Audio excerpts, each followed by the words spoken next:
Ladies and gentlemen, dear jury members, dear young scientists, welcome, bienvenue, welcome, back to the 52nd edition of the National Jonk Fuerscher Contest. Thank you so much for making it back again today for the next round of our project presentations. Remember, this coming Sunday, 19th of March, you can discover the project in person during our open house at the forum from 1 o'clock and exchange directly with our young Forscher, so come numerously. Also, we have the award ceremony at 4. Come see what prize your favorite project won. I now have the honor to call on stage the president of the National Jonk Fuerscher jury, Mr. Serge Cozotti, director of the Institut de la Propriété Intellectuelle, Luxembourg, for some welcoming words and insight on what it means to be a part of the jury.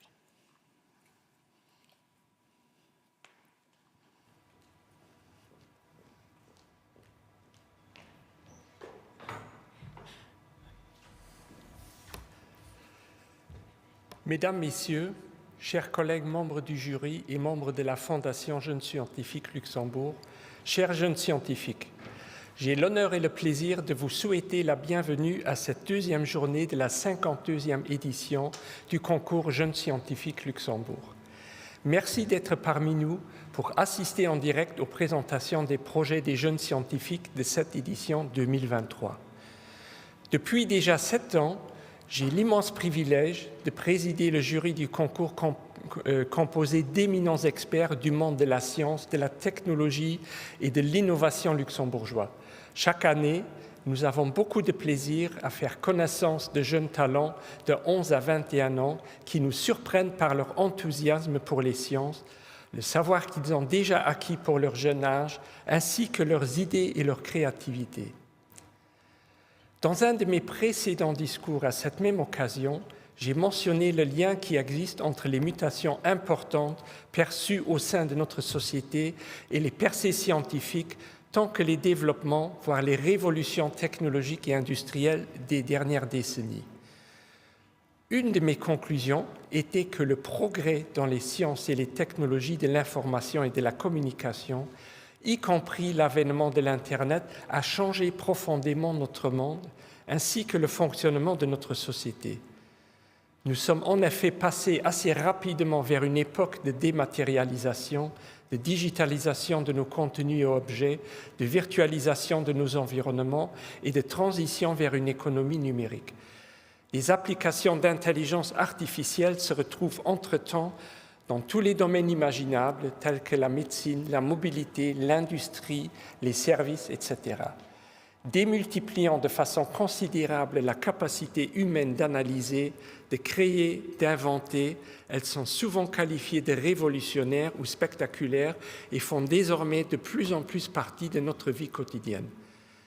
Grâce à ces changements et de nombreux autres progrès en ingénierie, notre façon de travailler, d'apprendre, de communiquer, de vivre en général se voit profondément impactée. Par ailleurs, l'exploration et la conquête de l'espace a trouvé un nouvel essor.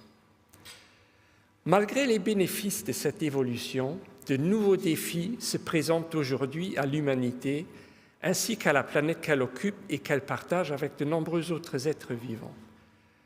Pour résumer, je me permets de ne citer que quelques mots-clés: énergie, climat, environnement, biodiversité et enfin la santé. Permettez-moi maintenant de citer que quelques exemples de sujets abordés par les jeunes lors des dernières années.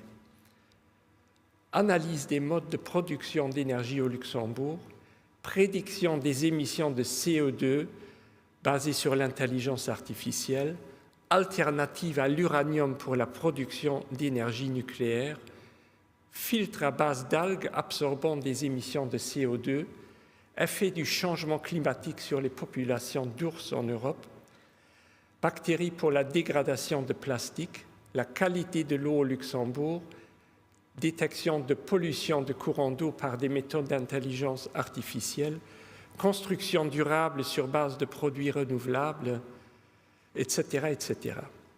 Ce que j'en déduis, c'est que la génération du futur est prête à relever les défis de demain en saisissant les opportunités d'aujourd'hui. On ne peut que féliciter la Fondation des jeunes scientifiques Luxembourg pour le support et l'encadrement qu'elle a développé au fil du temps pour ces jeunes qui font leurs premières expériences dans le domaine scientifique qui les passionne déjà.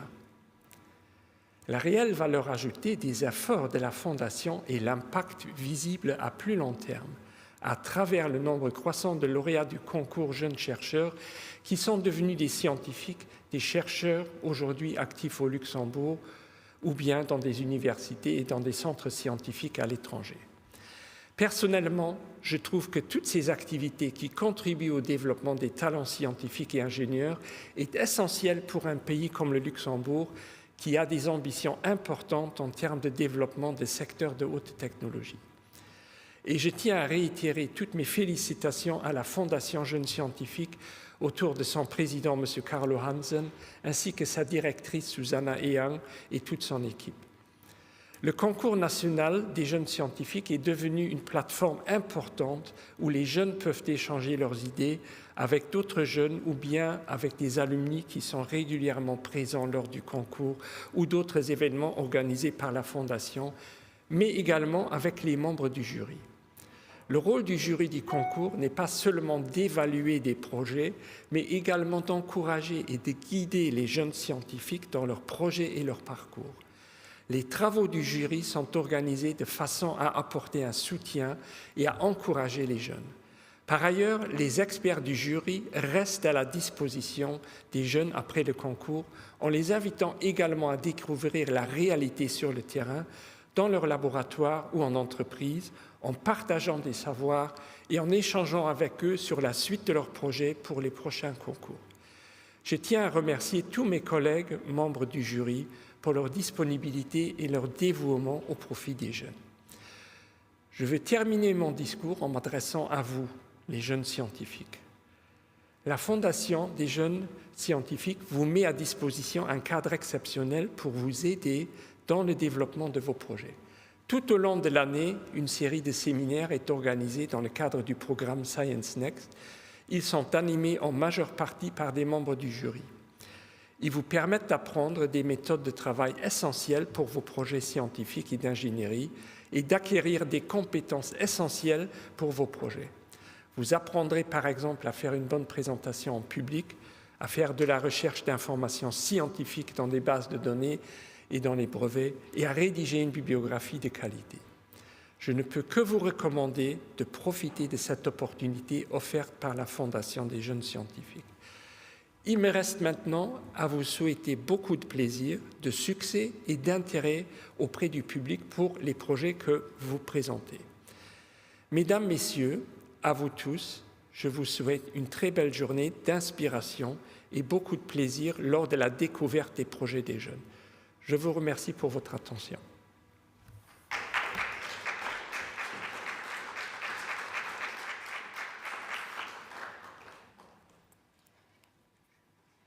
Thank you for your opening speech.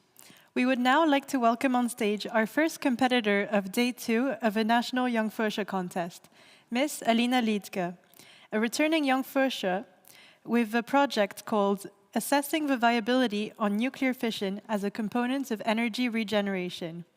We are very excited to hear from you. The floor is yours, Alina.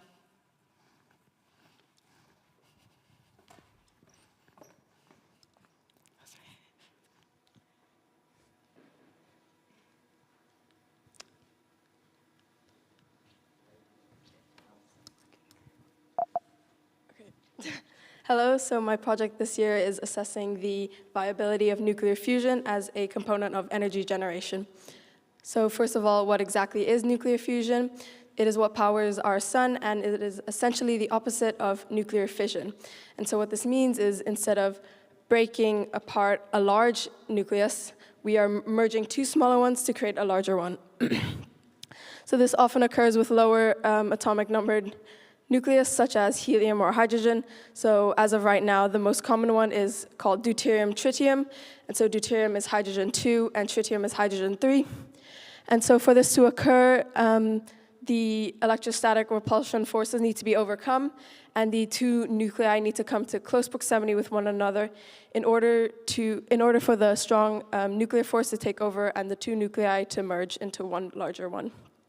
So for this to occur, we need very high temperatures and very high pressure in order for the fuel to be confined and dense for an extended amount of time.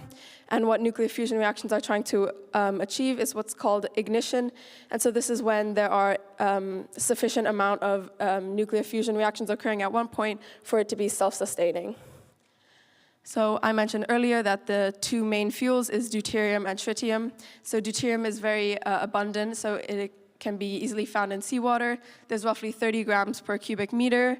However, tritium occurs in only trace amounts in nature due to its radioactive property. And so instead we do what's called tritium breeding from lithium, where we line the reactor walls with lithium, and when a neutron escapes from the nuclear fusion reaction, it collides with a lithium nucleus, and then it produces a tritium nucleus. So there are two main types of reactors. So the first is a magnetic confinement fusion reactor, and so this makes use of magnetic fields to confine and control the plasma. And so they often have what's called a toroidal shape, so this is shaped as a donut to form a closed loop. And there are coils that go around this loop to create a magnetic field called the toroidal field, and then there's also a perpendicular component to this magnetic field, what's known as the poloidal field. So this is just another magnetic field that helps confine the plasma. And so these perpendicular magnetic fields then cause a helical path of the plasma. And there are two main types of these. So the first is a tokamak, and the second is a stellarator. So here you can see there are vertical and horizontal coils which create the toroidal and poloidal field. And then in the middle you have a central solenoid which creates a very strong electric current within the plasma in order to confine and control the plasma better. And then this is a stellarator, and so you can see it has a more helical shape than the tokamak does. And so due to the shape, there is lower plasma currents, and so the plasma is much more stable. But obviously, however, due to its shape, it's much more difficult to design, build, and operate. And the second reactor type is a inertial confinement fusion reactor.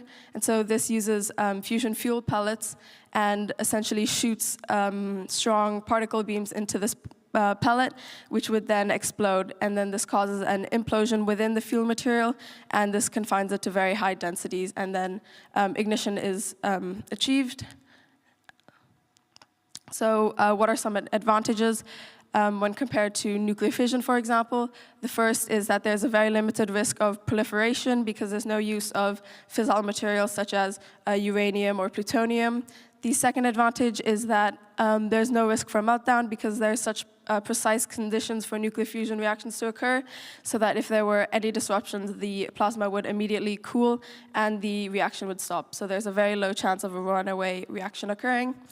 And there's also no harmful byproducts such as CO2 or greenhouse gases. The main byproduct is helium, which is just an inert non-toxic gas. And another advantage is that the energy is very efficient because when compared to nuclear fission, it produces 4 to 5 times more energy per mass reactant. But obviously there are also some disadvantages. The first is that the entire process is still very much in its infancy, and so it could take several years before we see a successful upscale of the recent experimental successes. The second disadvantage is that it requires a lot of initial energy in order to create the very specific conditions of high temperature and high pressure, and so often the nuclear fusion reactions don't there isn't a net gain in energy because we're putting in more energy than we're getting out. And so nuclear fusion, as of right now, is a very active topic in research and development. However, there are still several technical obstacles that need to be overcome. It has the potential to be a clean and safe energy source. And right now, the most promising technology would be the magnetic confinement fusion reactor known as the tokamak. And so for the first few steps in creating a commercial power plant of nuclear fusion is what's known as the International Thermonuclear Experimental Reactor, known as ITER. And so what ITER hopes to achieve is to show that there can be indeed a net gain in nuclear fusion reactors, and so this would be the first steps. However, in order to address the remaining technical issues and obstacles, further funding, research, and investment would be needed. Thank you for your time.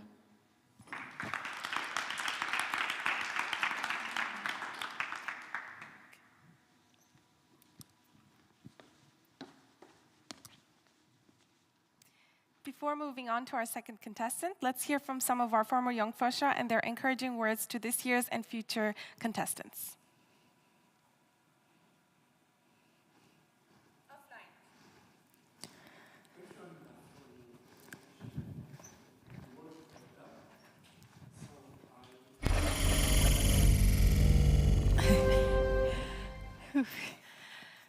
Moin, ich bin Dr. Hoffmann.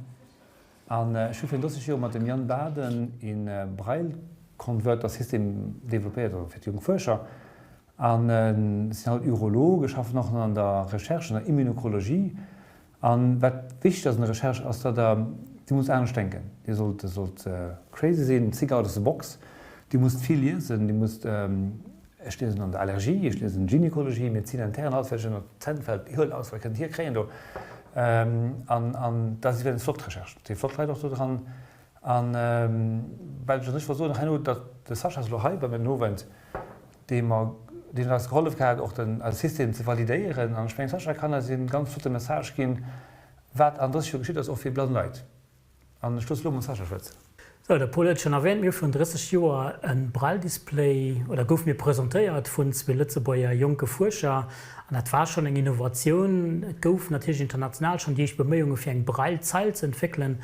Heute ist das speziell von einer Braille-Zeile. Natürlich damals hat man so kleine Modul mit 6 Punkten. Heute haben wir da 80 an der Majorität. Und gibt sogar auch Braille-Zeilen, die 4-5 Zeilen mit denen haben, die auch so grafische Durchstellungen haben, dass also alles weiterentwickelt gehen. Und da sind wir auch schon beim Punkt, die letzten 30 Jahre ist ganz viel an der Forschung geschieht. Für uns, also für mich, wie eine blinde Person, hat dadurch natürlich enorm profitiert. Wir haben heute Hilfsmittel, die autonom leben, ermöglichen Braillezeilen, das Möglichkeit, Computer zu lesen, Sprache, es gab Leser, alles 4, was wir Computer fanden, Voice-Over iPhone oder auch Talks Google, Handy oder wo auch immer, die geben als Möglichkeiten für autonom mit dem Handy zu schaffen, Bankoperationen zu machen, alle Sachen, die durch die Forschung entwickelt sind. Dann kann ich noch davon schwätzen, von den Luten, die piepsen, das alles zurückzuführen auf Leute, die irgendwann eine Idee hatten, die geforscht haben, die recherchiert haben und die etwas entwickelt haben. Und das ist das, was heute flott ist. Und dafür darf wir noch nicht abhalten, weil es geht immer weiter. Wir brauchen immer noch neue Hilfsmittel, neue Innovationen für unseren Weg zu gehen. Ich benutze seit 17 Jahren einen blinde Feierhund. Ich bin also wieder vorgestellt, ob es da noch möglich wäre, für irgendwann ein Jahr sozusagen einen blinden Feierroboter zu entwickeln. Wir sind gespannt, ob es selber mal irgendwann da gibt. Vielleicht ist ja von den Lützebäuer Novus Fuerscher bereit, für ein zu gucken, ob es eine Feiermaschine gibt, die uns dann den Weg weist, wo man dann nämlich die weiße Bengel rausholen muss. Apotten auftachte, bevor wir Weg fanden. Wer weiß, was da alles geschieht. Forschung ist wichtig, bleibt dran, weil sie hilft, viele Leute weiterzukommen, an einer besseren Welt zu kreieren. Aber wie der Paul auch schon gesagt hat, freidenken, open denken, und sich etwas trauen. Bonjour alle Guten, wir sind Geschwister Bob und Joel Zotti. Wir haben für 3 oder 4 Jahre mit unserer Drohne beim Konkurs Jonk Fuerscher mitgemacht und haben ganz viele flotte Erfahrungen gemacht. Ja, ich meine, flotte Erfahrung ist das Wichtigste bei dem Konkurs, und noch eben Leute kennenlernen, die hoffentlich noch lange begleiten. Wir wünschen euch an dem Sinne ganz viel Glück, Frieden und Erfolg beim Konkurs Jonk Fuerscher 2021.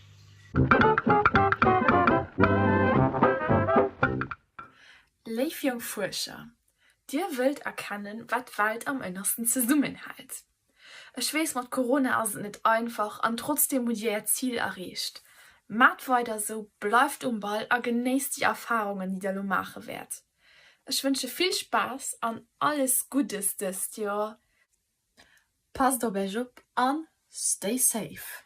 Trotz dieser komischen Zeit wünsche ich euch viel Spaß bei der Umsetzung von euren Projekten wie auch im Konkurs Jonk Fuerscher. Im Heimat wünsche ich euch von meiner Seite aus viel Spaß und bon Courage.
Our next presentation is by Darina and Tanishka. They will present the science behind Indian henna, where they will try to answer questions like, why does henna make your skin cold?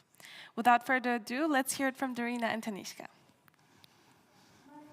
Tanishka, and my partner, she's Darina, and we are working on the science behind Indian henna. So our agenda is, why does henna make your skin cold? What causes henna coloration? And is henna useful in medicines? So what is henna? Henna is a reddish-brown dye, also known as mehendi in Hindi and Urdu. Henna is mostly used in Africa, India, the Middle East, and Africa. So what's the history of henna?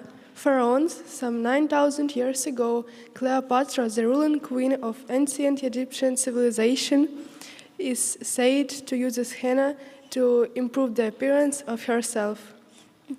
So how is henna made? Henna is made by drying and crushing the henna leaves, and then the powder is mixed with various kinds of liquids such as lemon juice, water, and strong tea, depending on the tradition.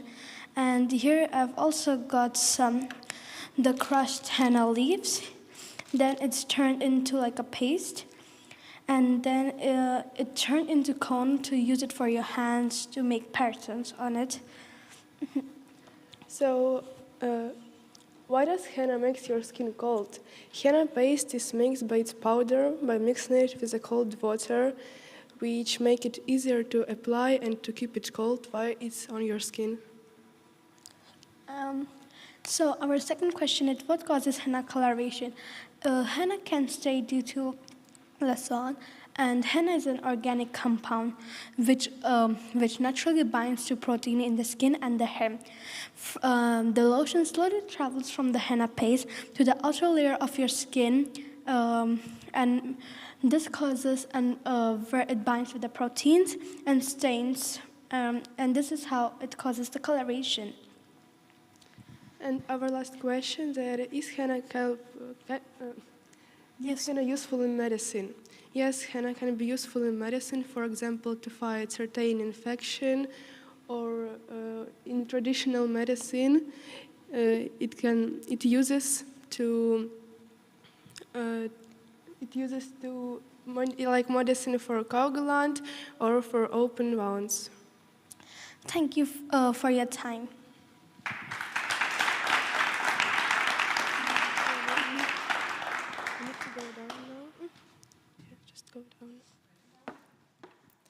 Now, let's switch over to our interviewers of the day, Edouard and Rocchio.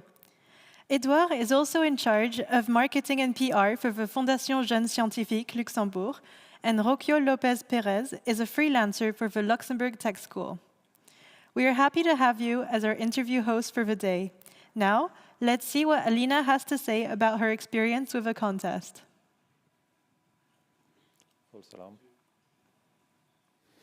Hello, Alina. Nice to see you again here. Nice to see you too. How did it go? I think it went pretty well. Okay, I have a small question for you because I need to talk a tiny bit about me before. When I was 12, my grandfather gave me a huge collection of magazines that were talking about physics, chemistry, and that sparked my interest, especially because they were talking at the time about fusion. And at the time, it was something like revolutionary, and they were saying, okay, in 30 years, we're going to live all in a world where energy is going to be infinite with very little nuclear waste. And then we are 28 years later, fusion is still not there. Not so many people talk about it, and then yet you are here, and then you're investigating on the topic. Can you tell me a bit more about how did you discover the subject, and what do you expect from it now?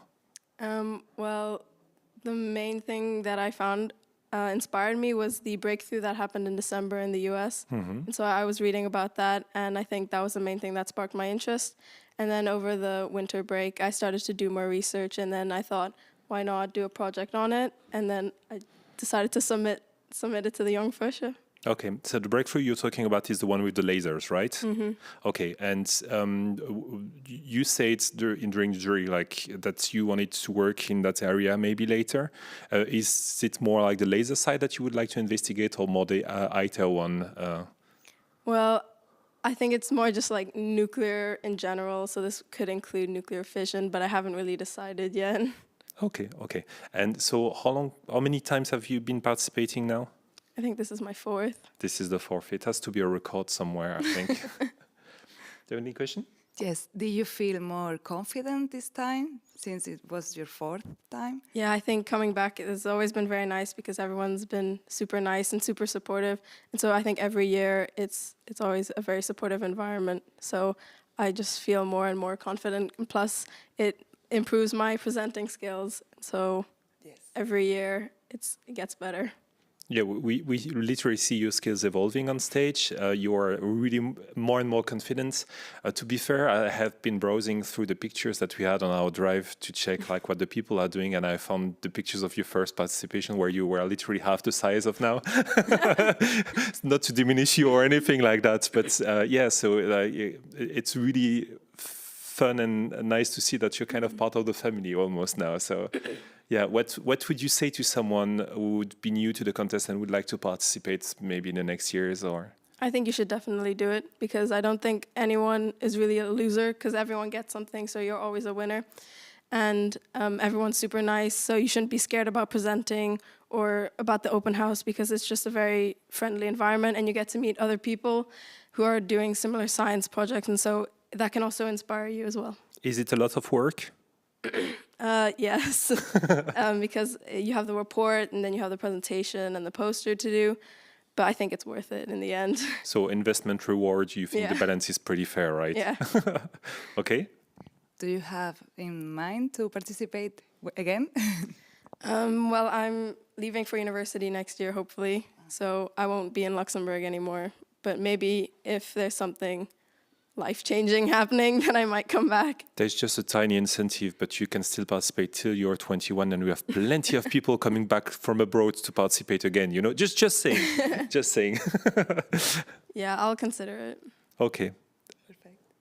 Then thanks a lot for your participation again. We wish you the best of luck for tomorrow for the award ceremony, and hope to see you soon again. In any case. Thank you. Thank you. Thank you.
Welcome to another Jonk Fuerscher, another returning Jonk Fuerscher, Petra Straga, with her project titled Acid Against Anxiety. Petra investigates how can lysergic acid diethylamide, LSD, be used to treat anxiety disorders. Over to you, Petra. Anxiety. It's something that you, your sister, the person next to you may be experiencing every single day. I bet that a lot of young scientists that are presenting here or all the other days are also experiencing anxiety at the moment. In US alone, 22% of the population suffers from different anxiety disorders. They're very common and they interfere with how we function in our everyday lives. However, there are many negative side effects to the current medication used. And this is where LSD comes in. So LSD, lysergic acid diethylamide, or acid. It is a very potent psychedelic, and it works in a novel or marked way. Psychedelics are, however, stigmatized. They're seen in a bad light, and even many researchers themselves don't want to work with psychedelics because of the image that it will leave on them. But LSD may be very useful in terms of treatment of anxiety. And this is what I will present to you today. My project is called Acid Against Anxiety, and my name is Petra, and my research question is how LSD can be used to treat anxiety disorders. So this is a theoretical project. So starting off with LSD. First, it was discovered in 1938 by Albert Hofmann, and its actual properties were only discovered 5 years later. Its initial uses were aid to psychotherapy, and it was used in experiments for psychosis. And Albert discovered that it was a very potent psychedelic. However, the recreational use also started rising, so by 1968, it was banned. There are many different forms in which LSD can be taken in, including tablets, liquids, powder. As I said, it's very potent, so the optimal use would be between 100 and 200 milligrams only. It is very safe in terms of physiological effects, so there is no actual harm in terms of that, but there's some immediate side effects that may occur. For example, hallucinations or dizziness, but these only may last up to 72 hours. The biological effects, or the main effect that LSD targets, is this 5-HT2A receptor, and it basically works as a partial, so LSD works as a partial agonist at the serotonin receptor, which means that it stimulates the serotonin receptor, but not in the same, serotonin neurotransmitter, but not in the same, or not to the same extent or in maximum activation serotonin normally would. Other biological effects are increased plasma concentrations and increased brain connectivity. Some of the psychological effects are increased openness, in trait openness, trust, and optimism. The major effect is the decrease in anxiety. So, for example, in a study by Carhart-Harris, there was a mild negative correlation between LSD, post-LSD, and anxiety. So there was a mild correlation of R, which was minus 0.47, which showed that as optimism increased, the anxiety after LSD decreased. Then comes anxiety. Anxiety is, as I mentioned, a prevailing mental disorder. It is common in one in every 4 people, and some of the very common anxiety disorders are generalized anxiety disorder, panic disorder, and social anxiety disorder. Generalized anxiety disorder is common 2 times more in women than men. Some of the effects include palpitations, panic attacks, tiredness, and stomach aches. Current treatments for anxiety include medications such as SSRIs, SNRIs, TCAs, and MAOIs, and of course cognitive behavioral therapy, which is what's the most effective, and its efficacy is up to 75%. The first-line drugs are SSRIs, and they're the first-line drugs in terms of treatment, and all of these drugs works in sort of a similar way by the process of reuptake. And this is where the drugs block the neurotransmitters, so the serotonin concentration increases in the synaptic cleft, so there's a higher concentration of serotonin. However, as mentioned, these drugs include a lot of negative side effects like headaches, dizziness, weight loss, and gain. And this is something that shouldn't be the case. If it's such a common disease among so many people, there should be better ways of treating it. There have also been studies on anxiety in cancer-ill patients. So for example, in a study in 2014 by Gasser et al., there were 12 patients, and there was a study on anxiety linked with life-threatening diseases. And their study showed that there was, in the active placebo group, there was a decrease of anxiety of only 0.6% in the mean, whereas the experimental group had a decrease of 3.6 points in the mean compared after only 2 sessions. So it shows a clear decrease in trend after they took in the LSD. So finally, where do these two meet? What are the advantages? What are the disadvantages? So clearly LSD shows that there is a decreased anxiety, but there are some acute effects like dizziness, like hallucinations. However, these are only short-term and may last only up to 72 hours compared to the drugs that are currently used for treatment with anxiety. Also, there were a lot of positive effects like increase in optimism, trust, and some of the negative effects of current treatments with anxiety is that patients may relapse after they use these drugs, which is not the case with LSD because LSD is not an addictive substance. Another positive side is that it also targets the same neurotransmitters or receptors that current drugs do, and they show some sort of efficacy. So this is a good sign that we're on the right path to treating anxiety. So thank you very much.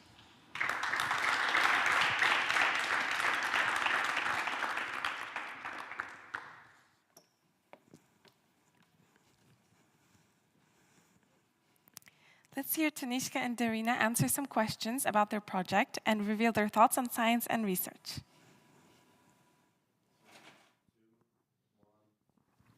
Nice to meet you here. That was your first presentation. How did it go? It was good.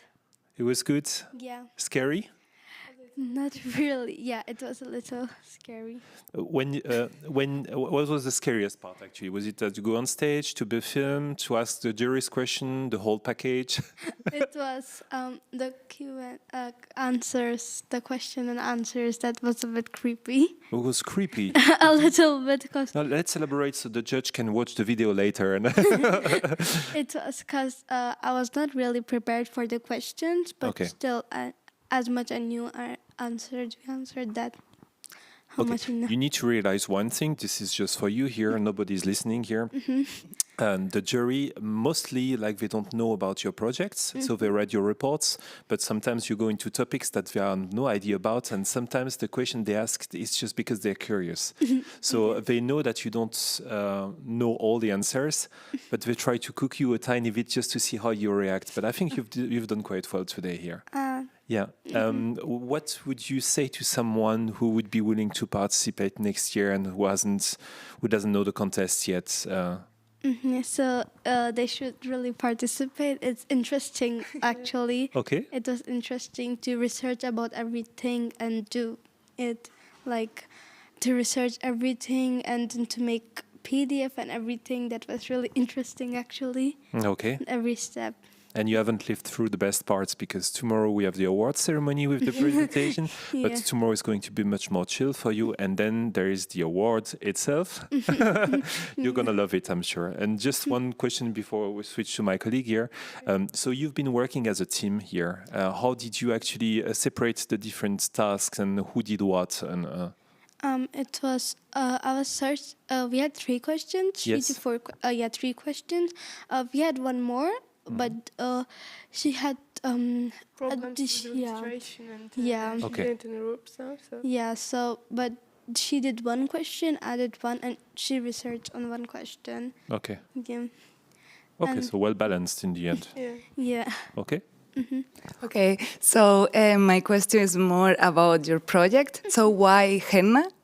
It was actually I did. As I'm from India, so I use henna a lot, and I always think about like why does it smells and like color and like I think one or twice I got sick because of I put it too much of henna, and it was really cold. So that's why I got the idea to research about this project. But this is amazing. I was interested that she was saying, so I'm through that I also want to participate in this project. Have you tried henna yourself? Yes. Okay, for the project or before? For the project. Okay, did you like it? Yeah, it was okay, it was good. Okay. I use as well, so I'm really interested and I will follow up. And as a team, so also a part of learning a lot about your project, your topic, did you learn soft skills as well, like working in team or to take the leadership at some point? Yeah. So this was good for soft skills as well, right? Yeah. Being in a team, okay, and pitching in front of a jury. You Yeah. did great. If you had to pick one favorite part of so far, what would be your favorite part for the contest? Was it the actual preparation or being finally able to deliver on stage? It was. I think finally delivering. Yeah, me too. Now you're done. Now everything is behind you, and the best is to come. All right. Okay. So thanks a lot for your participation. We enjoyed seeing you on stage. We are going to enjoy seeing you tomorrow for the open days, and people would be able to ask you questions. Are you going to let people try henna tomorrow, maybe? Yeah, I think. That would be awesome. I have a bit of henna, so like I can make patterns like a kind of tattoo patterns. Okay, so that's. I know some people who are going to get crazy about your stand. So thanks a lot for your help here, and hope to see you very, very soon. Thank you. Thank you. See you. Thank you.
Next up, we have Adriana Sen, who will be presenting Alcohol, Quite a Common Poison.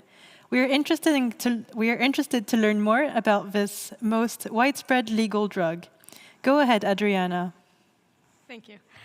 So, hello, my name's Adriana. I'm 15 years old, and I go to the European school Lux 1.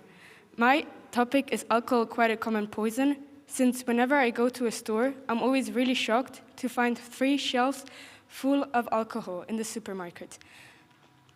Also, yesterday was St. Patrick's Day, the National Irish Day, so it's really known for all the Irish people getting drunk in a pub and going through the city and vandalizing. So let's get started. What is alcohol? Alcohol is the most widespread legal drug ever, and it is really easy for young people to access it. However, it is a serious cellular poison with far-reaching consequences on the lives of both the individual and the society as a whole. We will explore the effects and consequences of alcohol consumption on these multiple levels. But first, let us look what alcohol means. Alcohol comes from the Middle East, from the Arabic prefix alcohol or alcohol, which means spirit, another word used to describe alcohol.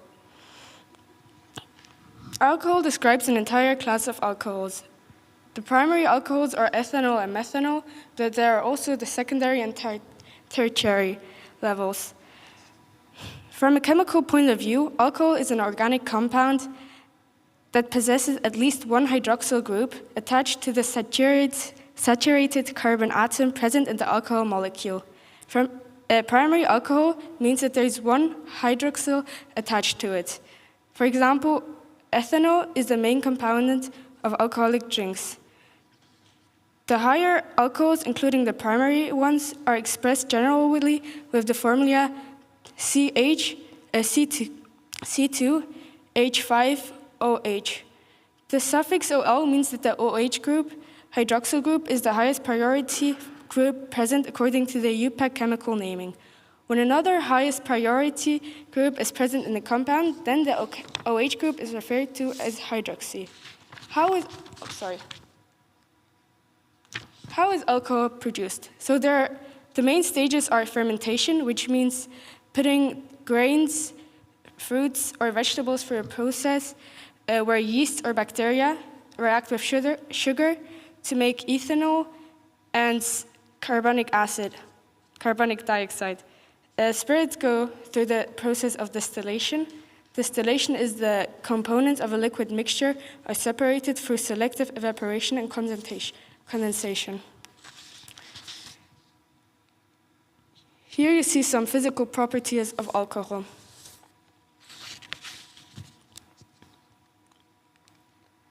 Here you see some chemical properties of alcohol. They are very good solvents due to the hydroxide group.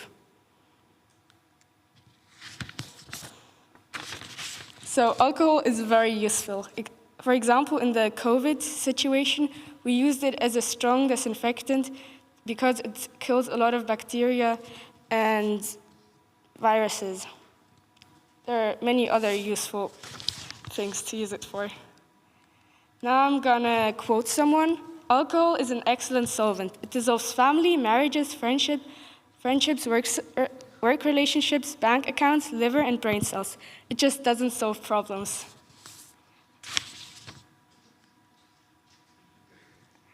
Ethanol is the main component of alcoholic drinks, but the amount can vary. So the value of it is ABV, which means alcohol by volume. For example, in 76 milliliters of wine, there's 13% of alcohol by volume.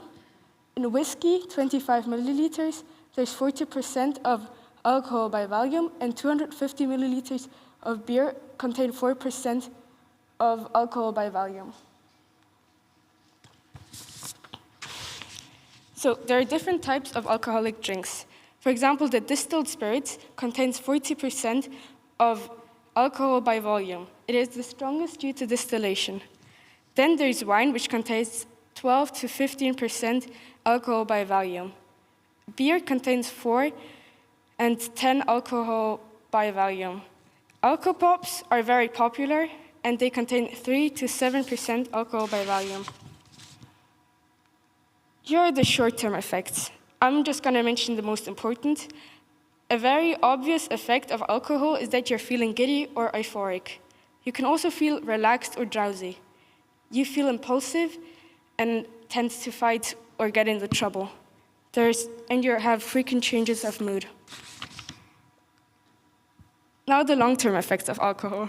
So some of the long-term effects of alcohol are insomnia and sleeping concerns, anxiety and other persistent mood changes, changes in appetite causing weight gain. But there are many more. Now I'm going to come to the stages and reasons of alcoholism. So alcoholism is actually a non-clinical term. The clinical term, however, is alcohol addiction or alcohol use disorder. There are many stages. I'm going to mention 4. The pre-alcoholic stage. Drinking in a casual, social manner. Only if there's a special occasion, you drink 1 or 2 glasses of wine. An early alcoholic stage, a psychological reason to drink. The part where you should stop, because you just, the body thinks that when you're drinking, it gives you a reward. You think that you did something good. Chronic alcoholic stage. Now you've drank for many years daily, and you start having serious consequences. The end alcoholic stage. Dangerous withdrawal symptoms occur. Professional treatment is now really needed. There are biological and psychological reasons for drinking. One of the psychological reasons is that your impulsiveness, low self-esteem, and a need for approval from drinking. So now let's come, which country has the highest alcohol consumption? So if the color is red, it's for example Germany, France, or Ireland, it means that it's the worst. And the only country that is in green means that it is in the best manner. So, is alcohol addictive and why? Okay.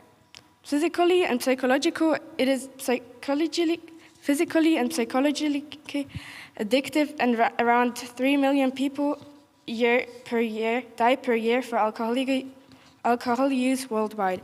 Alcohol reacts with gamma amyloid. Okay. Here are the sources.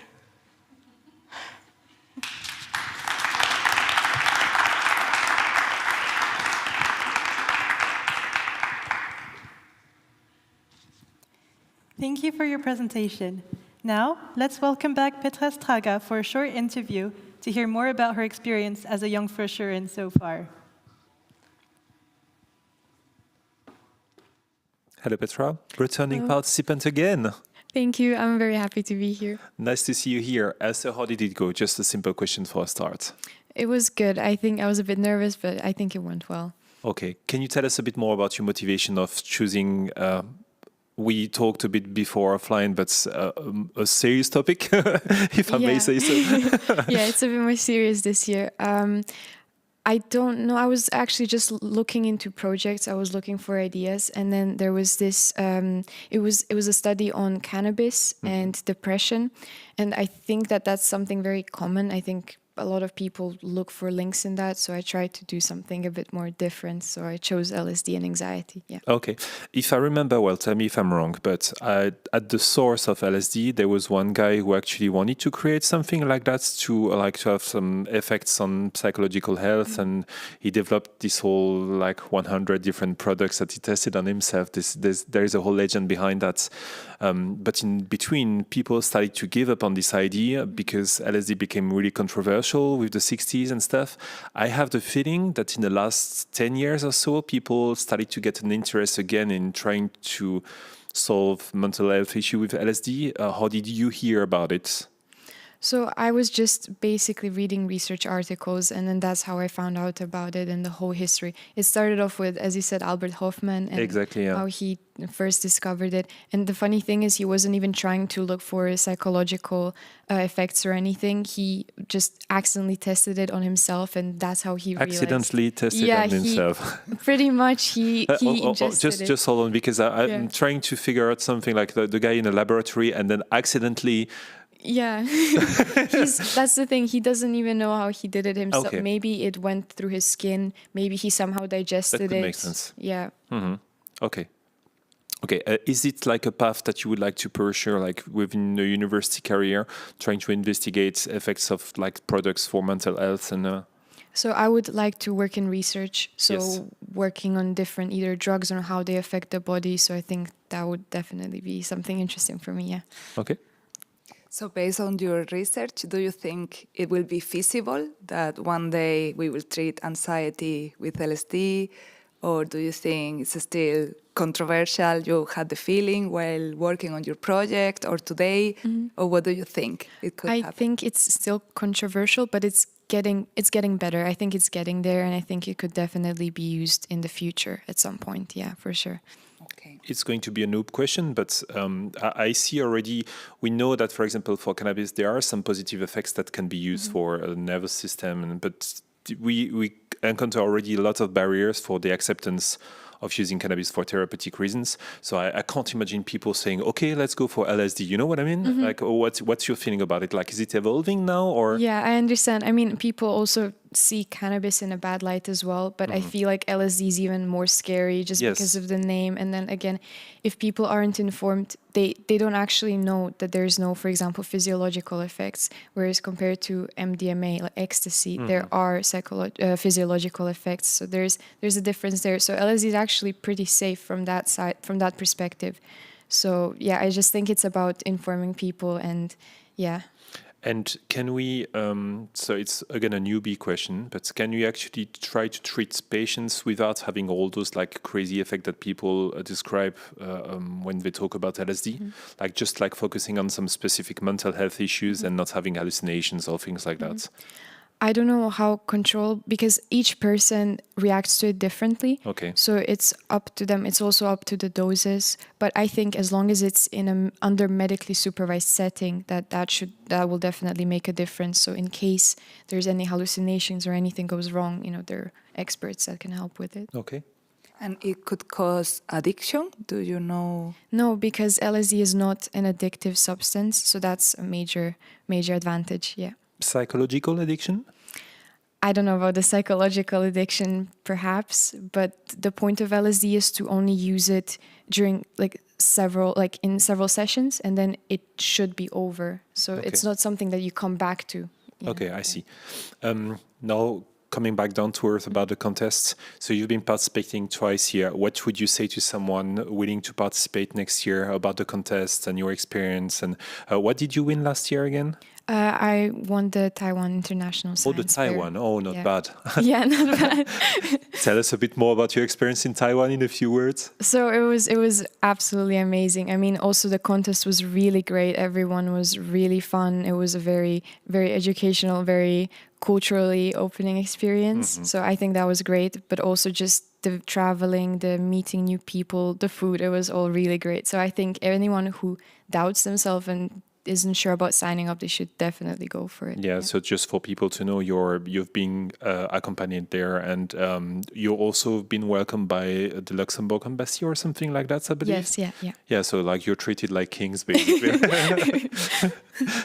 Okay, so tomorrow we'll find out maybe where you're going this year. Yeah, we will see. Yeah. I hope you enjoyed. Thanks a lot, and I cross my fingers that maybe you will consider nonetheless coming back next year. We'll see. We'll be happy about that. But thanks a lot for coming this year again. Thank you very much.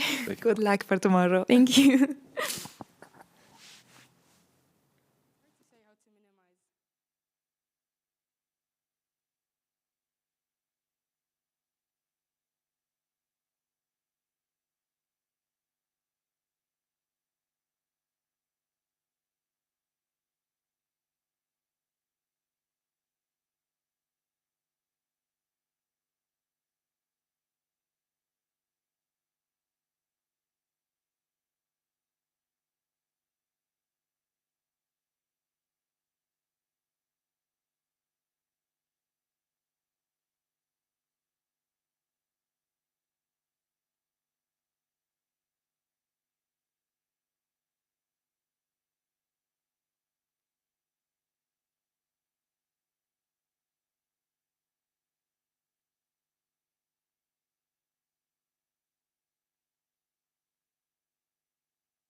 Welcome to Sarah Mackel, now at the University of St. Andrews studying medicine with the project Brain Tumors. Definitely not a first time at the contest. Let's hear it from Sarah.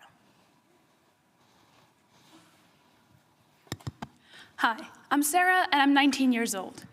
In the lead up to the contest, the administration was very kind as to remind me that all projects should be accessible and concisely presented for those at home. With that said, welcome to Neuroendocrino-Pharmacology 101. Don't worry, I made that up. Over the next 5 minutes for those at home, I'm going to teach you 5 new words. That was number 1, but I made it up, you don't have to worry. Then I'll show you why you should care about them, how I prove that you should care, and what we can do since we care. All right. So, the interactions between our hormones, the brain, and medications you take is an area that you may never really have thought about before. Today, that changes. In surgery wards such as the one that I worked in last summer, case notes and studies of individual patients are a crucial and quick way for surgeons to document unusual findings during operations. Over the past decade, more and more neurosurgeons' case notes have reflected a controversial association between intracranial meningioma, a common type of benign brain tumor associated with the connective tissue of the brain, and a medication called cyperterone acetate.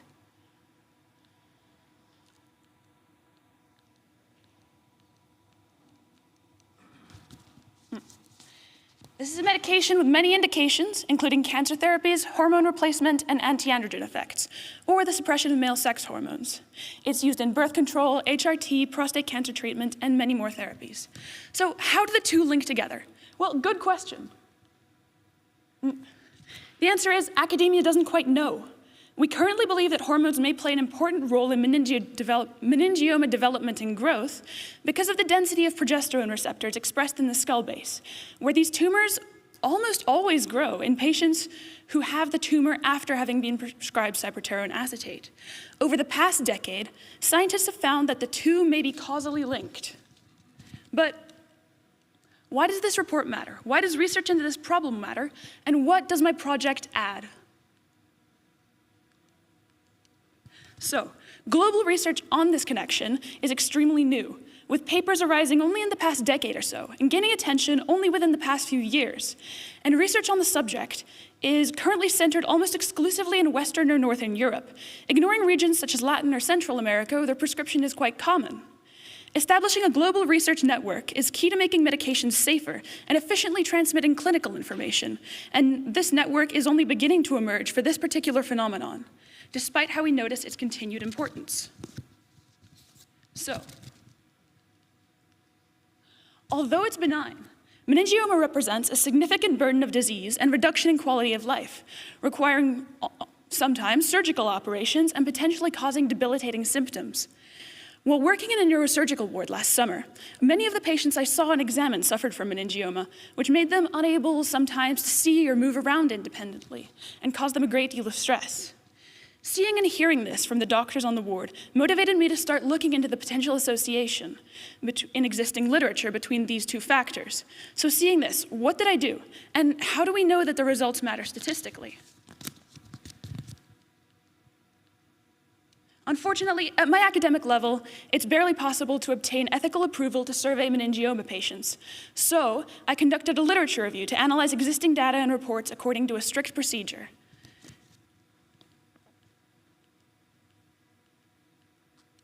In evidence-based medical research, as many of you already know, we use a structure called the SIGN guidelines to judge the quality of information and how we should weigh up different studies when we analyze them.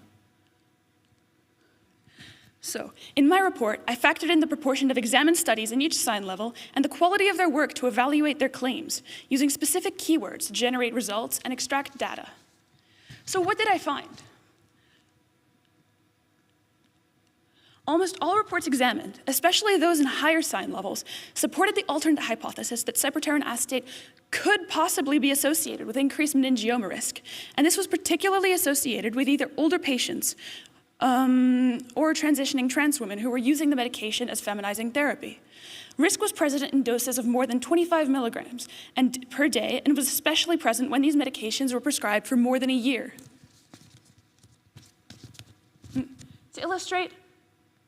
To To illustrate, I've taken an example from a population study by Weil et al., comparing meningioma risk in control patients versus those taking cyperterran acetate. As you can see, the risk is quite increased. Now let's picture that risk when the patient has been taking cyperterran acetate for more than 10 years.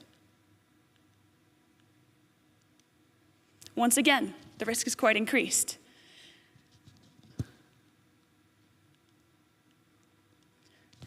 And although stopping medications containing this molecule after consulting a doctor may actually contribute to the reduction of meningioma, the studies purported that risk stays higher in these patients compared to control populations.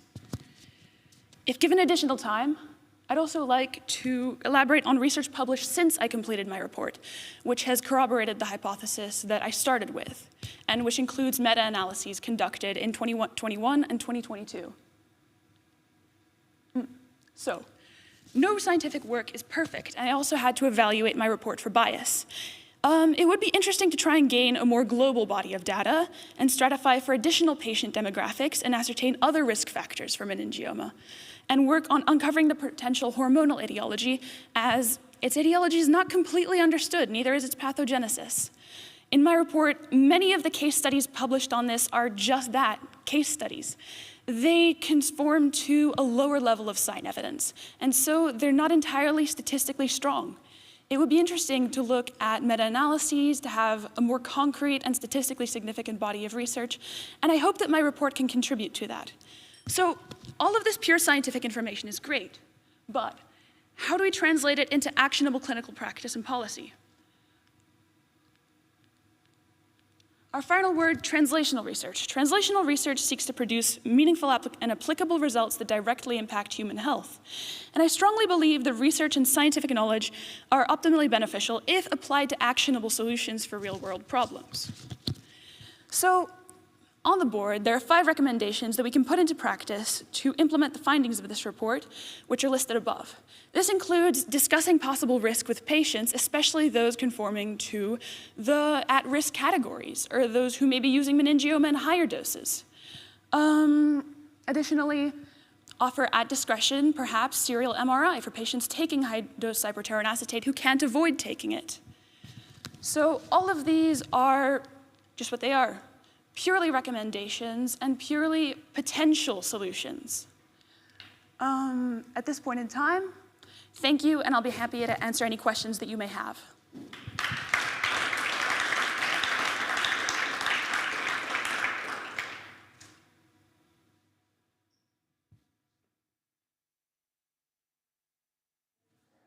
Let's get to know Adriana a little bit better and her experience with the contest.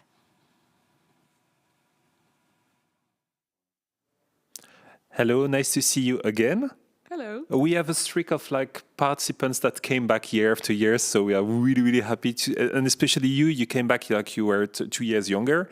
You come back this year, you didn't participate last year. What happened? I just didn't have really any ideas, so I just thought I'm going to volunteer and see whether I can find any ideas. And now I'm back, and I had a good idea. So participation, volunteering, participation, you might like it a lot, right? Yes. Tell me a bit more about your project this year. Why did you pick that topic, and what did you learn?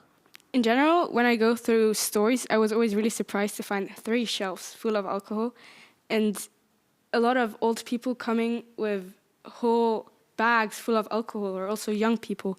And whenever there was a party at my school, they would always write, "Don't bring alcohol." So that must be a big problem with the young people. Okay.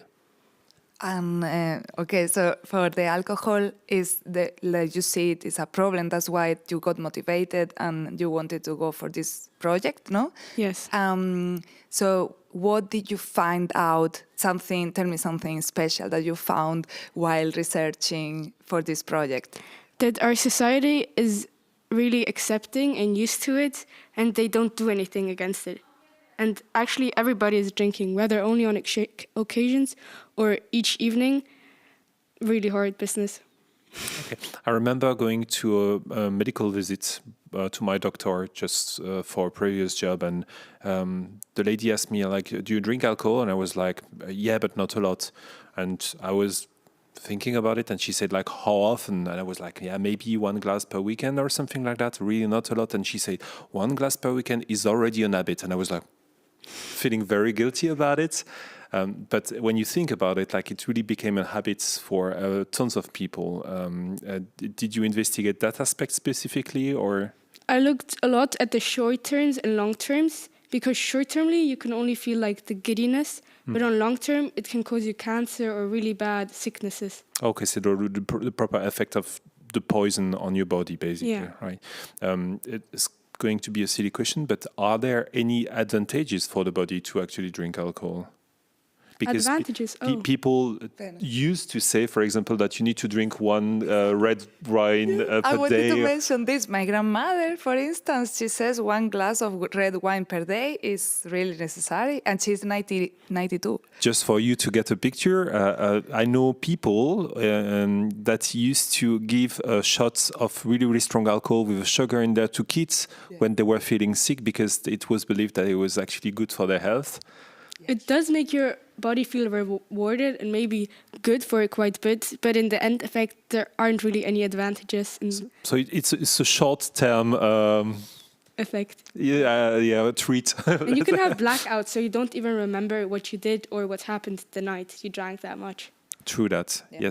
Yes. And let's come back to the contest a tiny bit. But so you've been participating twice and you've been volunteering once, as you said, so you might like it. What would you say to someone willing to participate for the first time? How do you feel about the contest, and what should they do? What they shouldn't be scared of? So a very good thing is to be really motivated and have a good idea. But also, if you don't have a good idea, just like one of the good things to say is you're going to win anything. It's not like one is bad, one is good. You're going to get something however bad you perform. I try to say during school presentations that plenty of people say, yeah, I would love to participate, but I don't have any idea. And I tell them, my advice is start something. Try to look around, and the ideas are going to come the more you do it, and like you're going to define, and then in the end you'll come up with something special. Was that your experience here? Yeah, kind of. Whenever you go through the streets and you actually have your eyes open, you see a lot of problems already, and you just have to analyze them. Okay. So I agree. Totally true. And it's so good to see people like you, so young and so motivated, really energizing us. Your sister is actually participating this year as well. She's been participating last year, so that's her 3rd participation, I believe. Yeah, I think so, yes. Okay, well, the first time you participated, like you've done that at the same time together, or? Yeah, but we weren't a team. No, you weren't a team. Okay, and who has been inspiring the other for that one? Like, I was the younger one, so I don't even know how we came to the idea of Jonk Fuerscher. But actually, my neighbor, I don't know why I come to this topic, but my neighbor, we didn't even know, but last year, we were our picture, because we were one of the only ones to take a picture 2 years ago. We were on the homepage. We did not know. We were the main picture that would come in when we would... It's my fault. I've been taking that picture, and it was a really energetic vision here. I remember like you climbing your parents and your sister, I think you are in their arms. And that's actually something that we love to witness here. It's just like people come and support their family and seeing this feeling. So that's, sorry if I put it on the homepage. No, it's fine. But we were just really surprised because we didn't ever go on the website. And then our neighbor was like, hey, did you know you were on the main website? Yeah, but you've been creating smiles on people's face like for quite a while thanks to that picture. So we are thankful for that. Do you have any other question? You have really good vibes, I wanted to say. Yes. All right, so tomorrow is going to be the awards ceremony. We wish you the best of luck. I'm pretty sure it went pretty well inside here, so we are not worried about you at all. And we hope that you're going to come back next year, maybe? Yeah, for sure. That would be awesome. So thanks a lot for your participation. Yes, here. Thank you. Thank you. See you.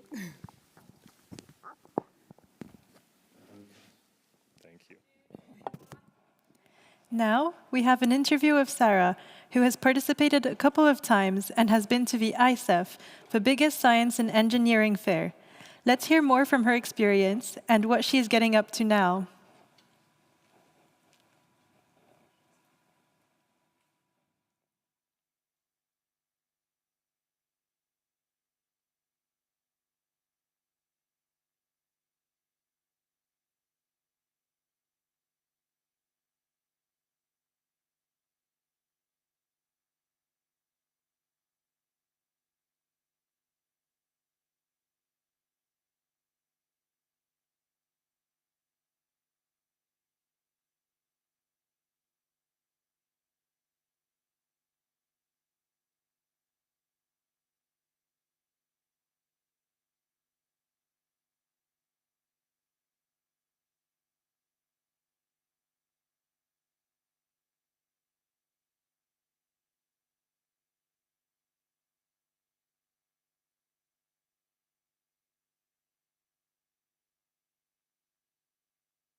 Hello, Sarah. Nice to see you again here. Thank you very much. Nice to see you too. So third participation here. Indeed, third participation. Okay, tell me a bit more about was it easier this time or is it getting trickier and trickier?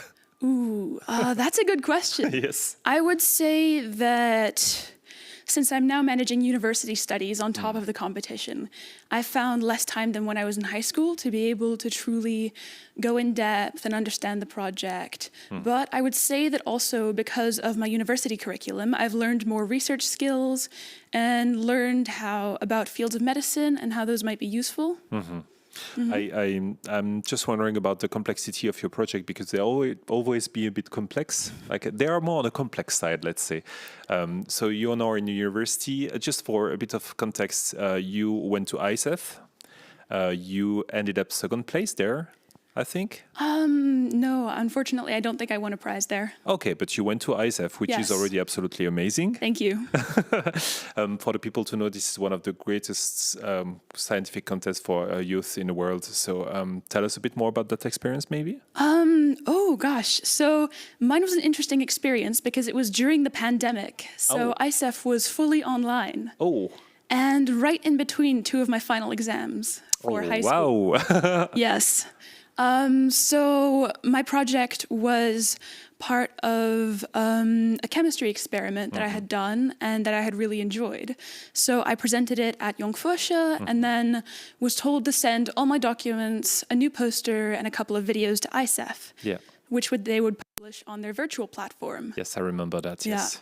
So the morning of the competition, I took a 2-hour math exam for my IB, and then logged into the competition, presented my project to the jury, had a series of interviews with with a jury, the jury and professionals that they'd recruited in the field, and then had to present a little more, logged off, went to sleep.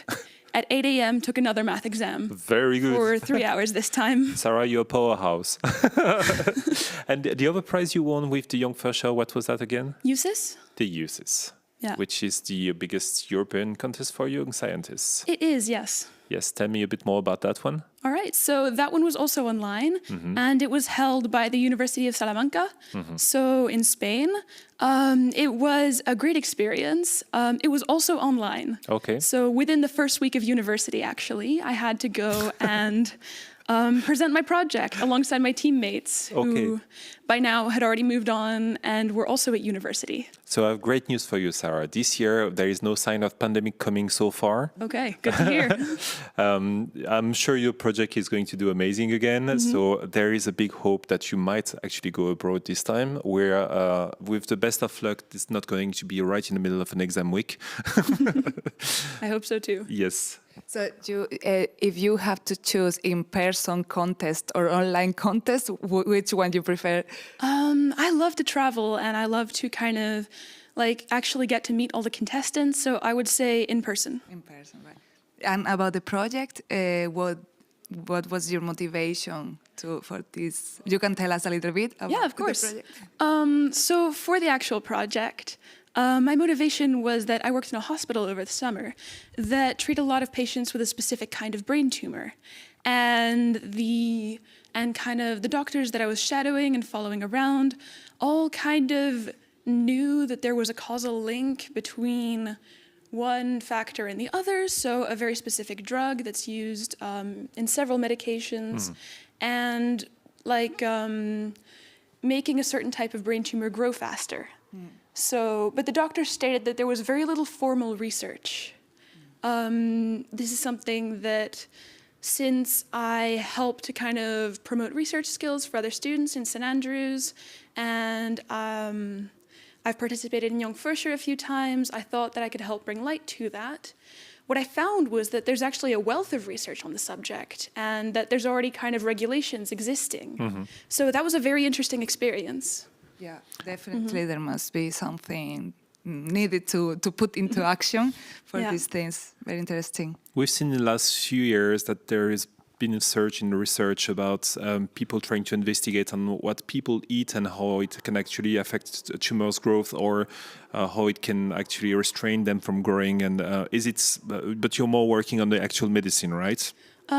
For this project, yes. Okay, but this is also something that you would like to investigate in the future?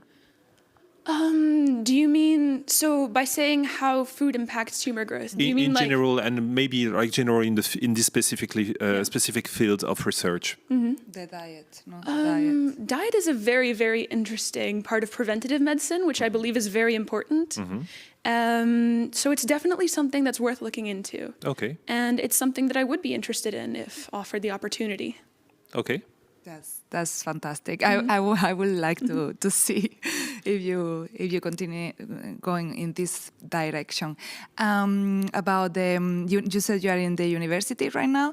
Do you think participating in all of these contests help you a little bit in the university? I don't know, to deal better with the subjects, or you having more experience, soft skills. It helped, do you think? So presentations and presenting in front of your classmates is a part of my curriculum at university. And I think that it is very helpful because it helps you develop presentations like these, competitions like these. They help you develop interpersonal skills. They help you develop presentation skills. They're very good for building professional skills such as research, which is important to a medical career. So I think that continuing in university with these kinds of presentations is quite important and is a big stepping stone for people whose careers might want to include research. Okay. Fantastic. Thanks a lot, in any case, for your participation. We were really, really happy to see you again this year. And we wish you the best of luck for tomorrow for the award ceremony. We are not so worried about you. Thank you very much. But thanks a lot for coming here. Thank you. Thank you and good luck.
Ladies and gentlemen, we hope you are enjoying day 2 of a contest so far.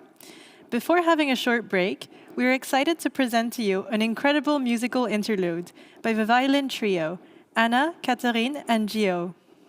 Let's welcome them on stage.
It was great to have our beloved violin trio back again. What a great performance.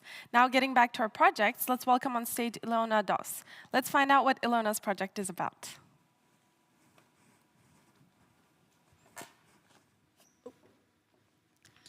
Hello, so my name is Ilona Dos, and today I will be presenting my research project that I wrote in summer of 2021 and finished in January of 2022.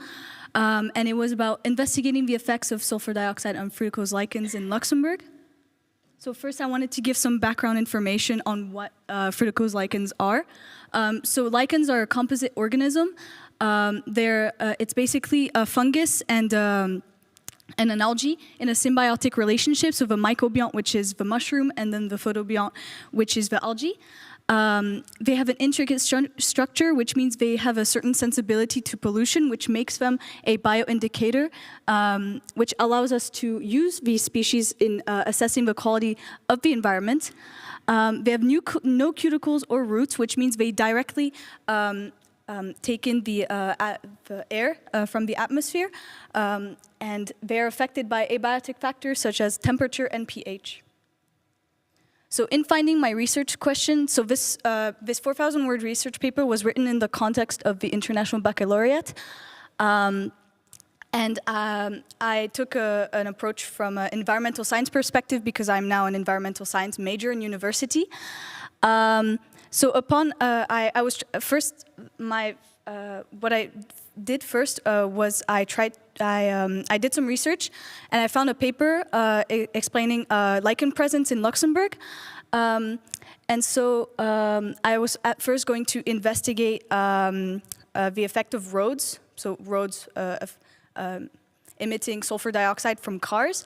But then upon finding my area of research, I saw that there's a textile factory, which made it a more local and interesting research. So I assessed the impact of a textile factory. The factory being called Textilcord and Alschmetz, which are both sulfur dioxide emitters according to my research because they emit based on energy production. Additionally, so I chose two sites. One that is further away from the factory and one that is closer to the factory to assess the impact of sulfur dioxide. And I also assessed the wind direction, so the wind would be blowing towards the lichens from the factory, which means that lichens would be affected by this sulfur dioxide that is being emitted.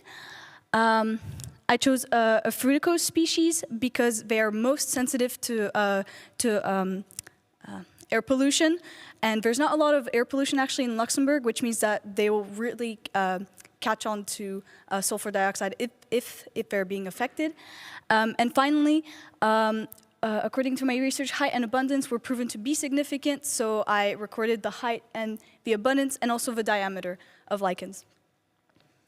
So based on that, my research question is, to what extent has sulfur dioxide as a consequence of the development of a factory complex affected the abundance, height, and diameter of fructose lichens, Evernia prunastri and Cladonia ciliata? And my hypothesis was that as distance from the factory increases, abundance, height, and diameter of fructose lichens will increase as atmospheric and sulfur dioxide levels in soil decrease.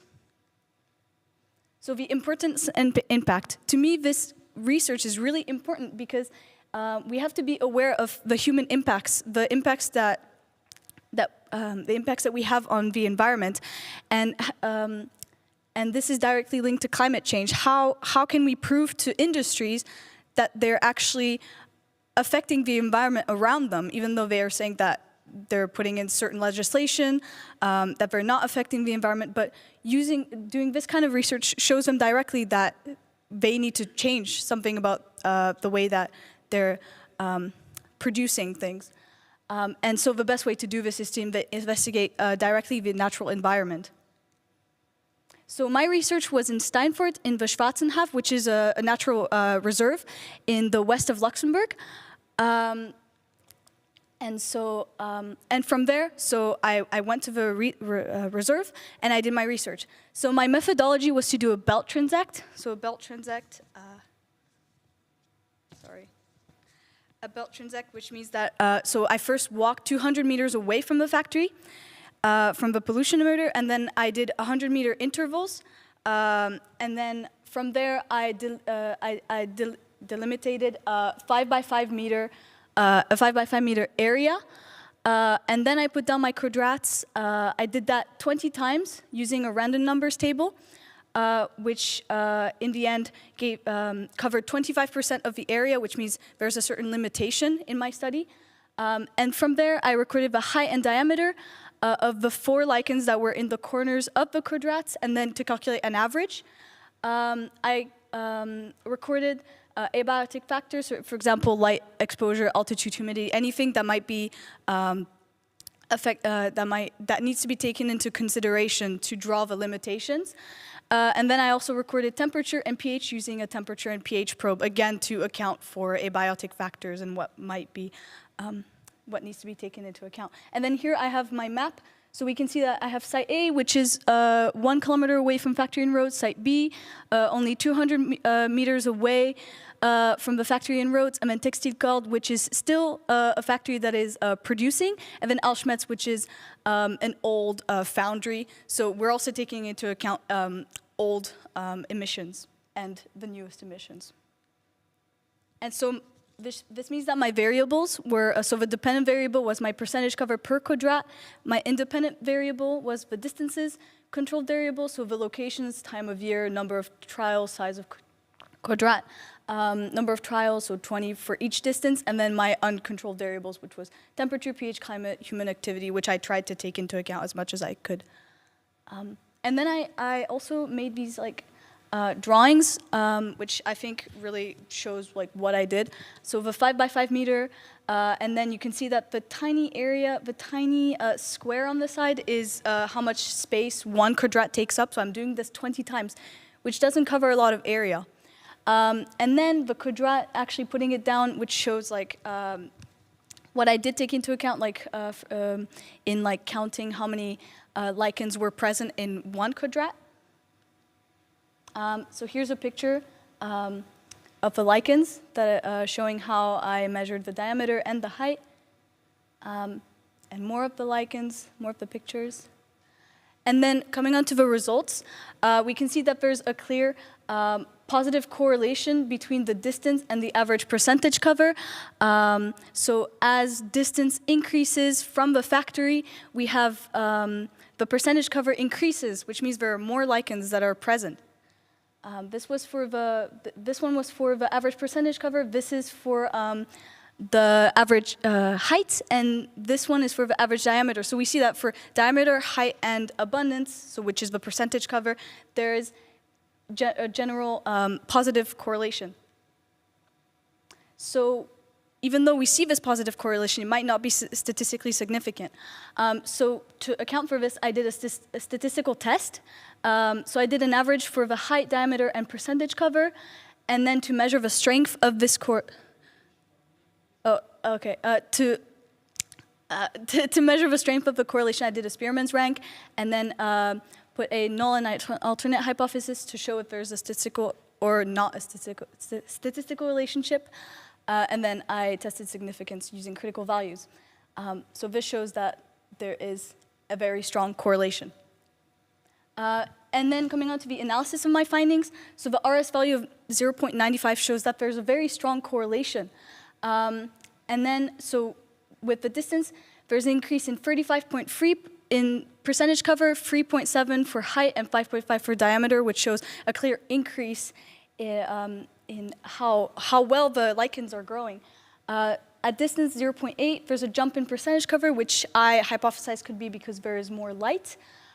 Distance 0.4, there's lots of mud, so it could be unsuitable for lichen growth. And then large error bars in this show that there's cluster growth of lichens.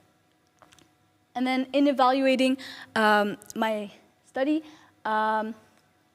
what could be affecting my findings could be the varying conditions of lichens. It could, the conditions change every day, so this is not replicable. There's a possible change in altitude which might affect the growth of lichen, the way that I set up the kudra, it might not be, I might have made some mistakes. Also, only fructose lichens are investigated. I could have investigated other types of lichens to really show the diversity of lichens. And in conclusion, the hypothesis is not fully validated, but it is, however, supported, and it also builds onto other scientific lichen research papers.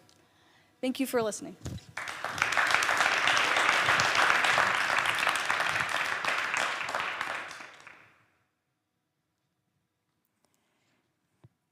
Thank you, Ilona, for your presentation.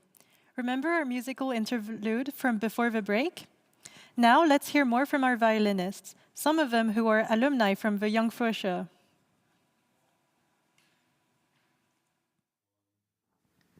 Moi, je suis très content de vous réavoir cette année ici.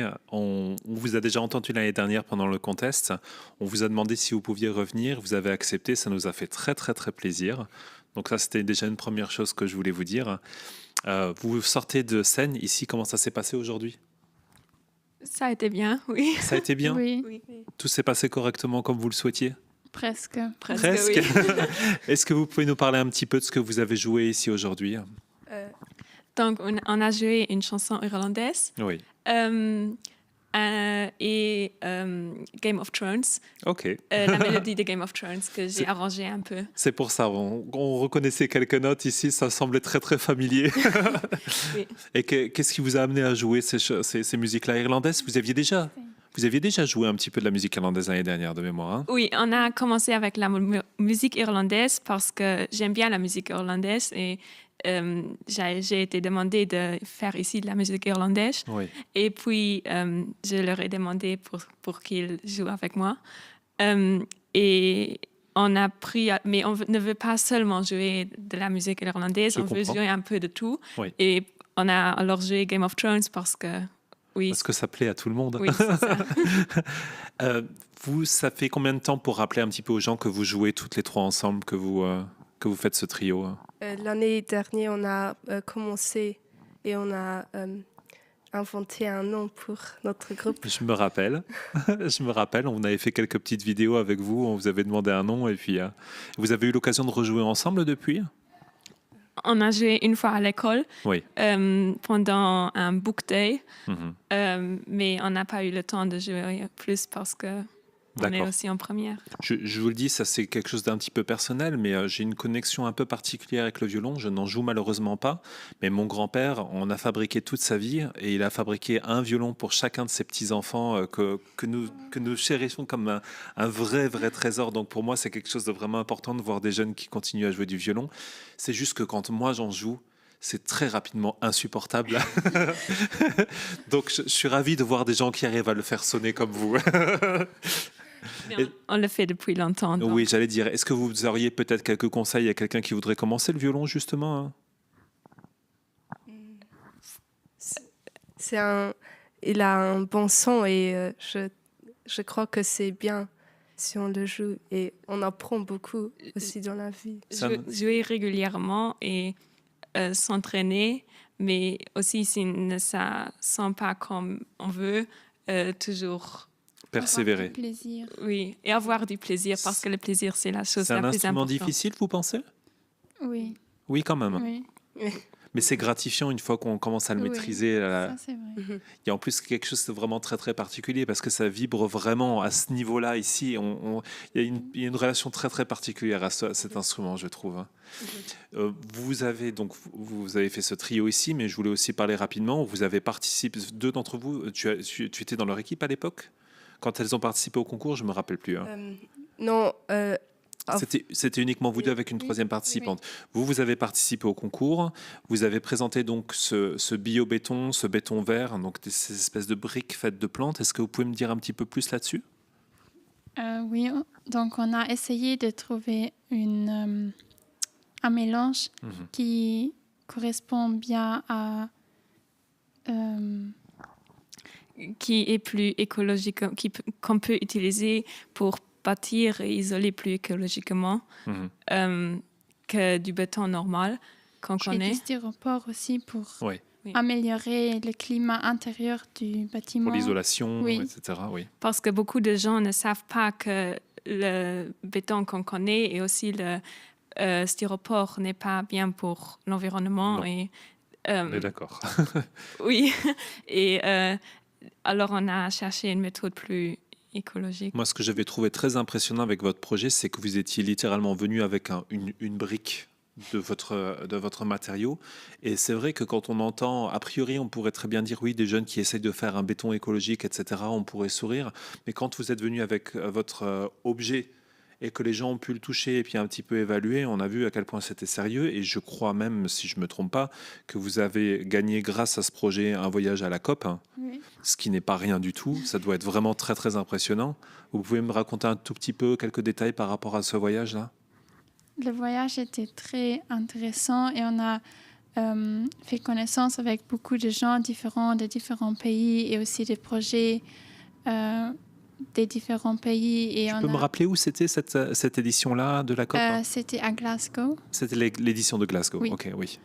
Et on a appris beaucoup de différentes... Ils vous ont bien intégré dans tout l'événement? Oui, Oui, c'était... oui. C'était très bien on a organisé.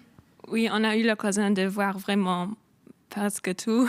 Oui. Et on a pu parler avec beaucoup de gens et c'était très, très intéressant. Si j'en parle, c'est parce qu'on pourrait avoir l'impression de l'extérieur que on invite des gens à Glasgow, que vous êtes sur un balcon, que vous regardez une conférence et que c'est tout. Mais non, en fait, ils vous incluent vraiment dans le... Oui. Donc de très bons souvenirs, j'imagine. Oui. D'accord, ok. Et si vous aviez peut-être pour finir un mot à donner à quelqu'un qui hésiterait à participer au concours l'année prochaine, qu'est-ce que vous pourriez leur dire? Participer. C'est difficile? C'est beaucoup de travail, Oui. mais c'est quand même une bonne occasion et expérience. Donc, Oui. le risque, le travail d'un côté et le reward de l'autre, la balance est plutôt bien équilibrée. Oui. Et c'est vraiment une très, très bonne expérience. Bon, bah écoutez, ça nous a fait très, très plaisir de vous revoir cette année dans tous les cas. On espère que peut-être l'année prochaine encore. Ça nous fera plaisir dans tous les cas. Et puis, merci pour votre venue dans tous les cas. Merci aussi. Merci.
Another returning contestant, Rodion, last year he marveled us with his rockets. Let's see what he has in store for us this year. The floor is yours, Rodion.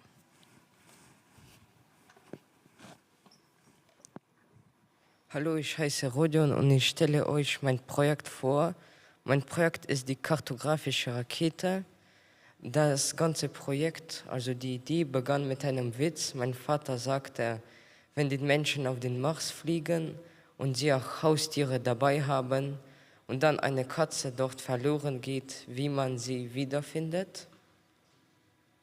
Und dieses Projekt ist mehr für die Mars-Mission gedacht. Also das heißt, wenn man zum Beispiel auf den Mars fliegt, und dort jemand verloren geht oder man schnell eine Karte braucht, dann kann man diese Rakete starten. Aber diese Rakete ist, ich habe diese Rakete gemacht, weil jetzt benutzen wir sehr altmodische Kartografie. Es heißt, für diese Karte zu erstellen, braucht man 3 Monate mit einem Rover. Also das ist sehr lange. Und die zweite Methode sind Satelliten, aber sie erstellen sehr ungenaue Karten.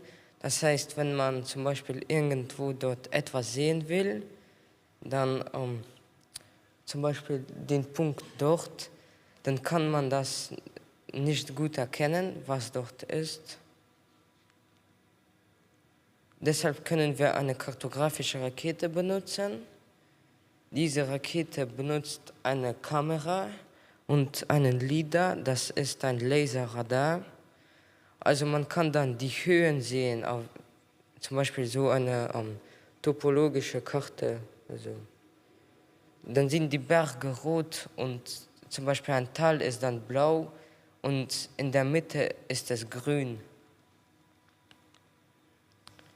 Aber die Rakete ist nicht genug, deshalb brauchen wir ein ganzes System von vielen Raketen, um eine Karte zu erstellen. Also als erstes wählt das Programm den Rover, um die Rakete zu starten, also im richtigen Platz. Und dann muss der Rover die Rakete ausrichten auf die richtige Position.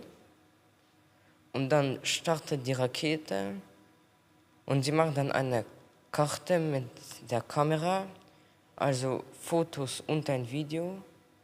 Und dann mit dem LiDAR auch noch eine Karte. Und dann sendet sie an den Rover, also diese Daten sendet sie dann an den Rover, welche sie dann an den Operator des Systems sendet. Also das ist, die ganze Elektronik ist hier. Dort ist ein Raspberry Pi und ein Altimeter und ein Gyroskop. Und dann auch noch ein Extension Head auf den Pi. Das ist dafür, dass man den LiDAR konnektieren kann zum Raspberry Pi, weil sonst geht das nicht. Wir hatten ein Experiment gemacht mit einer Rakete, mit einem Altimeter und also einem Höhenmesser und einer Kamera. Und das sah so aus. Und wir hatten so eine Methode benutzt, wo man also das Bild schwarz-weiß macht und dann sind die höheren Plätze sehr dunkel und dann die unteren heller. Das sieht so aus, also dort kann man sehen. Und dann missten wir mit Hilfe von Triangulation die Breite der Straße, also dort am Ende. Und die Straße war 4 Meter und auch 88, also breit. Und das ist dann das Ende. Also.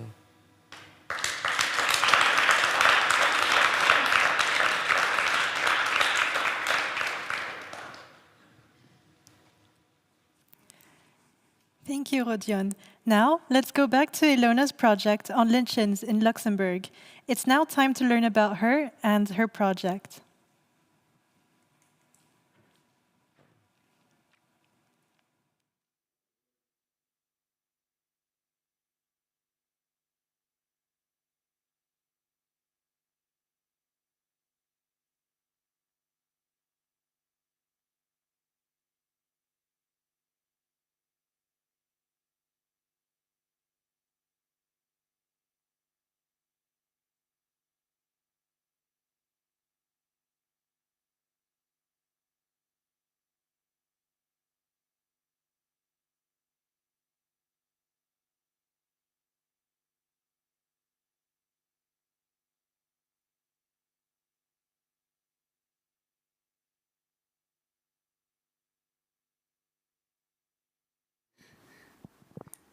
Hello, Ilona. Hello. How are you?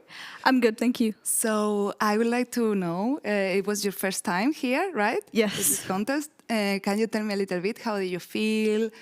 How are you feeling right now once it's done? I mean, I was a lot calmer than I thought I would be, to be honest. I got kind of confused with like coming off the stage, which was a little bit stressful, but other than that, like it was just explaining what I did, so it wasn't really just, it was fine, I think. Yeah. And maybe for us, because we saw the title, it seems super interesting, but can you give us a little bit of an introduction of the project? Yeah, so for my extended essay for IB, I chose to do a 4,000-word research paper on lichens. Basically, so as I explained, like what I did first was I looked for some research papers that indicated lichen presence in Luxembourg, and then I went to the actual areas where they said there would be lichens. And then from there, I chose to I didn't want to investigate the roads, because roads obviously they create sulfur dioxide from cars, but when I went to the actual area, I saw that there was a factory. So I wanted to investigate how the factory is affecting the lichens there. So yeah, that's how. So basically these lichens, they shouldn't be there. They should be there, and their growth is, and their presence is affected by the air that they take in. So, okay. Do you think that they can be a tracer of pollution? That they can be what? A tracer of pollution. That means that you can use them to see if the area is polluted. Yes, or exactly, not. Exactly, yeah, and it shows basically how polluted the area is, and that was exactly. That's amazing. So, and how they are incorporating the sulfur dioxide in the structure? Can you tell us a bit more about that? They have no cuticles or roots, which means that they take in whatever is in the atmosphere. And if there's a lot of sulfur dioxide in the atmosphere, they're taking this in, and this is inhibiting how much they can grow, for example, their height and their diameter, and how present they can be in the area. So which is why I thought, if I go further away from the factory, there's going to be more, hypothetically, and then if I'm closer to the factory, there will be less, because they're affected by the emissions. Yeah. Did you have time to check what could be the solution, or there is no actual solution? I mean, the thing is that there's been pollution in this area for a long time, and they're still being affected by this pollution even years after. So I'm not really sure how this could be fixed, but it's already a starting point to know that, like, if you have a factory that's emitting sulfur dioxide, you have to be aware of the impact that you're going to have on the environment, and like where the factory is located. So it's super interesting. I think this should consider more observations and more research for sure. So talking about the contest, for someone that is about to register or is thinking about participating, do you really encourage these people to participate? Is something good? Did you I don't know, felt that it's something everyone should try once? Yeah, I mean, if you've done this research and you want to show the world what you've done, definitely it's an amazing experience, and you talk to people who have so much more experience than you, and they give you so many opportunities. For example, one of the jury members told me, like if you want to measure the actual amount of sulfur dioxide, you can contact me, and I can give you what you need to do that, because obviously I had these there are definitely limiting factors when you're in high school. Like I didn't have anything to measure the content of sulfur dioxide. So yeah, it's really lots of opportunities. Yes, and contacts that you're getting perfect. Yeah. I don't know if you want to ask. Yes, I'm curious about how you get this idea. So you was walking there and you said, there is less lichens here than here, or how you get the idea of this project, how you develop it, and what's the next? I mean, if you want to do something else later? I'd say how I came up with the idea. I mean, lichens have been investigated for a long time, so it's definitely not like a unique thing. and they're like one of the main bioindicators in the environment, which is really interesting. The fact that you can use this species to just determine if the area is polluted or not, and if, like how the environment is being affected. So yeah, it was also mainly talking to my my high school teacher, Ms. Charnot, in ISL. She talked to me about this. She was like, I've always been interested in environmental science, and she told me, you could do this. Like, this is lichens. Like, I think you would really enjoy that, and that definitely, yeah. That's one of the main reasons. I have one curiosity, my own curiosity. So that's could you link some specific species to the contamination, meaning that can they mutate, or do you just take not just, yeah. It's very interesting, take look at the shape, at the size, or yeah, exactly. So height and diameter are affected. So like the height of the lichen, like how much, like just the height, and then the how big it grows. So definitely, so that, and also different species react differently. For example, I think it's, so as I said, it's like squamulose and foliose are different types of lichens. They just have a different shape. It's not the species name, it's just a different shape of lichen.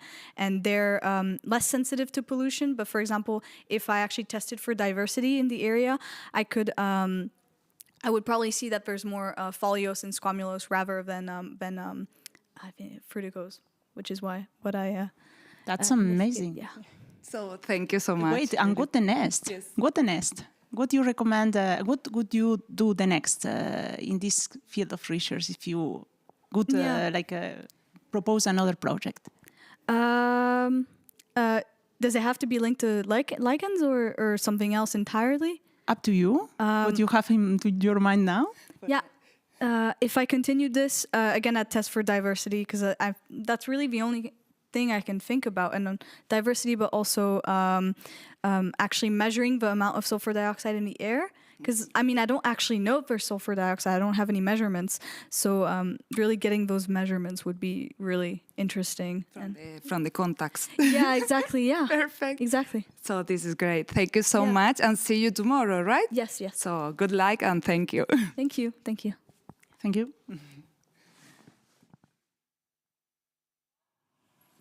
So it appears that we have a lot of returning contestants this year, with another returning participant, Selena El Hafidi, and her project, Methods for Detecting Telomerase in Breast Cancer Diagnosis. Sounds interesting. The floor is yours, Selena. Good morning, honorable members of the jury. Cancer, as you may already know, it's the leading cause of death in today's world. My name is Selena, and I focus on breast cancer throughout my project because it appears to be the most common disease in the world and the major cause of cancer fatalities. With 7.8 million of women diagnosed and 685,000 deaths globally in 2020, breast cancer is the most frequent disease among women, and the number of cases continues to climb. Breast cancer is a real challenge because there is no effective cure, or the one already existing are just damaging treatment for healthy cells, such as chemotherapy. But first, we need to understand what cancer really is. Cancer is a disease characterized by unregulated cellular proliferation. It is excessive and unplanned, and eventually harming all of the tissues around it. The ability to metastasize is one of the characteristics of cancer that fascinates me. When cancer develops in one area of the body, it can spread through the blood to form a new tumor in another organ or another tissue. And this is called metastasis, and this is what kills patients. Something that allows cancer to spread is their replicative immortality.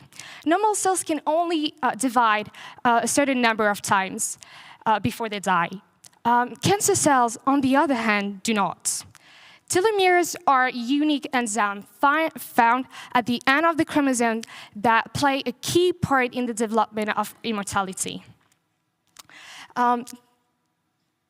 Telomeres are a region of small DNA sequences that are repeated hundreds or thousands of times. It protects chromosomes from DNA degradation. Telomeres become slightly shorter each time a cell divides. Throughout numerous division cycles, the telomere repeats are quickly eaten away. And this helps to explain why some cells only divide a certain number of times. Regrettably, some cells restore telomere shortening by generating a telomerase, an enzyme expansion, a telomerase enzyme expansion. And this enzyme is formed in more than 85% of cancer. Moreover, telomere activities has only been seen in tumors and not in normal cells. This helps to explain that telomerase can be identified as a potential target for cancer diagnosis. My study's goals were to investigate telomerase as a potential sensitive biomarker for early breast cancer detection. Because breast cancer cells' capacity to metastasize thanks to telomerase is the leading cause of treatment failure and patient death. And my other goal was to find a method to detect telomerase that could be used for breast cancer diagnosis. So there's different methods to detect telomerase, and the first one I will introduce to you is called the quantitative PCR test. It is the most effective and acceptable method for conducting large-scale epidemiological studies. The method gathers cells from a patient's blood sample, extracts the DNA, amplifies it, and counts the number of similar DNA sequences, which are telomeres, that are found in the pool. The average telomere length is then calculated and shown as a result. Another method is called the trap test. And it is another approach for detecting telomerase activity. It is a popular method for measuring telomerase activity in mammalian cells and tissues. The procedure is divided in 3 steps. The first one is telomerase predicts extension, amplification, and detection. And this method's goal is to detect false negative results. To conclude, by using these methods to detect breast cancer, we may be able to reduce breast cancer death by providing a variety of biomarkers such as telomerase that could be used to diagnose breast cancer. Thank you so much.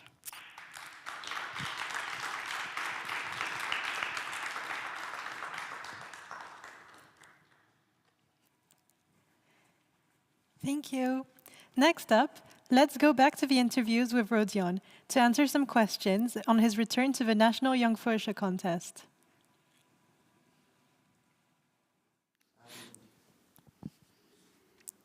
Okay, so nice to see you again, Rodion.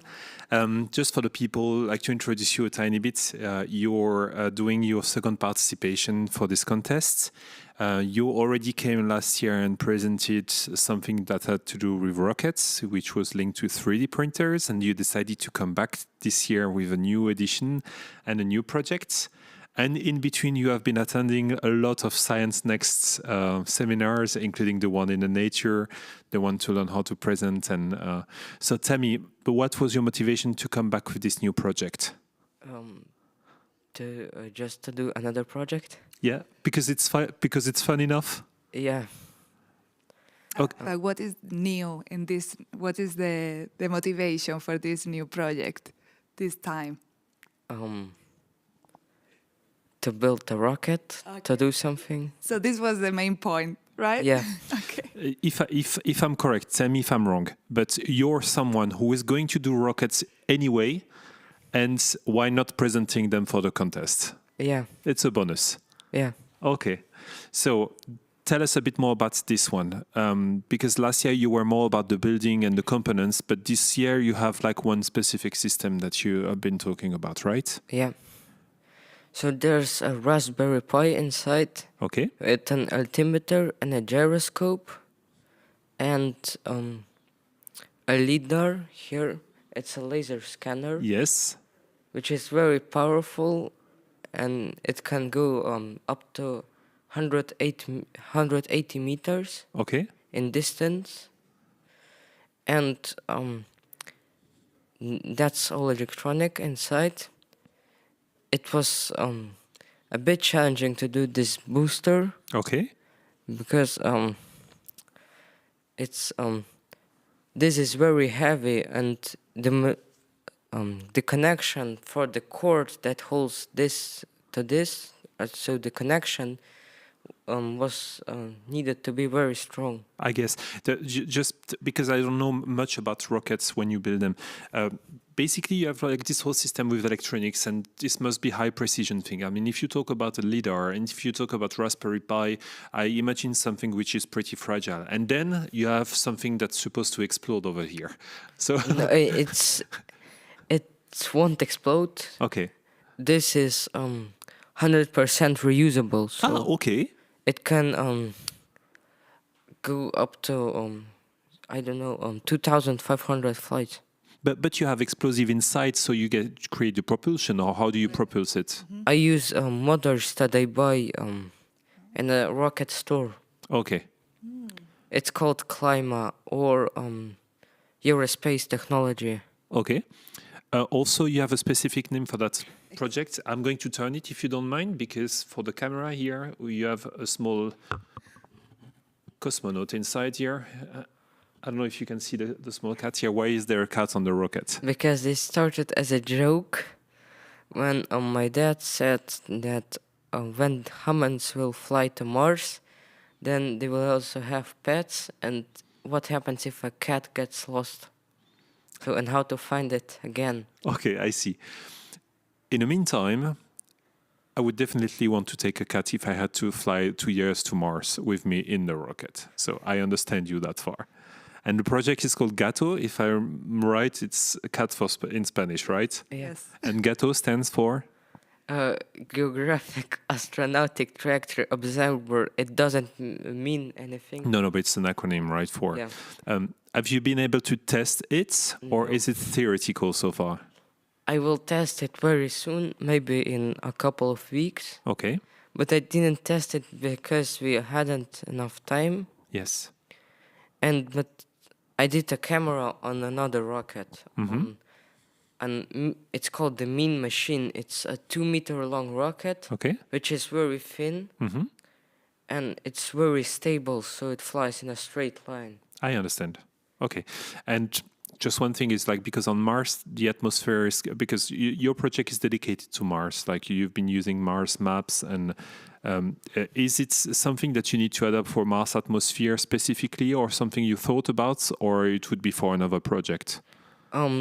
I thought about this. Mm-hmm. It will work on Mars because it's a rocket. Mm-hmm. It's not a drone.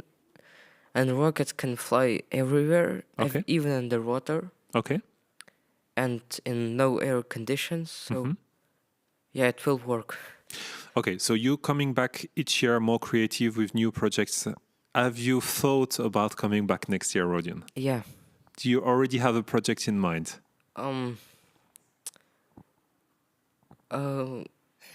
He cannot really say.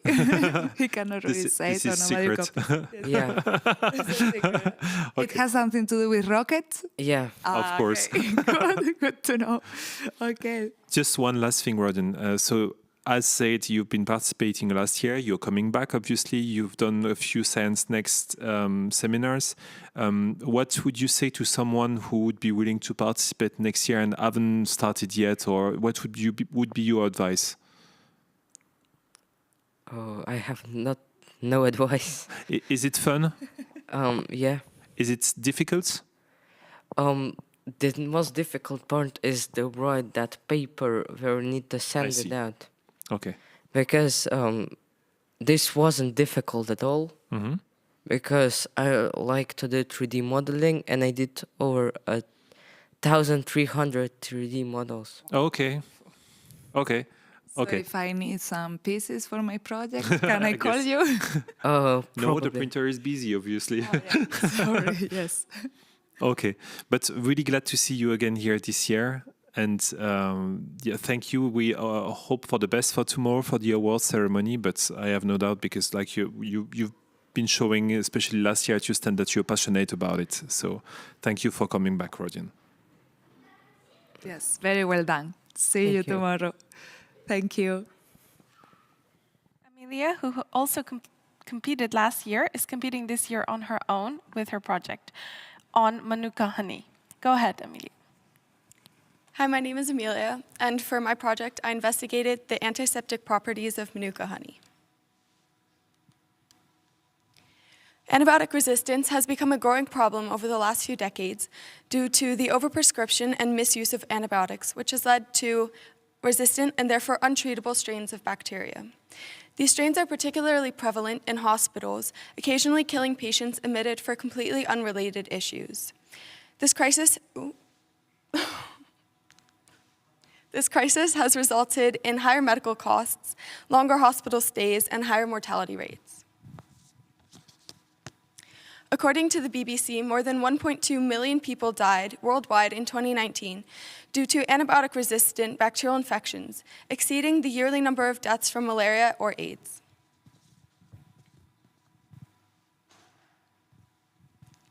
Manuka honey was first discovered to have antibacterial properties in the 1980s by Professor Peter Mullen. However, the cause remained unknown until 2008. We now know these properties are due to methylglyoxal, an organic compound derived from the nectar of leptospermum flowers. This plant is native to New Zealand and therefore has traditionally been used by the indigenous Maori as a medicinal remedy. While more research still needs to be done before Manuka honey can become a common form of treatment, medical-grade honey has already proved to be effective in treating minor burns and wounds and can even be bought in the form of ointments or bandages in pharmacies.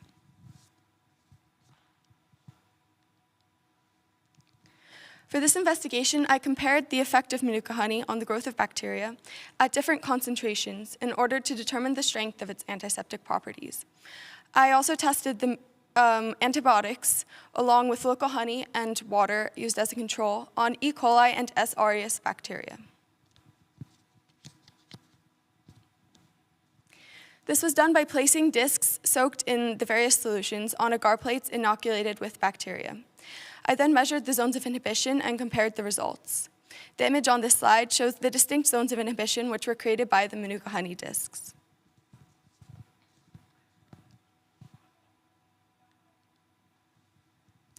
From my data, I was able to conclude that overall Manuka honey was effective in preventing the growth of E. coli and S. aureus bacteria. However, it became less effective as the concentration of the solutions decreased. I found Manuka honey had a greater effect on S. aureus than E. coli, which was expected, as my background research had shown antibiotics to be more effective against gram-positive bacteria, such as S. aureus.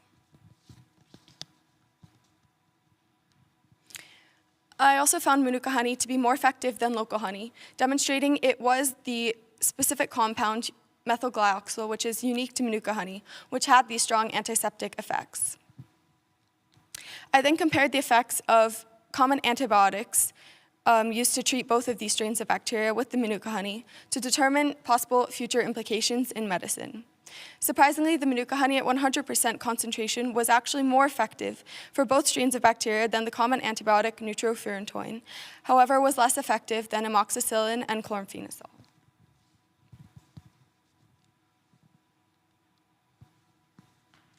The results gained in this investigation demonstrate that Manuka honey could have enormous future medical uses. Although medical-grade Manuka honey is expensive, it could be developed into treatments to combat antibiotic-resistant bacteria and reduce the overconsumption of antibiotics by acting as an alternative form of treatment. While the conclusion effectively answers my research question, it also creates uncertainty about the success of Manuka honey in treating antibiotic-resistant bacteria in clinical settings. Most previous data from my background research, as well as data collected in this experiment, have used in vitro methods. However, the honey could react differently when no longer performing in a laboratory setting when other factors are introduced. Although the future implications are unknown, Manuka honey has proved to have strong antiseptic properties and I believe is worthy of further investigation and attention from the medical community. Thank you.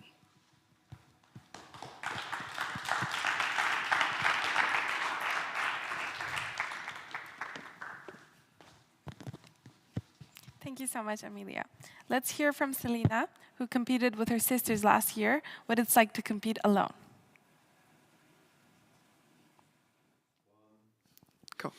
I'm super, super happy to see you here, you know. Me too. Yeah, so you're coming back. We just for a bit of context. So you came last year and you presented a project with your sisters. This year you decided to split. You have 3 very different projects actually. This year you're presenting something about breast cancer. So my first question for you would be, does Apple help to prevent breast cancer? Of course it does. Of course it does. No, like, yeah, all type of good foods and healthy foods will always prevent cancers in so many different ways. Okay. So just for the context, yeah. because last year they presented a project which was called "One Apple Per Day Keeps the Doctor Away," Yes. and that was so for the referring joke. So how is it basically on stage this year? Was it better to be able to present alone, or is it better in a group? It's better alone because you don't really need to care about the other members of the group. It's really about you, and so you get all the merits, and you can organize yourself in a better way, and it's just so much fun to do it yourself. But it's also so good. It's also like really good to do with person you really care. Well, I did it with my sister, so it was easy to organize ourselves and to work on it. But doing it alone is better. So next year, when you're coming back, are you going to present alone again? I think I will present it alone. So I got a double confirmation here. So Selena, Selena should be, no? Okay. Why breast cancer? Other diseases, no? It's about breast cancer. You can tell us a little bit. Yeah, well, I choose to focus on breast cancer because it's a disease that is so famous, and I just do feel like there's not enough cure, and not a lot of people are caring about it. So I just feel like I wanted to raise awareness in a way, or like just to bring this topic on the table, because a lot of women are suffering from it. So, mostly women, right? Yeah, but also men. Also men can, but it's a really short percentage. Compared to women, right? Yeah. Is it something you would like to pursue later as a career, like working in that field and whether prevention or medicine or? Yeah, I will really like to pursue in medicine. Okay. Not especially in breast cancer or like surgery. I really like surgery though. Okay.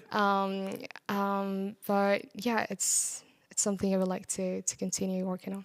Okay, I got a returning contestant question for you again, but it's more about, so you've been participating last year, then you had the chance to be at the Expo Science, and from what I witnessed, you seem to have so much fun there. It was so much fun. For the contest, like the contest is something serious. The Expo Science is something a bit more chill. Yeah, let's say that. And then like you've been one of the motors, I would say. Like we were really happy to see you evolve there because like you've been carrying a lot of people along with you and your good mood. And what would you say to someone willing to participate for the contest for the first time? Then just go for it. Honestly, it's so much fun. You will learn so many things. You'll meet incredible people, and I'm still friend with them. I'm still talking to them. So that's amazing. And they're so from glad to hear that. everywhere in the world. You can just like see, oh, I have a friend living in Spain, I have a friend living in Sweden, and something else, and they're just so nice. Yeah, you really get the chance to meet people that are also passionate about science, and you can talk about the same topic. So yeah, just go for it, and don't be scared. Awesome. A last question, maybe. I think this gives you a lot of background, right? All these contests. Are you planning to participate in the next? Next year? Yes. Oh yeah, sure. Yes. Okay. I'll come. Good. So then, so you can sign the paper right outside I'll here. do it now. But thanks a lot for participating again. We're so happy to see you So here. it was a pleasure for me to be here. And let's wait for tomorrow for the award ceremony then. yes. Thank you and good luck. Thank you. Take care. Thank you. Thank you.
Now, we have another returning participant, Sophia El Hafidi.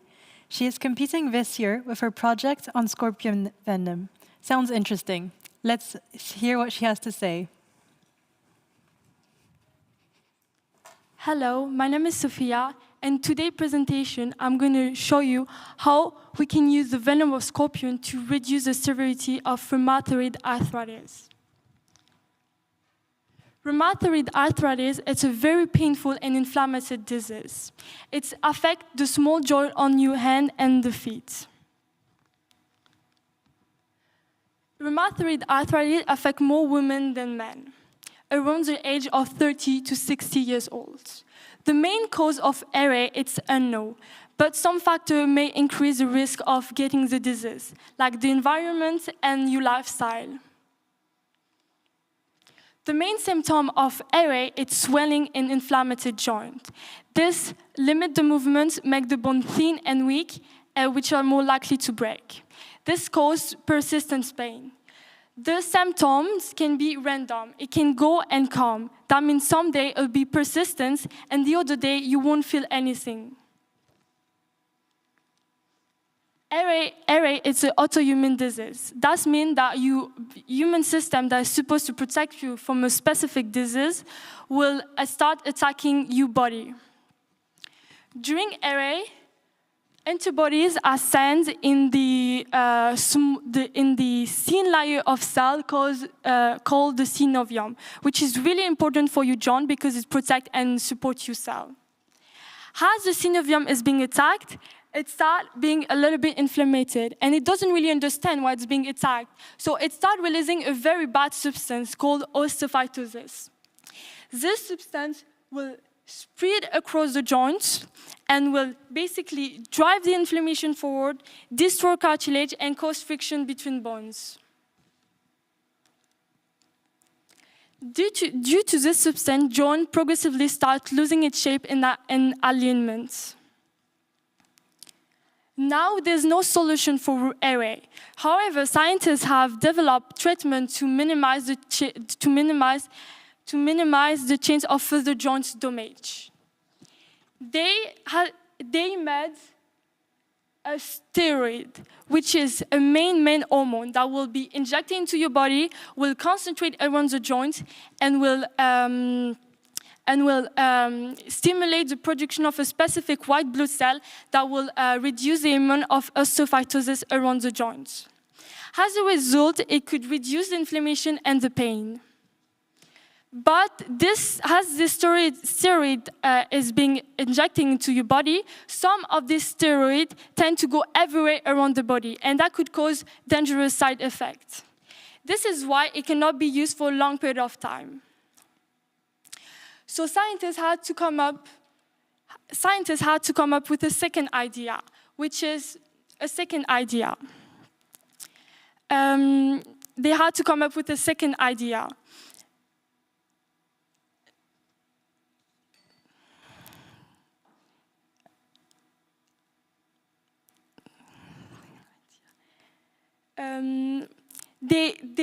After years of investigation, they decide to use the venom of scorpion because the venom is actually a very interesting substance. The toxin present of the venom could go directly towards the brain without spreading out and start damaging the neuron. So scientists decide to extract this molecule that drives the toxin towards the brain and attach it to these steroids. This molecule will basically act like a taxi. It will drive this steroid towards the joint, limiting its exposure to other body cells. This treatment was very successful. It has stopped the damage and inflammation, and it's helped the steroid to concentrate around the joint in mice. This treatment has not been yet used in humans, but it has shown that it could stop the progression of the disease in mice. Further research needs to be done to be concluded after we can use the venom of scorpion as a treatment for rheumatoid arthritis. Thank you for listening to me.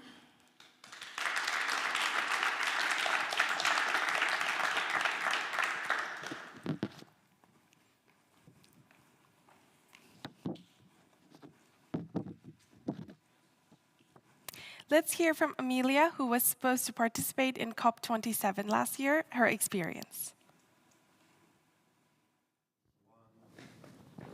Nice to see you again here. Thank you. So also another returning contestant. Tell me a bit more about your project this year.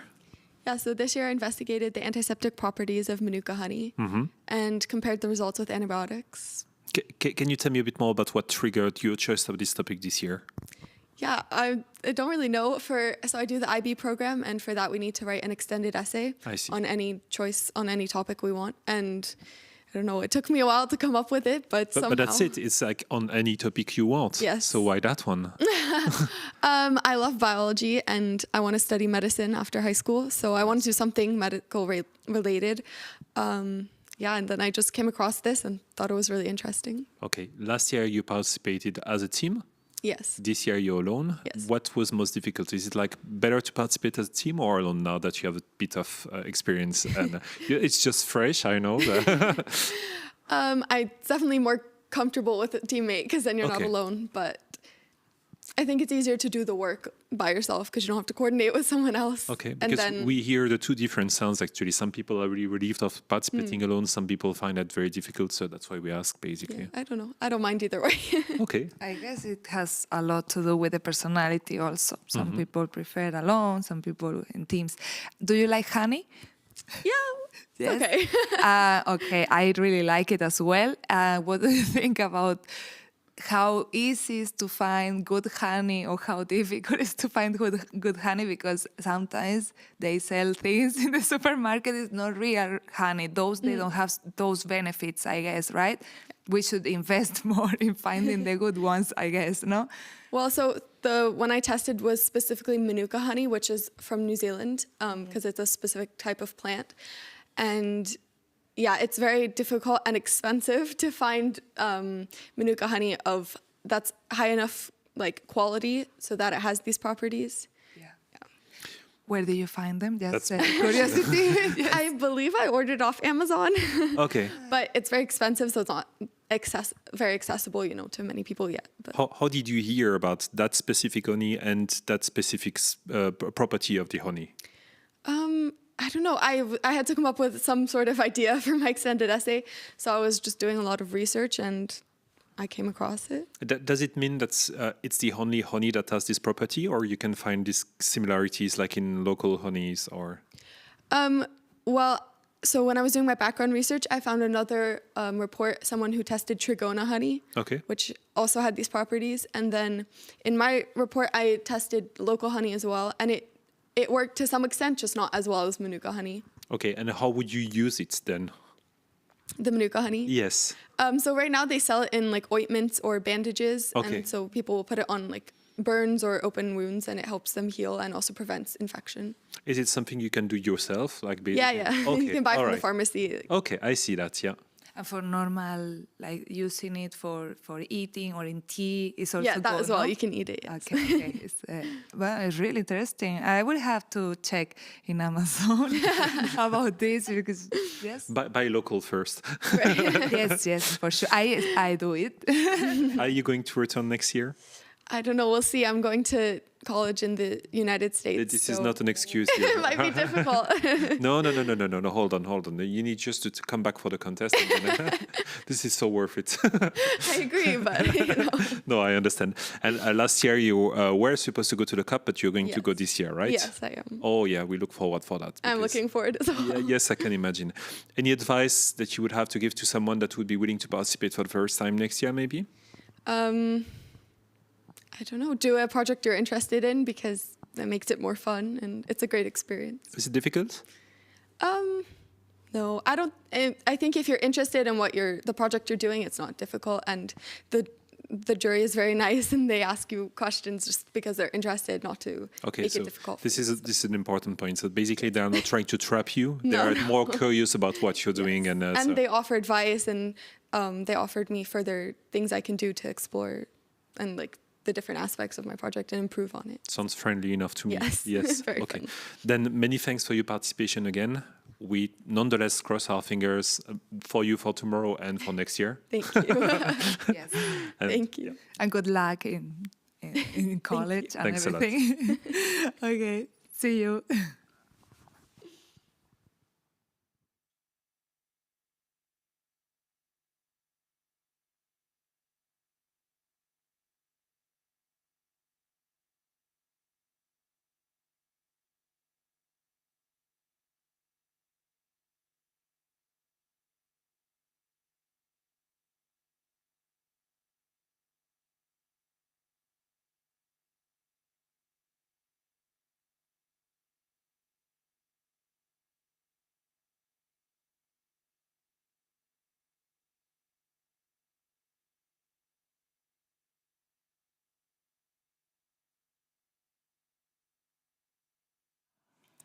Next up, introducing Danil Murzikiev, who has extended his project from last year, now exploring the theory of institutional evolvement by conscious arbitrariness.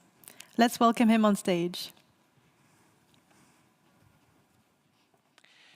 Thank you very much for introducing me.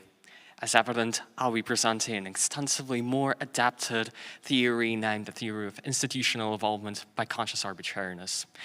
I have left everybody approximately a year ago on that stage of proving to some extent the theory of inevitability of democratic states. At the same time, how sure can one be about this conclusion? And this is what I have investigated throughout the year. The first thing that I will present is what exactly is implied by inevitability of democratic states, because in the very end, it was relatively controversial. Throughout the year, I did manage to come up with a rigorous definition of what inevitability of democratic states would imply.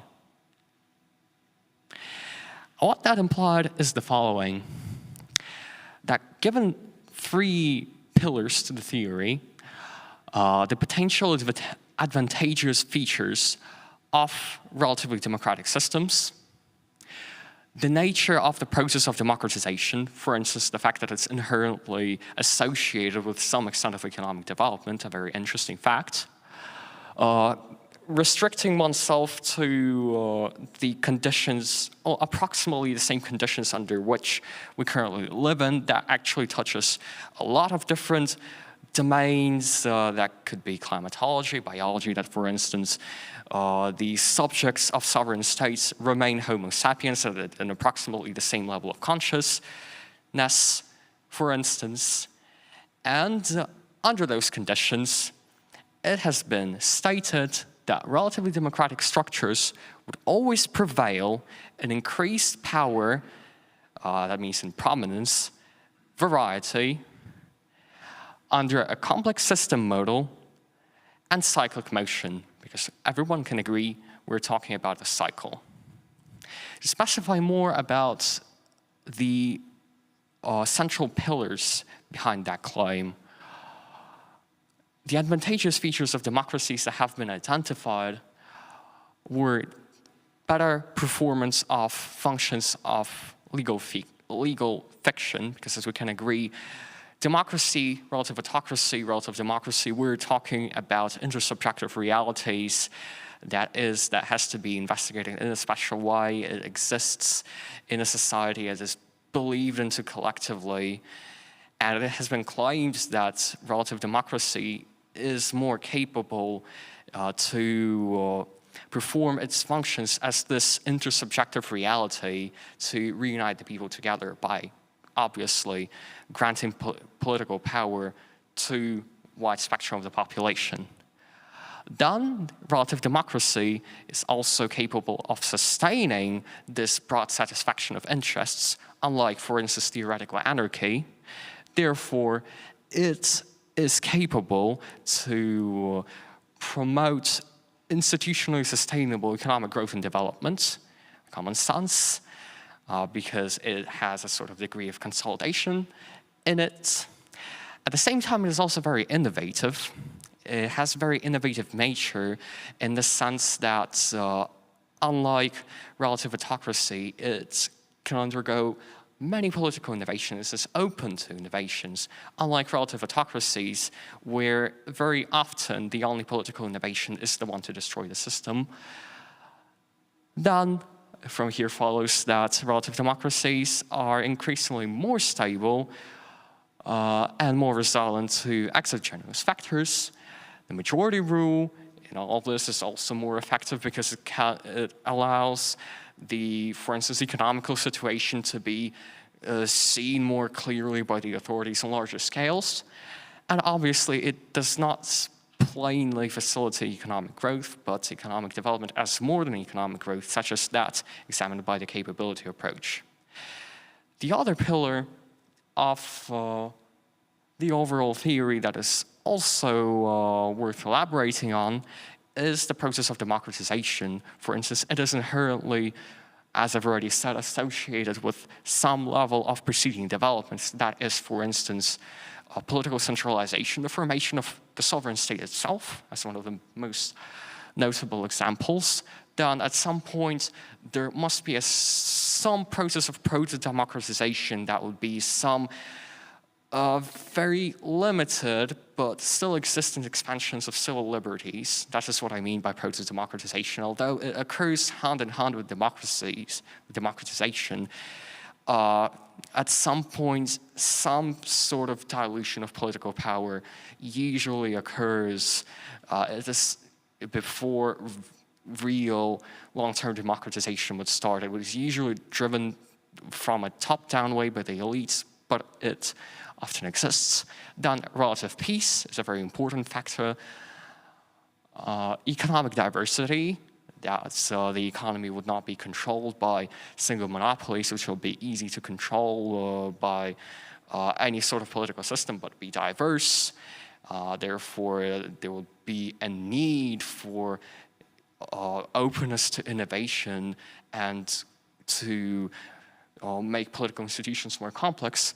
But also, another quite essential factor to this are the alterations of those four conditions, the resistance from the so-called relatively pro-relative autocratic force that in turn, to some extent, motivates and pushes that cycle of resistance between pro-democracy and pro-autocracy, those ideas existent within every system.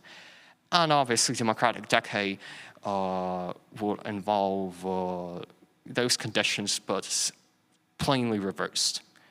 So those are the conditions that have been theoretically identified. Now, this is all very interesting and insightful. To a theoretical, potentially philosophical extent, the theory could be largely proven, but at the same time, it would be quite interesting to observe the theory under a new light, under a qualitative analysis, under a more scientific, fair enough, under a more scientific light. And that would be, for instance, analyzing the data that we already have. In my case, I was analyzing the most suitable index of democracy, that the one be created by the Varieties of Democracy Institute, and unfortunately for now limited to gross domestic product per capita as a measure of economic development, to see their interplay on different temporal scales. Now, what has been found out of interest? Throughout the year, many positive correlations. This is all to do with the first pillar of association of democracy to economic development, and the fact that the two factors influence each other in retrospect. That democracy, for instance, facilitates economic development, but there's also an influence otherwise. There is definitely an association. There is quite a strong and significant current correlation and note in statistical significance. I understand that as a relative concept, I like democracy, and usually if a result was significant, it would imply that simply more research is needed, but it is still quite insightful. But there probably is some pattern in this, as seen from the results. For instance, as here, a relatively recent correlation between the level of gross domestic product per capita and average VDAM democracy scores, or for instance, to adapt oneself more towards the concept of real economic development, not plainly growth, there is a considerably significant correlation between the Human Development Index levels, the latest ones, and the democracy levels. But what is more, of course, those were correlations. Correlation does not imply causation. And therefore, the impacts of the Great Recession from the recovery from 2009 to 2019 have also been investigated. And there is also quite an interesting positive correlation between the level of democracy and the level of linear recovery, obviously not proportional. What is more, even according to the indices that we already have, it has been recorded that relatively democratic structures have prevailed in increased power and variety at least twice throughout history. Obviously, since antiquity overall, and since approximately the Great Depression, the Second World War, that was really the most significant period of democratic decade that has occurred. And since then, they have increased in prominence, power, and variety. This is very great. But there are some problems with those conclusions. For one thing, after several statistical experiments, it has been understood that unfortunately we still lack a proper index of democracy to measure it properly. For instance, many democracy indices imply a minimum and a maximum value.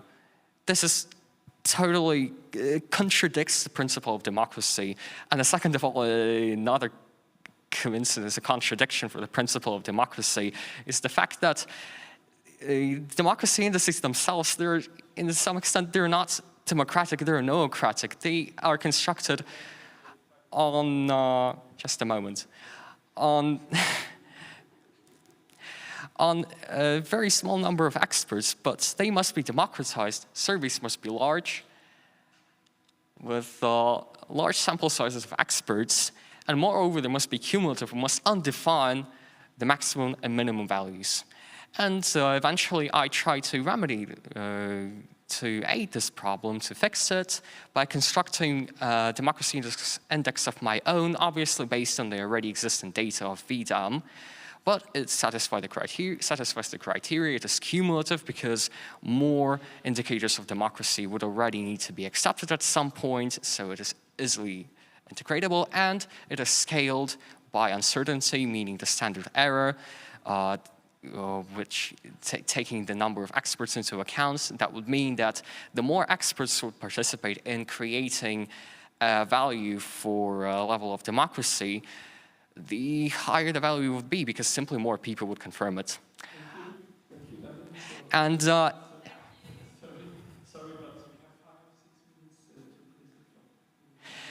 just one final word that I do more.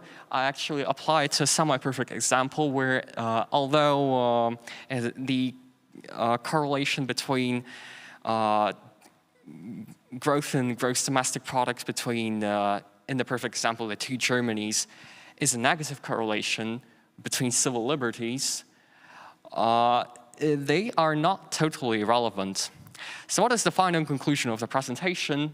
The presentation is that we need to revise the indices of democracies we have, and also the fact that inevitability, well, it is very interesting. Obviously, there is an overall trend, but of use is the overall trend. If we're building from the overall trend, we are inherently creating bias onto analysis on smaller scales. We must adapt methodology. I must adapt my methodology to investigate the inevitability, potential inevitability of democratic states. Therefore, until further conclusions are drawn, in an inspiration of its biological monomer, the theory of inevitability so far is no more. The theory of institutional involvement by conscious arbitrariness has been launched. Thank you very much. I am sorry for taking way too much of your time.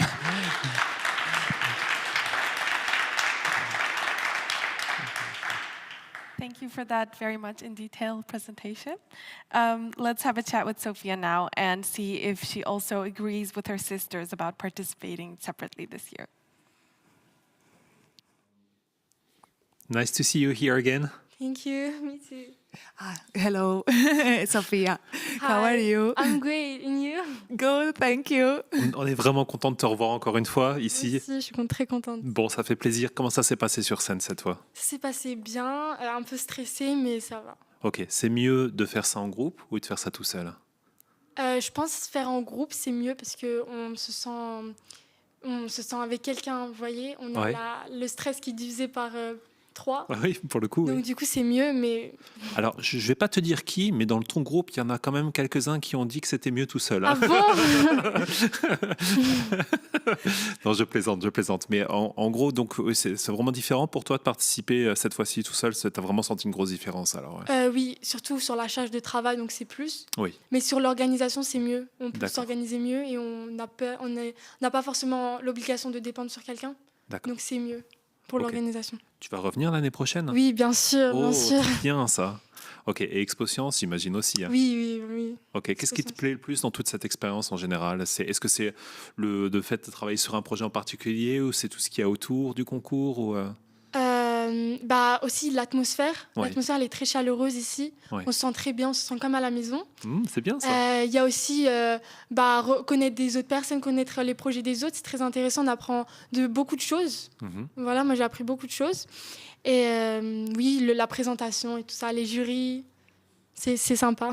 Ok, donc tu penses que le montant de travail qu'il faut fournir par rapport aux bénéfices que tu en retires, il est quand même plutôt positif? Oui, alors il est plutôt positif. Oui. D'accord, ok. Est-ce que tu as des conseils à donner peut-être à quelqu'un qui hésiterait à participer pour le concours l'année prochaine ou Venez avec beaucoup de passion, amusez-vous surtout et prenez plaisir à faire à présenter et à faire votre travail. D'accord, ok. Tu as rencontré quelques difficultés cette année ou il y a quelque chose qui t'a... Non, pas trop, non. J'ai pas trop rencontré de difficultés cette année. Donc tout va bien alors. Oui, du coup. tout va bien. C'est bien. Donc on va recommander. En tout cas, on voulait te remercier aussi parce que comme je disais, toi, tes sœurs, vous avez été... On a noté que vous étiez un moteur aussi par rapport à la fondation. On a vu que ça vous plaisait énormément. On a vu que vous êtes capable aussi de ramener les gens autour de vous, etc., de mettre une bonne ambiance et tout. Donc on est vraiment, vraiment ravis de vous avoir de nouveau. Merci. Et on serait vraiment extrêmement content de vous avoir l'année prochaine encore. Oui. Merci beaucoup. Merci à toi. Merci. Au revoir. Au revoir.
Ladies and gentlemen, thank you so much for following the second day of a 52nd edition of a National Jonk Fuerscher Contest. Now, it's time for a lunch break. Be back in 1 hour.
Ladies and gentlemen, welcome back to our live stream of a 50-second National Jonk Fuerscher Contest. This next project should interest all the teachers in the audience. It is titled, How Different Teaching Methods Affect Students' Memorization, which will be presented by Shemzi Bader, Angelica Zidakis, and Gilles-Lucas Reckinger. Please welcome them on stage. Bonjour, je m'appelle Badr Shemsi et voici mes collègues Xaidekis Angeliki et Reckinger Gilles. Notre étude se base sur comment les différentes méthodes d'enseignement affectent la mémorisation des étudiants.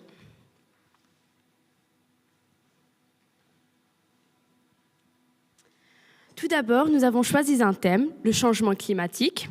Ensuite, nous avons cherché 4 méthodes différentes d'enseignement que mes collègues vont vous expliquer par la suite. Nous avons fait des recherches afin de récolter des informations que nous avons utilisées dans notre questionnaire. Ensuite, nous avons imprimé les questionnaires.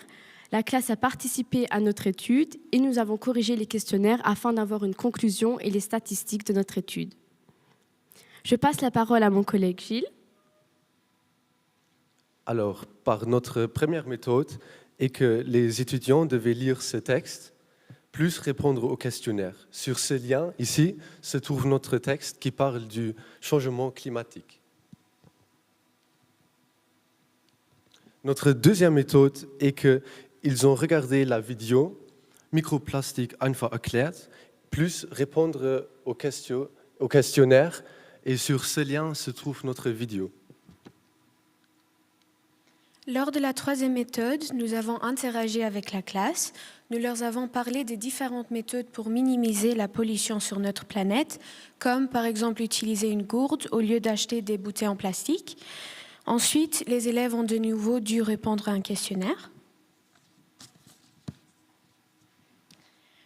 Pour la quatrième méthode, nous avons divisé la classe en groupes de 4 et chaque groupe a reçu une image différente. Seules 2 personnes de chaque groupe pouvaient voir cette image et elles devaient décrire ce qu'elles voyaient. Et leurs coéquipiers devaient dessiner l'image avec seulement la description de leurs collègues. Ici, sur la première image, on voit des inondations qui détruisent des milliers de maisons chaque année. Sur la deuxième image, on voit un feu de forêt comme celui qui a eu lieu en Amazonie, autrement dit les poumons de la Terre. Sur la troisième image, on voit une tortue qui nage dans l'océan. Elle est entourée de plastique. Elle essaye également de manger un morceau de plastique. Ceci fait évidemment mal aux animaux, mais aussi aux humains, car nous mangeons ces animaux. Donc à chaque fois qu'on les mange, on mange aussi du microplastique. Sur cette image ici, on voit des sécheresses qui deviennent de plus en plus fréquentes à cause de l'eau constante et température. Certains endroits deviennent très secs, ce qui mène à des canicules. Et sur cette dernière image, on voit un ours polaire qui est assis sur un tout petit morceau de glace. Et ceci montre la fonte des glaces qui a pour conséquent la destruction de l'habitat de millions d'animaux.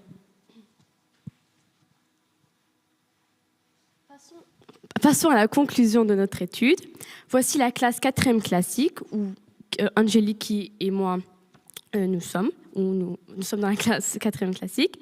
Quand les élèves ont lu le texte, 63,3% des filles ont répondu correctement contre 83,3% des garçons.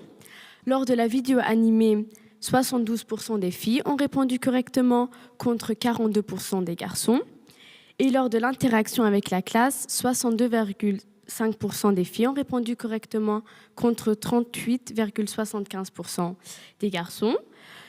Ici, comme conclusion, nous avons conclu que la méthode de lire un texte a été la plus concluante. Et par rapport à la différence entre les filles et les garçons, c'est les filles qui ont eu le plus de réponses correctes. Ensuite, la classe 2e TPEN, donc une classe de général, où Gilles se trouve. Quand ils ont lu un texte, c'était 63,3% des filles qui ont répondu correctement contre 58,3% des garçons. Lors de la vidéo animée, c'était 88% des filles ont répondu correctement et 74% des garçons. Et lors de l'interaction avec la classe, ça a été 35% des filles ont répondu correctement contre 18,75%. Comme conclusion, c'est que la vidéo animée a été la plus facile pour cette classe. Et encore une fois, c'est les filles qui ont eu le plus de réponses correctes. Merci beaucoup pour votre attention.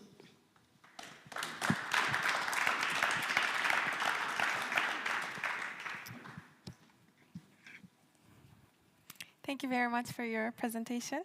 Let's hear more about Daniel and his experience with the National Jonk Fuerscher Contest. Hello, Daniel. Nice to see you again here. You're coming back this year after presenting your project last year. I believe this year is an extension of what you've done last year, isn't it? Good afternoon. That is exactly correct. This year's project is largely an extension. Okay. What did motivate you to actually pursue in that project in terms of extension? Why did you feel that you had to push forward in that same? Well, for one thing, for last year, I've already spent so much time. I've already done so much work on this topic, and eventually I became attached to it. And I became even more curious myself and wanted to investigate more. And plus, there was that notion of me not really involving all that much of, frankly, scientific methodology all that much. And while I really wanted to integrate something mathematical, something quantitative, a quantitative basis to my theory, a scientific basis. And at the very end, I thought, I am interested, I'm so curious, why don't I just do it? Absolutely. Here I've done it. It's going to be tricky what I'm going to ask you. I remember there was this famous quote from journalists who asked a Nobel Prize, can you explain in a few words, like what's your Nobel Prize is about? And the guy answered, if I could summarize it in a few words, it wouldn't be worth a Nobel Prize. But if you could just choose a couple of words to describe to the people what you've been doing during your project, what is it about? Well, it is largely about the global trends in governments among the political institutions that are analyzed, the overall progressions, as well as now also the way to measure their progressions, notably the extent of prominence in democracy among institutions. Eventually, I ended up actually constructing my own index, but it's largely about that. It's the global trends in governments, largely and their subsequent economic developments, at first presented under the framework of inevitability of relative democracy, but then I've adapted it until further conclusions are drawn. This is pretty much it. You developed an index this year, right? Well, it's not to say that I've developed all by myself. The data was already there. Okay. It's just the way I was using the data that was different. I see. And can you draw positive conclusions out of your work? Because, I mean, like at the moment, if we are talking about democracy and worldwide and things like that, people tend to be pessimistic. Tell us good news, please. Good news. For one thing, regarding the most general global trends, as I've described before, inevitability of democracy, I've developed a rigorous definition of what I mean. And there have been at least twice when the process what I was describing, the general trend, actually worked out in an incredible way. What I mean is that the rigorous definition is that democratic states would always sort of increase in prominence, power, and variety in the world. And it has happened at least twice, at least. But at the same time, building from that general conclusion is exactly what I criticize and promote a more grassroots approach to it, because it's a lot more interesting what happens in between. So probably the final conclusion is that, yes, there is an incredible general trend, but really reinforcing it on a day-to-day basis, I would probably not do it and promote grassroots research. And so the takeaway is that well, overall the trend, it is quite positive incredibly, but one should be skeptical about it. Okay. The message is well, it's rather positive, but one should actually emphasize more whatever happens on shorter time scales. I see. Did you have any question? I wanted to say that maybe we need to finish soon. But I wanted to ask you. So you love so much this topic that you decided to do an extension, no, this year. Do you see a third context about this one? There is more for sure, right? About this topic. Are you going to come back? Well, I don't see why not. I've been pulled into this so much. I'm doing pretty much doing this to some extent by inertia. I fell in love with the topic. But that's inspirational. I think that's the way people should do that. They need to find something that they really love about so they can go deeply into that. And yeah. Yes, that's sort of what happens. I will definitely continue. I can confirm that. Perfect. So thanks a lot, we Daniela. will see you, most likely. Thank you. See each other.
Next up, we have Awa and Belmin, new to the contest, with her project, What Are Dreams? Can't wait to hear the answer. The floor is yours.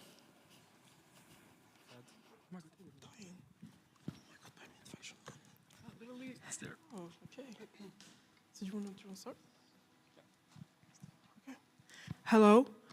I hope you can hear me well. My name is Awa, or Ava. It's just how you want.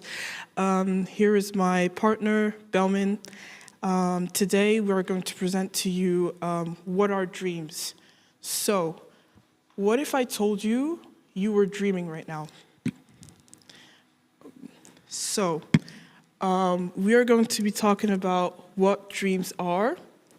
We're going to start with James Watson. Many of you probably know him already.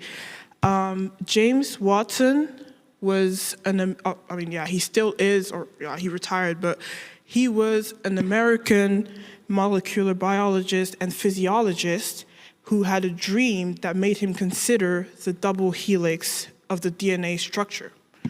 So, he dreamt about two snakes intertwined, just like the double helix we know today. Your turn. Okay, so now the introduction, we're going to talk about the definition, REM sleep, the history, and dreams as therapy, and also some studies. So the big question, what are dreams? Dreams are basically unconscious thoughts and suppressed memories. It's located in the hypothalamus. It's the thalamus system in your brain where dreams happen. So the hypothalamus is located right here. It's this small area. Yeah. Okay. So, dreams in general. In most cultures, dreaming is just a different way of acting in life. For example, some people come to a new place for the first time, yet they say that they have visited it in a dream. Thus, in some cultures and religions like ancient Egypt or even Islam, dreams are sources of supernatural powers and even foretelling the future. Sigmund Freud proposed that dreams were a representation of suppressed wants and even anxieties. There are 4 main sleep stages. The first sleep stage is called N1. That is when you are awake, and that's when you first fall asleep, so your eyes just closed and you're currently sleeping. Then we have the second phase, which is called, is it not working anymore? Oops. Sorry. Then we have the second phase, which is called N2. That is the light sleep just before deep sleep. Then we have the third phase, and that is one of the deepest sleep phases. That's when you're deeply asleep, the deep sleep begins.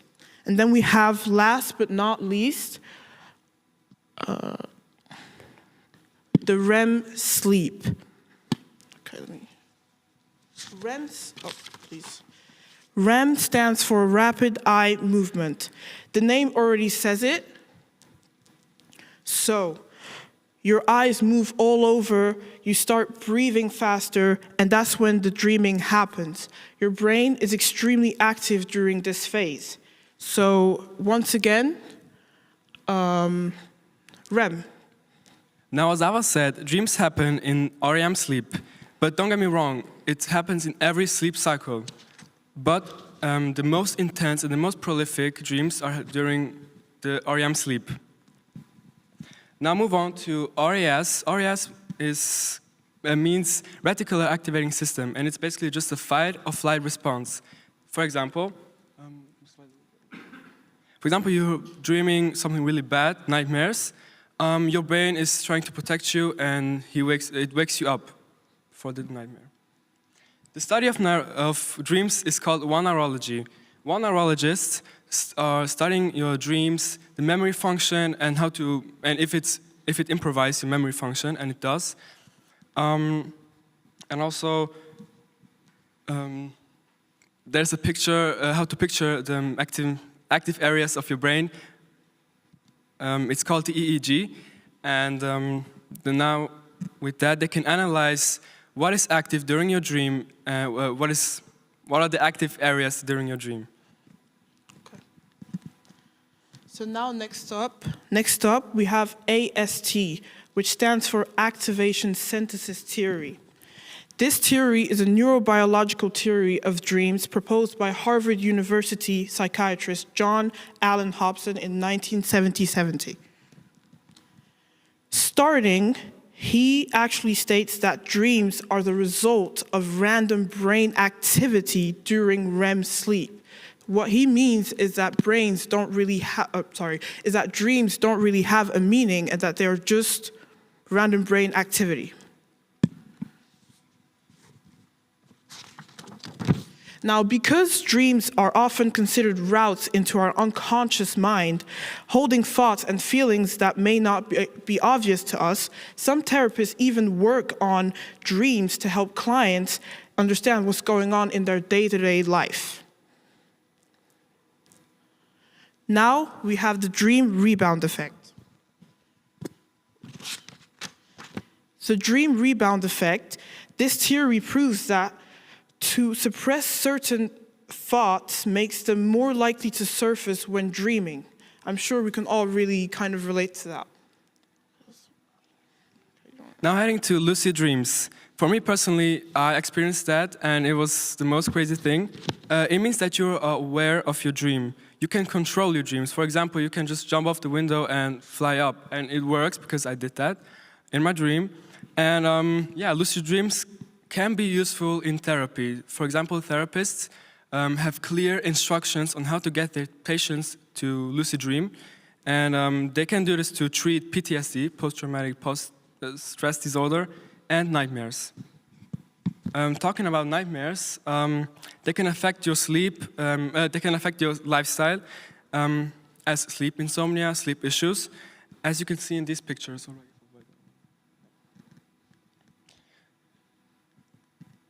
Now, what are nightmares? Nightmares are bad dreams. You wake up, as I said, because of the reticular activating system. The brain is trying to, it's a fight or flight response of your brain. The brain basically shows you pictures of your suppressed memories. It's pictured mostly of monsters or bad stuff. It can be anything. If that happens more than once a week, it's called nightmare disorder, and if you have that, you should see a doctor.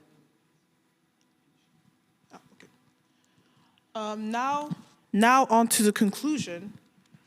So, me and Belman have come to the conclusion that dreams are no longer as mysterious as they once were, yet they still are kind of mysterious. While some dreams are happy, others are scary or depressing. Some seem to make sense and some don't. Although many unanswered questions regarding dreams, scientists know that everybody dreams when they fall asleep, whether you remember it or not. Thank you for your attention. Thank you so much.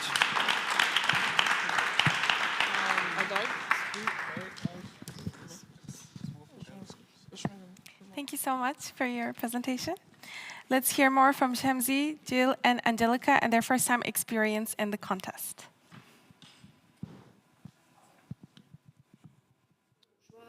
Et si je vous parle à tous en anglais, c'est mieux?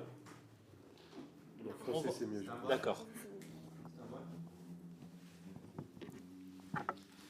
So nice to receive you here.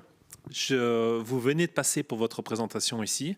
J'aimerais juste que vous m'expliquiez un tout petit peu à propos de votre projet. Comment est-ce que vous avez choisi ce thème-là en particulier? Well, because we spend a lot of time at school, every student does, we just figured why not see with what teaching methods teachers and students can benefit the most, so students retain the most information, and also just so teachers don't have to keep repeating the same thing. So we just thought it would be interesting to look into different methods and how the students responded to those.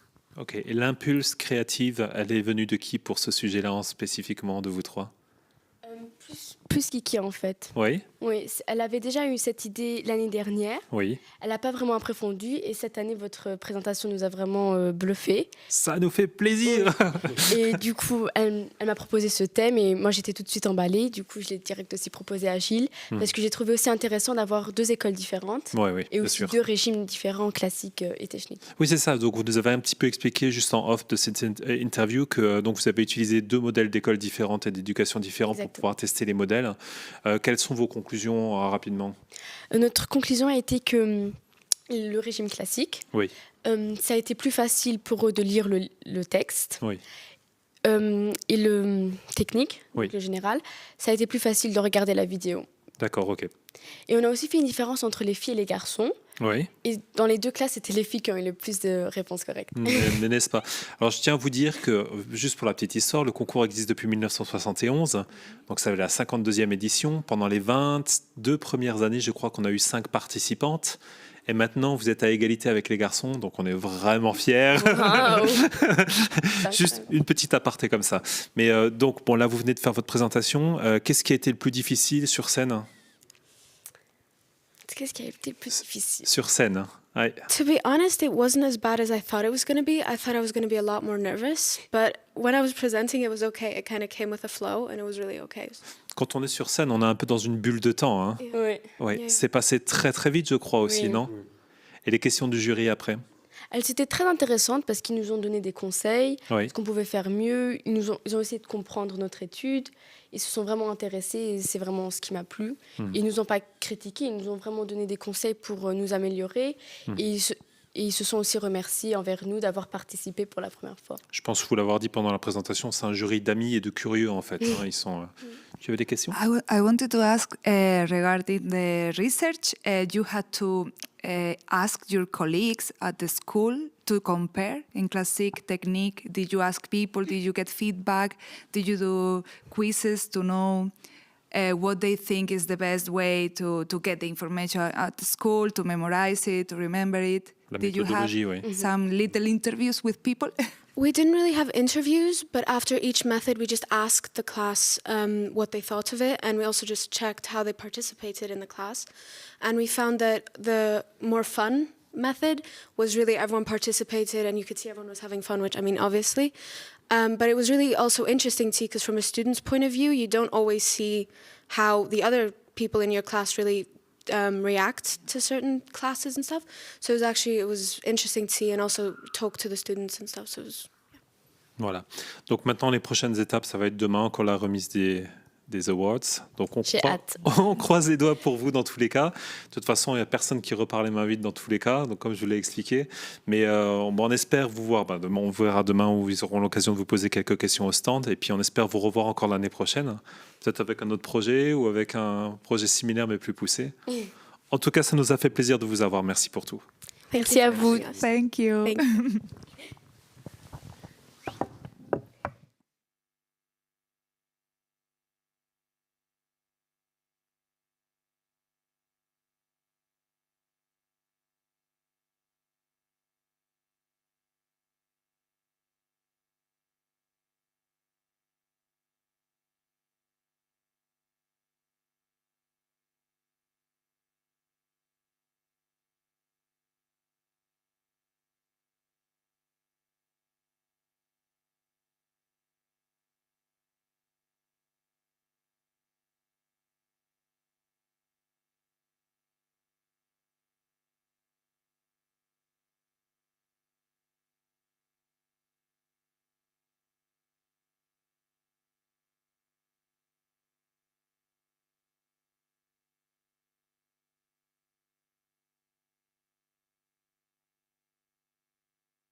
Next up, we have the two sisters, Nora and Emma Brown, presenting their project titled Manipulation.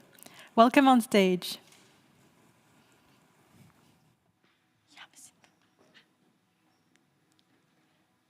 Hallo, Entschuldigung.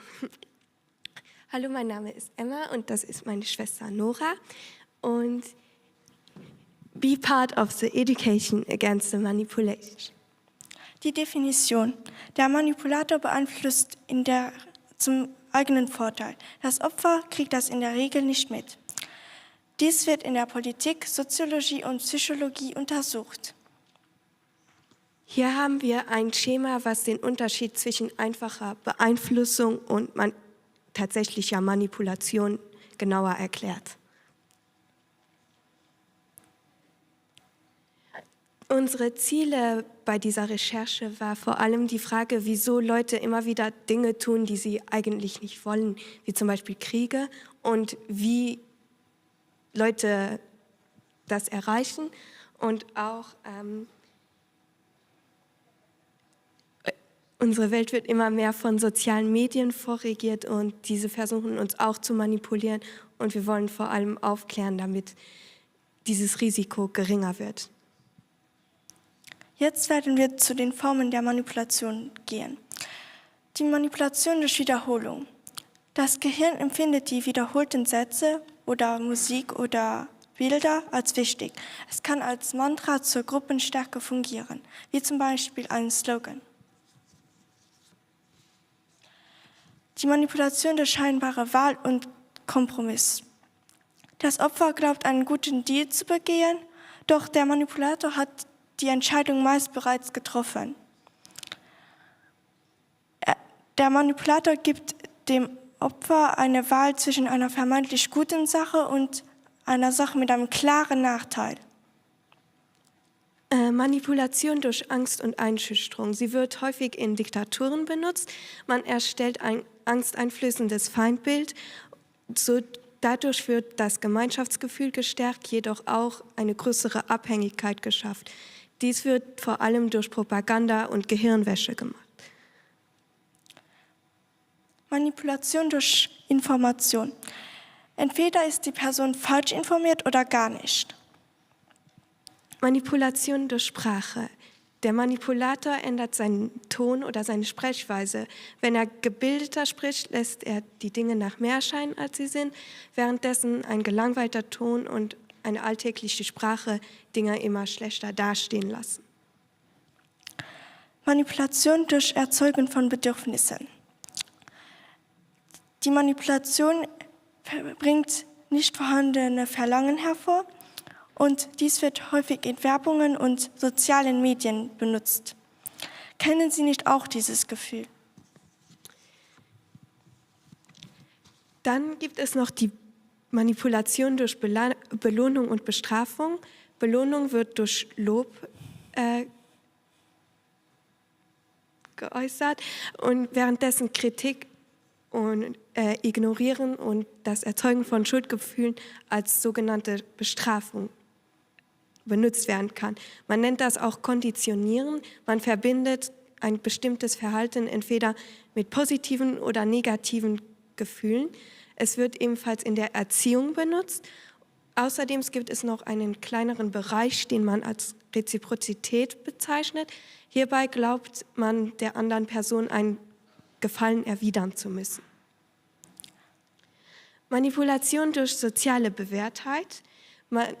Der Wunsch nach Anpassung aus Angst aufzufallen wird hierbei vom Manipulator ausgenutzt. Er äußert eine Meinung und lässt es so wirken, als gäbe es ein allgemeines Einverständnis. Das verunsichert das Opfer so sehr, dass es zustimmt und es wird ebenfalls als Mitläufereffekt bezeichnet. Jetzt gehen wir zu den Beispielen im Alltag. Filme könnte man durchaus als Form der Manipulation bezeichnen, da sie uns zu Klischees manipulieren im Bereich von Rassismus oder Sexismus. Außerdem unterstützt das Pentagon Filme, die die Idealisierung von Soldaten enthalten. und sie entscheiden, wer der Böse in ihren Filmen spielt. Wir haben hier einen kleinen Manipulationstest, damit man leichter erkennen kann, wann man manipuliert wird. Weiß ich, was mein Gegenüber will? Wiederholt er sie bestimmte Sätze, gibt er sie dir die Wahl zwischen einer vermeintlich guten Sache oder einer Sache mit einem klaren Nachteil? Habe ich ein schlechtes Gefühl nach unserer Unterhaltung? Ändert er während des Gespräches seine Sprechweise oder möchte ich dazugehören? Hier könnt ihr noch eine Mindmap der Manipulation sehen. Danke für eure Aufmerksamkeit.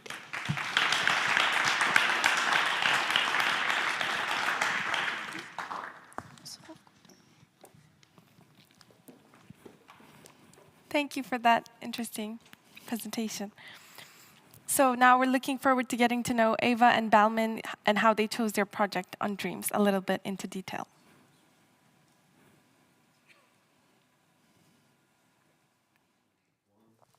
So, welcome here. This is your actual first participation, if I'm right? First time, yes. Both, okay, you just came literally out of the room here. Yes. You've been in front of the jury for a couple of minutes now. Yep. What's your feeling in general? Well, at first I thought I was going to die.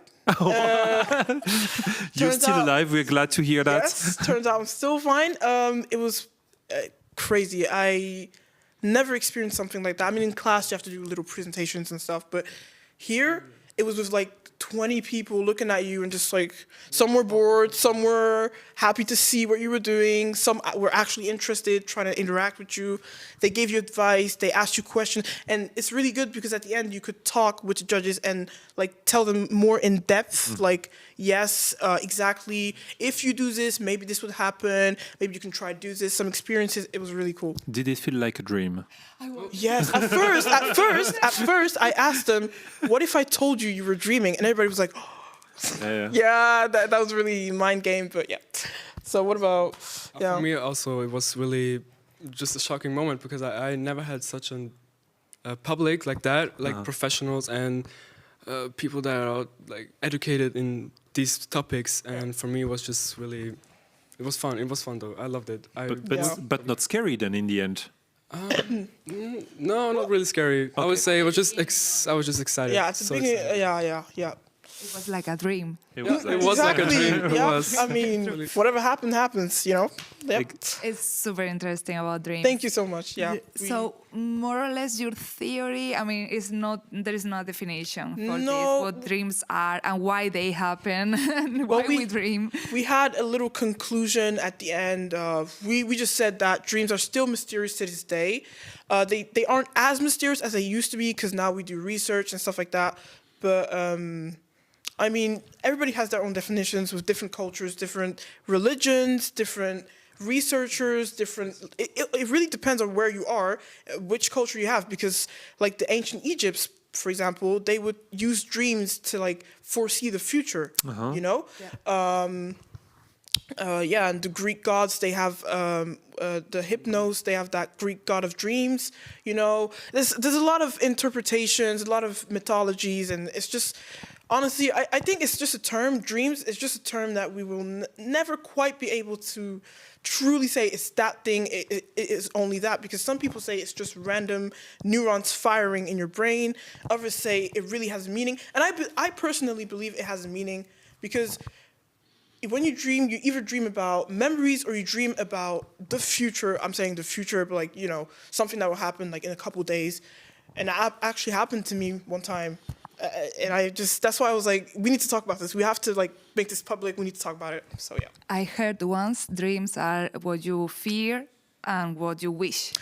Exactly. So that is called the rebound effect, dream rebound effect. And that is when you suppress thoughts. So you're scared of spiders. Yes. You will suppress that thought. You'll just not think about spiders. And then when you sleep, you dream about it. And that causes nightmares. Yes. And that's just your brain trying to show that you can't just, it won't disappear in your mind. It's still here. When you sleep, especially during the REM phase, that's when it comes out. And that's when nightmares happen, and yeah. Also, when big events coming up, it also happens the same. It's the same, yes. Yes. There is a wedding or something like that. It just There is something really clever about your choice of topic is that everybody, more or less, let's say a great majority of people experience dreams. Dreams are also something very personal. So I guess like when you talk to people about dreams, like it touched them like really, really deeply here. What did motivate you like to start this topic? Was that's connection with everyone or? Well, for me personally, it was because I was always interested in psychology. In our family, we are very religious, so in our religion, we don't really think about the mind and spirituality. We think about the physical and in our religion, the afterlife. So you have to do good on earth, like do everything good. You have to be the perfect person, and when you die, you go to paradise. You know. But sorry, that was a little bit harsh. No worries. But I was thinking about what about now? What about how I feel in my mind? What I truly want to express, but I feel like, oh my God, I can't say it here. You can't say it. No one will really like, you know. So I was like, let's talk about something deep. Let's talk about sleep. Because sleep is the source of life. We spend about we spend about 8 years sleeping in our whole entire life. And so I was like, yes, in your entire life, you spend about 6 to 8 years sleeping. So I was like, it must have a meaning. Why are we sleeping so much? And of course, you know, you need to sleep to get energy when you wake up, to not feel shitty at work or at school. So so I was like, okay. To survive. Needless to say, when you sleep, you're also highly vulnerable because you are inactive, you are not conscious. And like literally anybody can come in and like, you know. So I was like, we need to talk about this. So I was like, I can't just talk about sleeping. Everybody knows what that is. You know, you close your eyes, sleep, wake up. So I was like, let's talk about what happens during sleep.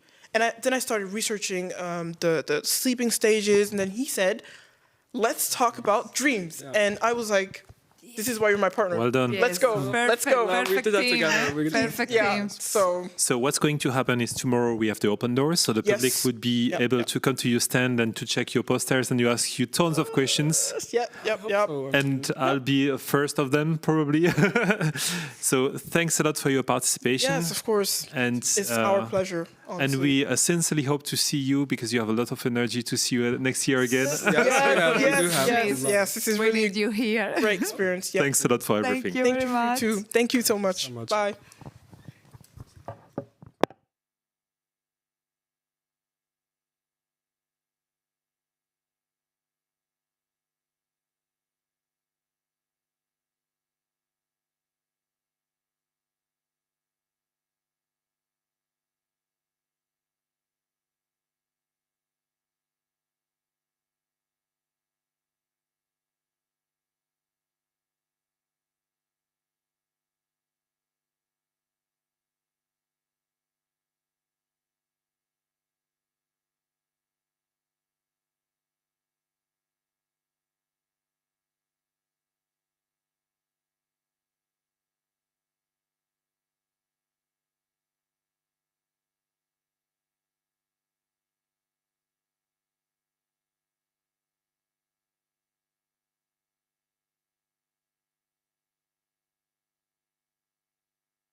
Next up, we have returning contestants, Arvidas, Alexandra, and Paulina, who will be presenting their project, which relates to students, lifestyle, and back pain.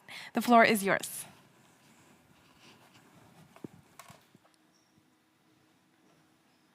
Please raise your hand if you have ever experienced back pain.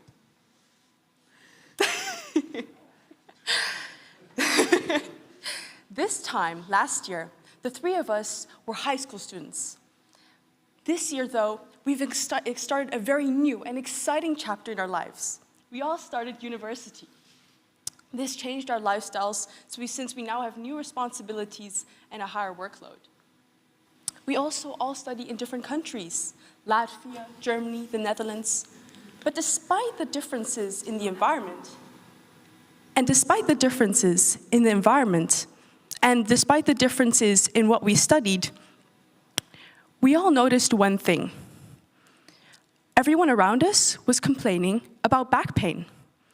Therefore, we are very, very excited, and we'd love to present to you our project on how different lifestyle factors of university students influence the prevalence and location of back pain. So, we made a survey using Microsoft Forms, and we advertised it on social media. We also made posters with QR codes, which we hung up all around our university building. In total, we managed to collect 200 responses. We also looked at different studies to help us guide our way and develop different questions and analysis approaches. Next, we would like to cover some of the most important or significant graphs of our report. For starters, we would like to cover the graph related to sports. We distinguish sports in our report in 3 categories: low impact, high impact, and gym. We did this based on studies and the conclusions that they came to. Gym was separate because the conclusions were mixed. Our results showed that students who go to the gym experienced far higher prevalence of back pain than students who practice low-impact sports. We believe that this could be due to them practicing poor form at the gym. However, further investigation has to be done to confirm this.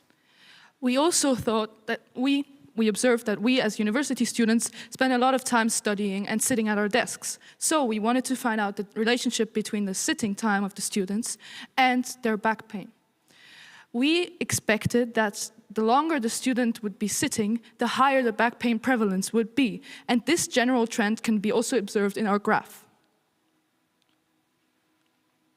Then we were also very interested in figuring out the differences in sleeping positions, as we found that many studies showed that sleeping on your back had less stress on your spine than sleeping on your stomach or on your side. And our results proved this to be true, as you can see in our graph. Next, as 2 of us are studying medicine, we decided it would be useful to apply our knowledge of the vertebral column and its anatomy to determine where university students most commonly experience back pain. Using our medical knowledge, we predicted or hypothesized that the region that would be most prevalent would be the vertebralis lumbalis, or the lumbar region, lower back region. According to our results, however, the regio cervicalis, or the neck region, was the most common of highest prevalence. We predict that this could be due to increased phone usage among us university students. However, further research has to be done. So lastly, we saw that there was a significant amount of studies that showed that there was a difference between the amount of back pain between females and males, which is why we wanted to look at the correlation between biological sex and back pain. Well, our results were shocking us because they actually proved this claim to be true. Females, much more than males, tended to react to their back pain and even sought more medical help to their back pain, while males often experienced nothing. My dear jury, I'd like to be honest. There were some flaws in our report, and we felt that it would be useful to outline them to you. For starters, we could have applied a better sampling method. We could have targeted more niche populations. For example, we did not look at smokers specifically, and therefore outliers were not properly represented. Furthermore, a better format of a survey could have been used. We could have included more questions that apply directly to our research question, and we could have excluded questions that were not so applicable. Furthermore, finally, a global approach towards the analysis of our report could have been made to make a more standardized approach to processing the results. So, what were our results? We found that increased sitting time, carrying a bag on one side, and longer screen time usage, all were factors which increased back pain prevalence.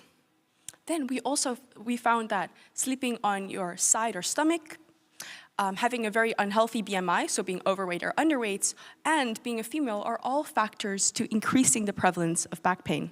And finally, we found that smokers and students who practice low-impact sports experienced a decreased prevalence of back pain, while students who practice the gym experience a high prevalence of back pain. We also found that the neck region is most common for area of pain in university students. Dear jury, we are so excited to continue our journey at university, but we would like to do so without the experience of back pain. Therefore, it is important for all of us here in this room today to understand the reasons and the causes of back pain and how to prevent it. So, if you're like us and would love to retire healthy and happy and back pain free, stay active! Hold it.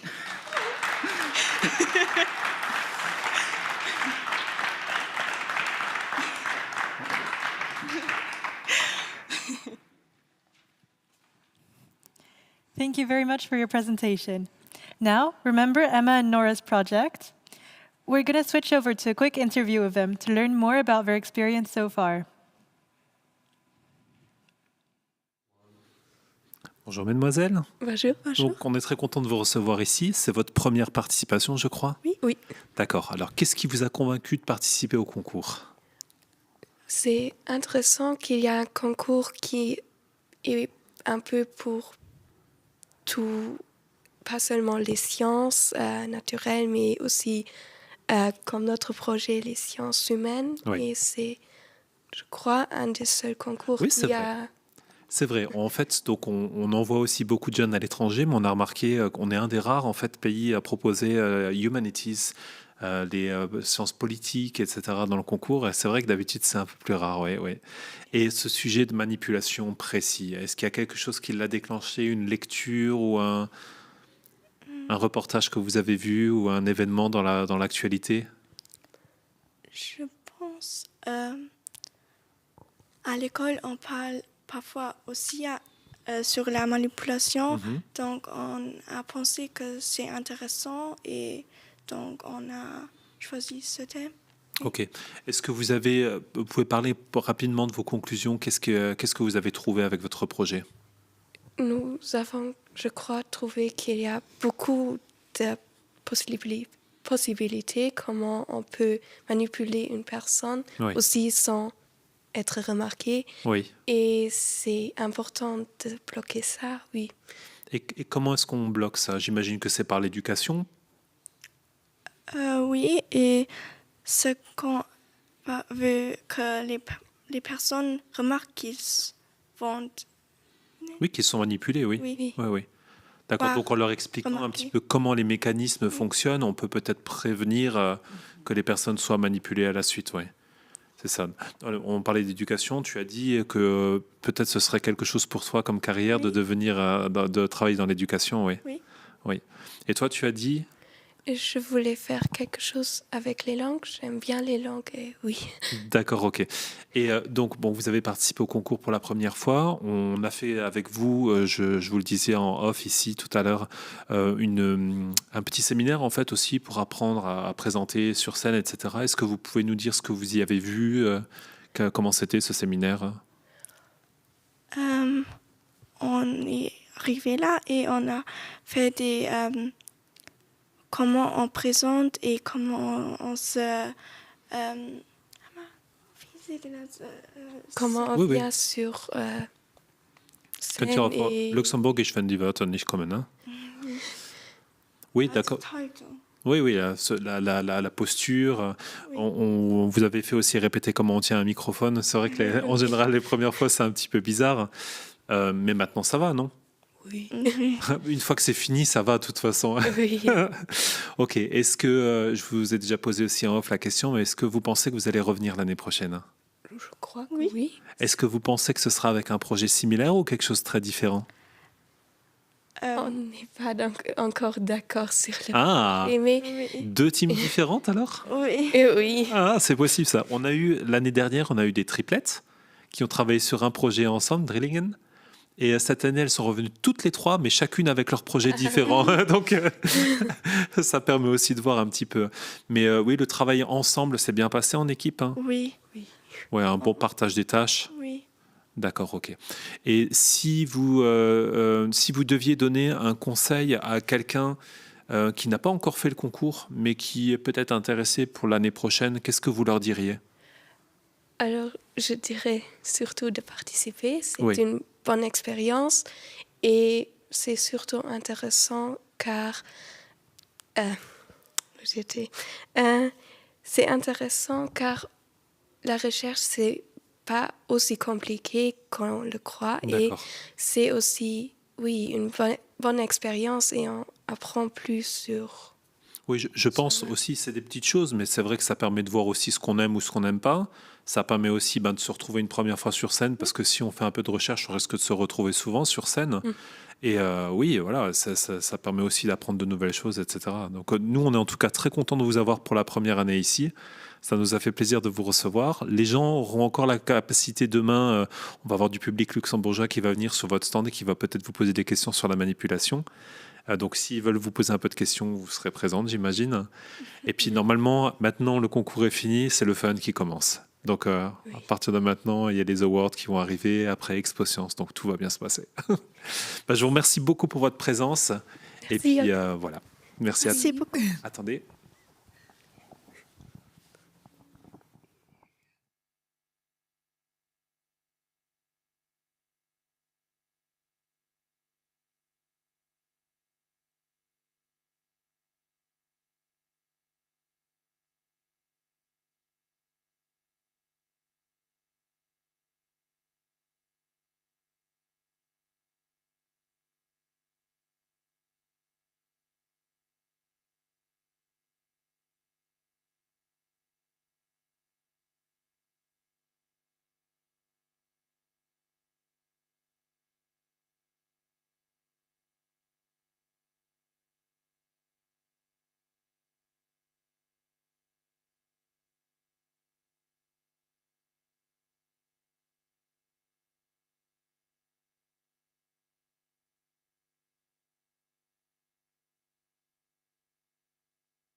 The next project is by Maxime Buch, titled Marbles VR.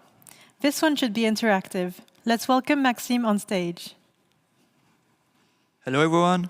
I'm going to present to you my project Marbles VR. I've been working on for a very long time. So, let's start with a quick question. Have you ever played one of these games? Well, I have. And I can assure you one thing. They all have the same problem.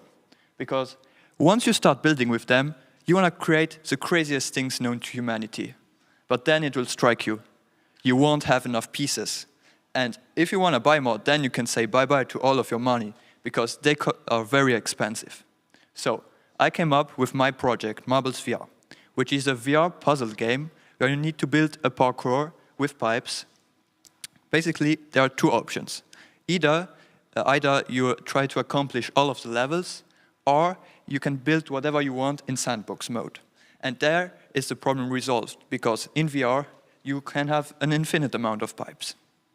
So, how did I get this idea? Well, I'm a third-year student at LTS, and last year we had a module called Game Dev, where me and my team, on the right, made the game Drop Zone, and actually won the competition. So, at home, I actually own Oculus Quest 2, you see right there, and I really love to immerse myself in VR games. This is also a module from LTS where I control a moon rover with my VR headset. So basically, this project here is the combination of my two greatest passions. Now let's start about how I realized my project. I had to 3D model each object by hand, and there are basically three steps: the design, the modeling, and finally the coloring and the materials you apply to each object. I did this on Shaper 3D, an app on the iPad, and I actually had to learn how to 3D model because last year it was another teammate that did it. Now about the programming. Well, I did it on the app Visual Studio, and everything is written in the programming language C# that I had to also learn. And it's a programming language of Unity, so I had to use this one.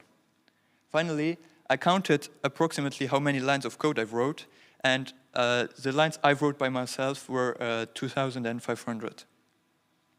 Now, I had to take a big decision. How do you interact with the VR environment? There are two options, either hand tracking or with controllers. I chose hand tracking because with hand tracking, you use your hands, and that makes you feel very more freely than with controllers. How does it work? Well, the cameras on the headset, they track the position and rotation of your hands, and with visual algorithms, you can even detect the finger configuration, which will allow for some crazy mechanics. Here are the mechanics I came up with. The first one is how do you grab objects? Well, you pinch your thumb and your index together, and then the object will stay attached. Then comes the movement, because you can't just stay stuck on place. By straightening your left hand, it will detect this, and then you will be accelerated in the direction you're pointing at. Finally, I believe the coolest one is how you spawn a marble that will roll through the entire parkour. Here you see it. You straighten your right hand, and some crazy particles will spawn over it. And finally, the marble will spawn. So that's for the mechanics. Now, there are some other things in my game, like the grid, because it really helps the player. As you see right there, once you hold an object, there is a hologram, and if you let go, the object will go to that same position and rotation. Why did I do this? Well, as said before, it helps the player, else he would have to be very precise on where to place it, and that would have resulted in some people rage quitting because it was just like too much work for them. I also implemented that if you try to put a pipe in another pipe, the hologram would turn red, and if you still let go, there will be an error sound and the pipe will fly away. Now, let's talk about the spawners, because the spawners are the thing that resolves the problem of not enough pipes. As you can see right there, I designed it to look like a hydraulic press, and once you release it, a new object will spawn. So yes, basically this brings to have an infinite amount of objects. I had one little problem, which was that basically the marbles is controlled by physics. So once it gets too slow, well, it will stop in the parkour.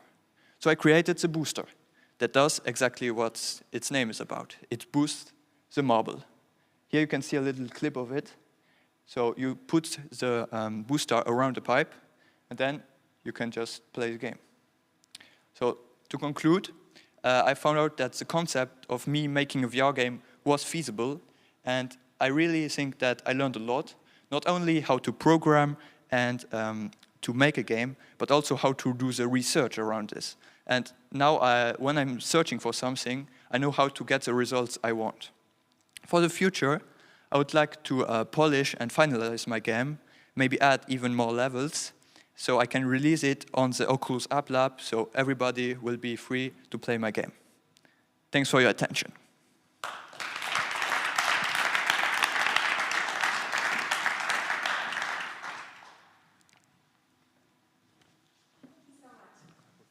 Traveling to Romania together for their Millset Prize, let's hear why they chose to do a project together this year. So very, very happy to see you here. You are also a returning contestant. This is we have so many today, so we are very glad of that. Like, try to give a microphone because you don't want to speak or what? A little nervous. I felt like she's very You guys are also pretty precious for us. I just need to put that things in context. But last year, you two participated together, right? Correct. And you had a project about dentistry, if I'm right. That's correct. And then you won something, an award, and then you went on an award, and then you came back, and then you had a team of 3 people. Something happened. Something.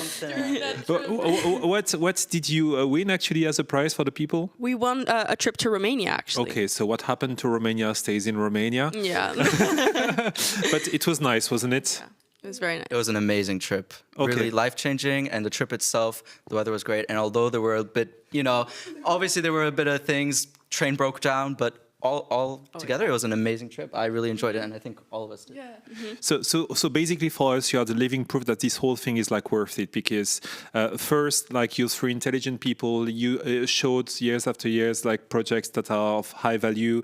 You also showed that this contest is also made to meet new people, to exchange ideas with them, and to develop and then have amazing experience. So you are the actual archetype of what we would like to have. Seriously. So I'm not going to go too much into details into your project, but like, can you tell me a bit more about what it is like to participate to the contest for the people who have no idea and who never participated, maybe? Well, I think it all starts when you decide to, participate. You're getting yourself ready to embark on this journey of research. And I think that was the initial idea I had of Jonk Fuerscher. Like, I'm getting this opportunity to have a platform where I can share, my research and the way I do research. So I was very excited to do that. She wants to talk now. Yeah. So I totally agree. I mean, some people do it like that they first have a project and then they are like, they see this Jonk Fuerscher and they're like, oh, maybe I can present it there. I already made the project, I can send it in there. But I think for most people, it's really the other way around. They see the Jonk Fuerscher and it encourages them to like make a project of their own. And I feel like once you participated once, it encourages you to continue on, right? And I feel like for most people it is really first like the event that they notice, and then they're like, okay, but how can I contribute? What can I do for this event? And that's what encourages them then to create their own project, and then to like, it moves them a bit closer to this scientific mindset, right? Yeah. Of like, or overall to the scientific world of like making a project of their own, making a poster, and then networking. All of that, it's all the scientific world, and it's a very good simulation. Isn't that your 3rd participation? Yeah, exactly. Okay, I think I remember the first time I met you. At the time I was taking pictures for the foundation, and I saw you on a corner, and you were actually like extremely stressed. And I asked you like, "What's wrong?" And you say, "No, it's not for me. It's for my sister, because my sister is participating as well, and I'm so scared for her." And I was like, "Look, she's doing great." And actually, your sister came back this year here. So have you seen her this morning, right? Yeah, exactly. Okay. I mean, I might have been not that true because I think I was nervous for myself. Yeah, okay. I think I just pretended that it's for my sister. Fair enough, fair enough. Can't remember that situation. But it's a family thing for you as well, right? Exactly. So yeah. I wanted to ask about the project back pain. So why you are quite young? So do you have back pain? Or do you know people? Yes. Quick answer, yes. And that's also the reason why we started our presentation with that question, because we knew that at least 95% of the room was going to raise their hand. Also, we were just generally brainstorming all the things we could what happened around us, because that's also our motivation for last year. We were looking around and thinking, oh, people have bags under their eyes, they're probably not sleeping well, what's going on? So I think that's where we kind of come up with these kind of ideas. You don't have to give me your mic. I can't speak at the same time. No problem. No, but also like this, observing your environment and seeing how can we improve? Like, what can we do for the people? What problem is there, and how? And then the step later would be to solve it, right? But first you have to notice the problem and see how deep it really goes. And for me, the back pain is really a thing that now that we both study medicine, and you study engineering, and it's. Yeah, it has links. It does. Like for you, it's probably the math that is like the big, the big thing. For us, it's the learning Latin words by heart. but like all of it requires a lot of time sitting and really studying in the library. And I just noticed, in school, I didn't really have that much back pain problems. But I noticed since I started university, it's really I get up after my studying and I'm walking home, because I study in the library, and I feel like my back is so heavy, and I feel the back pain, and I'm I don't know, it's just, if I don't do any sports, it's really pulling me down, and I feel it as that's it then, maybe okay. Yeah. And for me, it's also that my dad has serious back pain problems. Okay. And I have just this family member who complains often about back pain, and well, he says, today I don't feel well, or my back really hurts. And it's just omnipresent. Okay, so unfortunately we won't have so much time to go too deep into your project, but the good news is tomorrow there is the open doors for the public and you'll have a stand with posters. Would you be able to give some advice to the people there? 100%. I want you guys to come over to our stands, and I promise you that after coming over and listening to our project, what we have to say, you'll come back home well-equipped to avoid back pain and retire happy, back pain free, and young. With that looking straight at the camera, I would say, let's vote habits. Yes, come to our stand. You'll return happy and back pain free. So thanks a lot for your participation. We look forward to see you tomorrow and see you next year. Yeah. Yes. Thank you so much. Thank you. Hold on.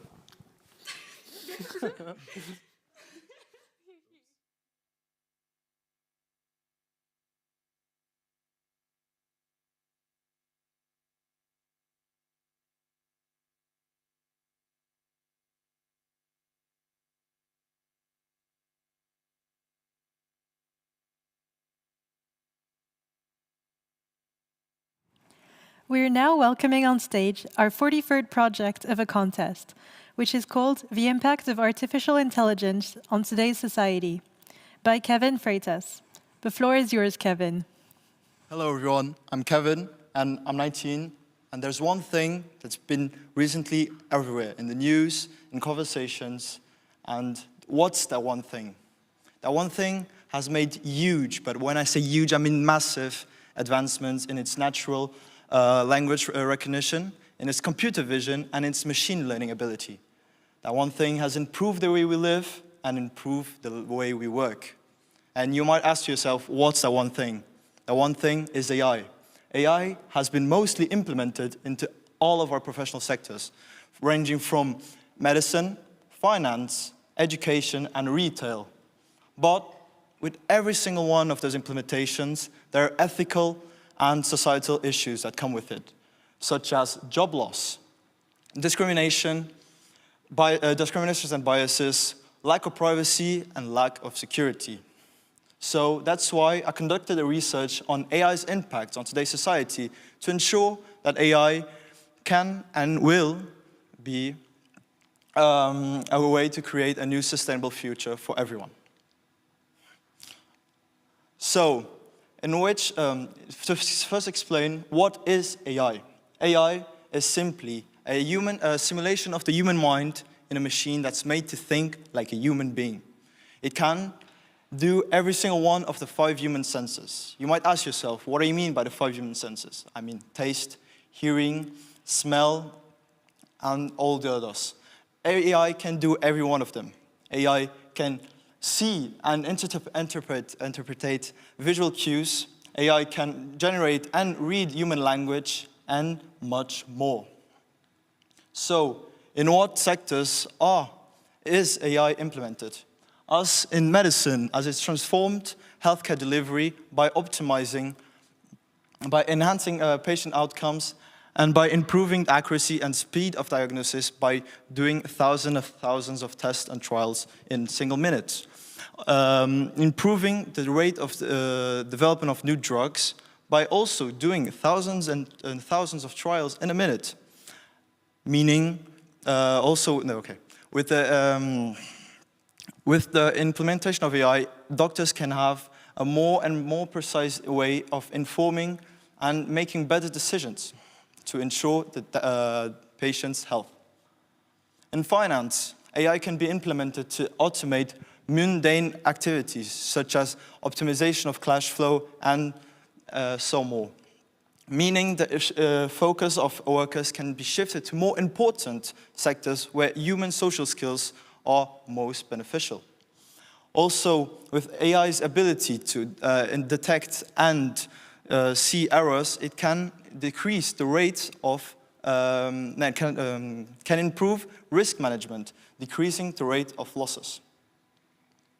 Also, in manufacturing, AI can improve delivery times by simply not stopping the machines, by predicting when a machine is about to fail and when a machine is about to break down, reducing the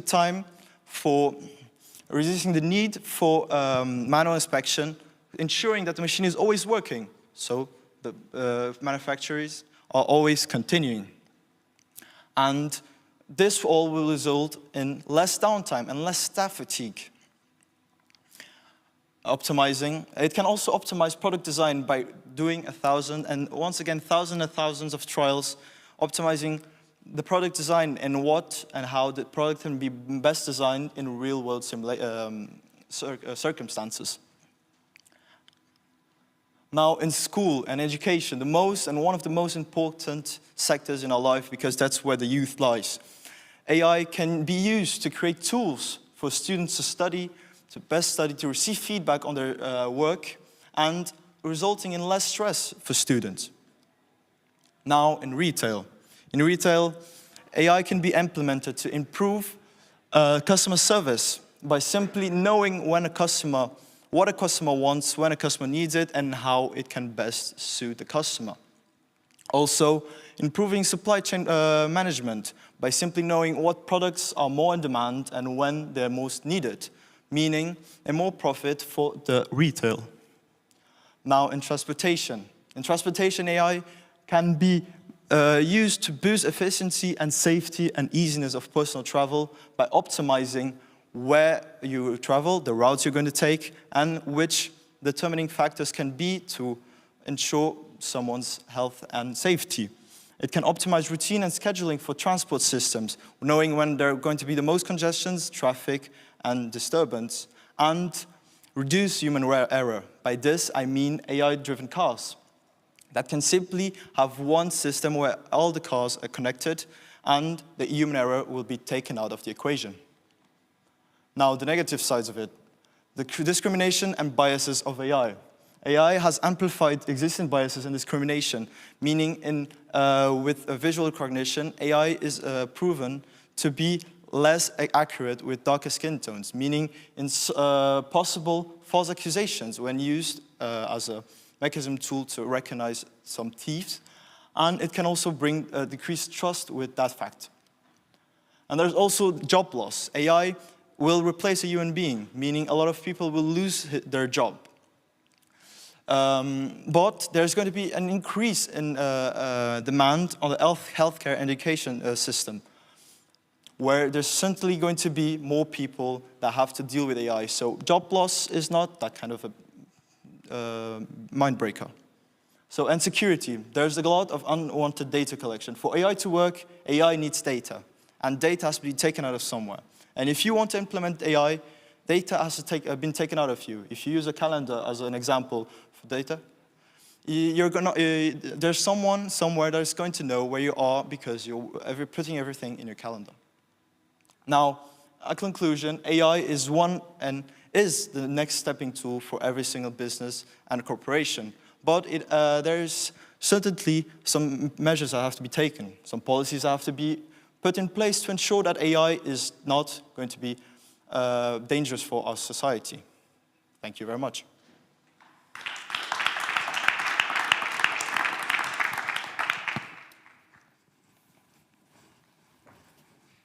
Thank you for that interesting presentation, Kevin. So now let's go back to Maxime and give him the chance to talk about his interesting game on VR. So Maxime, very happy to see you here. So you just finished your presentation. Can you tell us a bit more about your feelings, how it went? And I think it went really good because the guy that I was talking with him 10 minutes on stage, I think. Mm-hmm. He gave me the feeling that I was really welcome and yeah. Okay. Somebody from the jury, you mean? No, not somebody from the jury, but I think he the one that was helping me set everything up. Ah, okay. And what about the jury? You found it difficult, tricky, or? They didn't really ask any questions. I mean, they were I think impressed, and they were talking a lot about my project, but I think one question. And that was remember me. So you came actually to the Science Next workshop that we organized with Tess. The one for the presentations that we made here. I remember you asking. Yes. I remember you. It was very useful. I see. I remember you asking the question if you could actually put the headset on the head of one of the jury and show actually the game. Did you manage to do that? No, but some wanted to try it tomorrow. Okay, that sounds good. So people would have the chance to test that tomorrow during the open doors. Are you going to bring it? Exactly. That sounds absolutely awesome. I will have to put a sign, if you vomit, it's your fault. Some people have motion sickness. Yes, absolutely. Not many, but there are some cases, yes. Can you tell us a little bit, a summary of the game? How does it work and why you could end up vomiting? Well, actually, it should be quite relaxing. It's a puzzle game. You need to connect the start to the finish, so the marble can roll through it.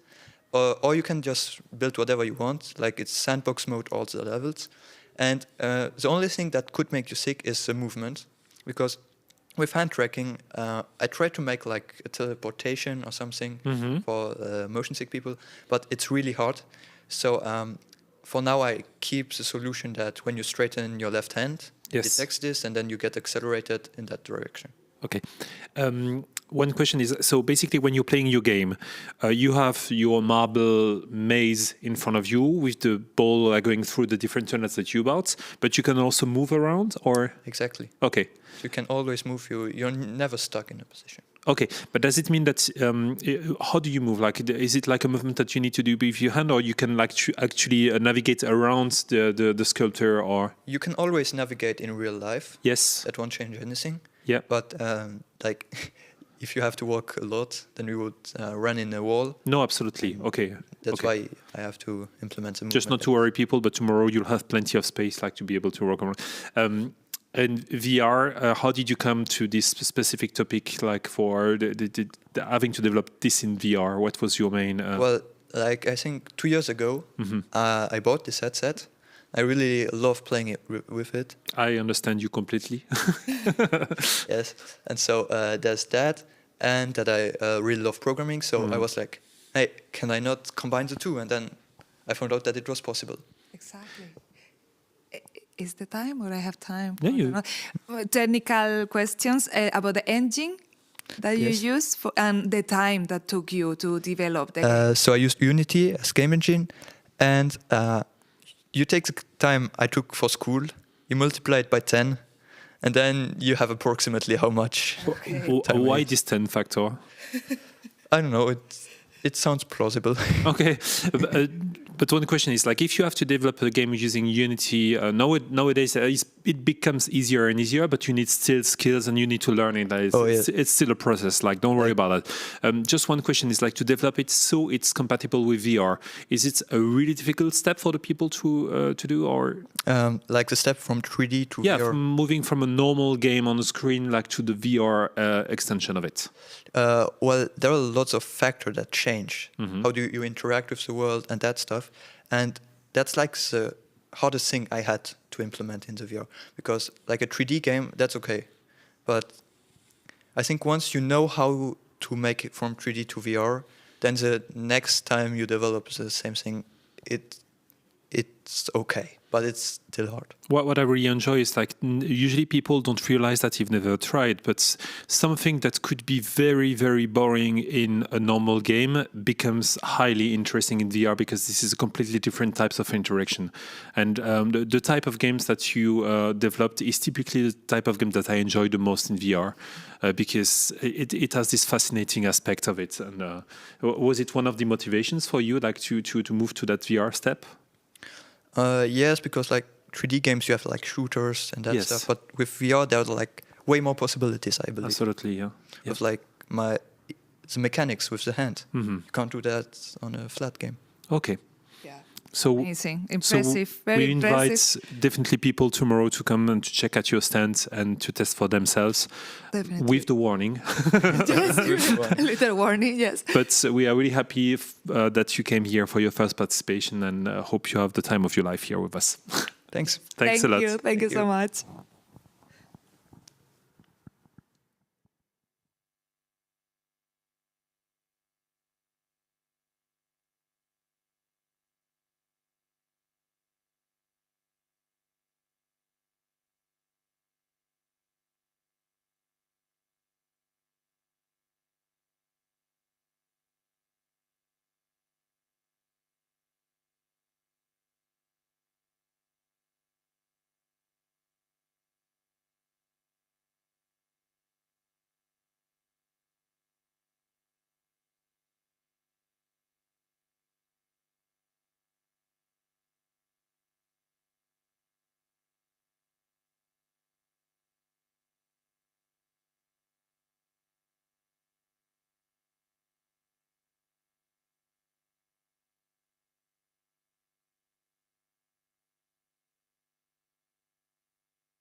Next, we would like to welcome Bartholomew Nowak on stage, who this year is investigating deep reinforcement learning.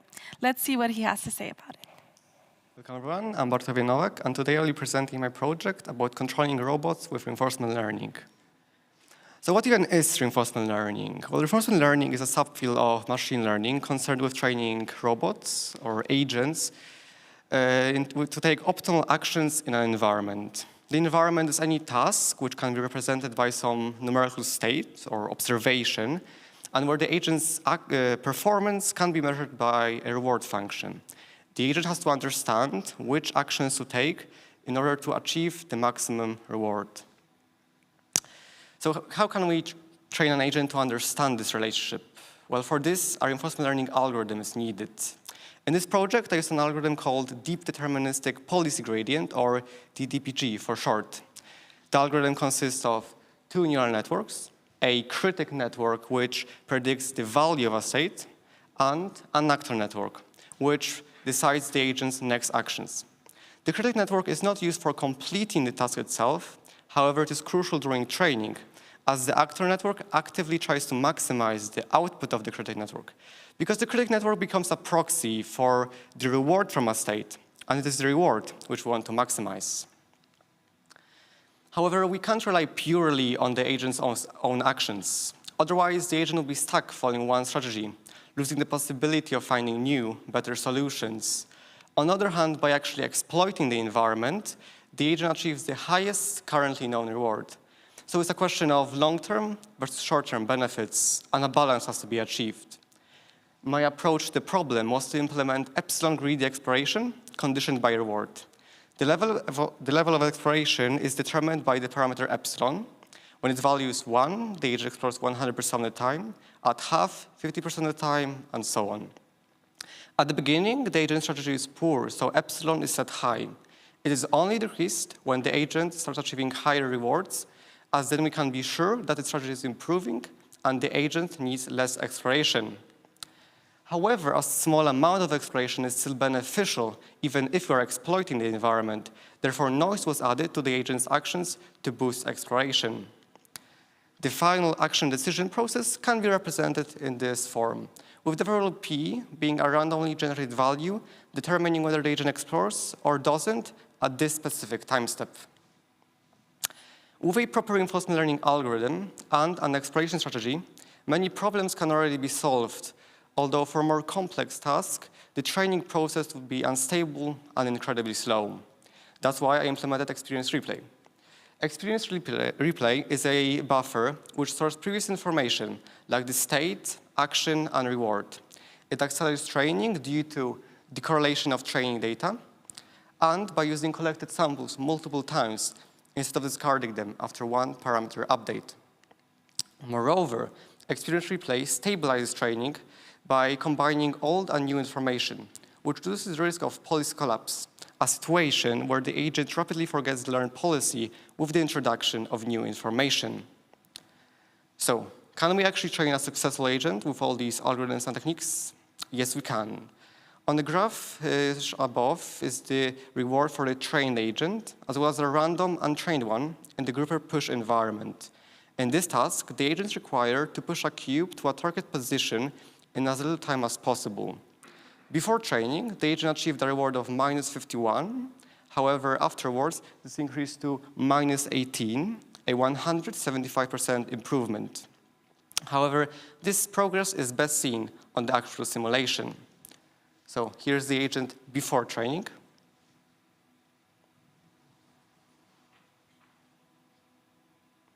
And here's the agent after training.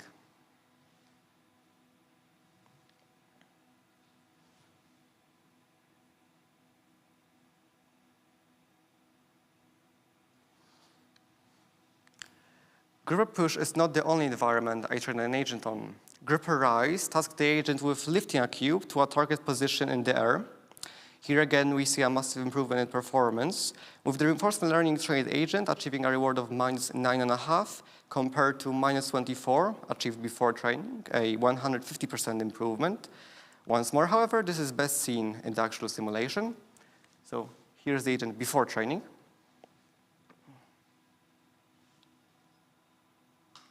And here's the agent after training.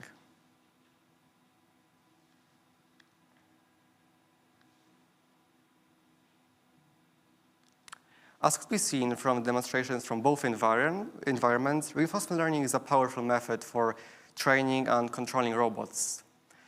The future of science and industry will be driven by automation, and I believe reinforcement learning is the perfect tool for leading this trend. Thank you.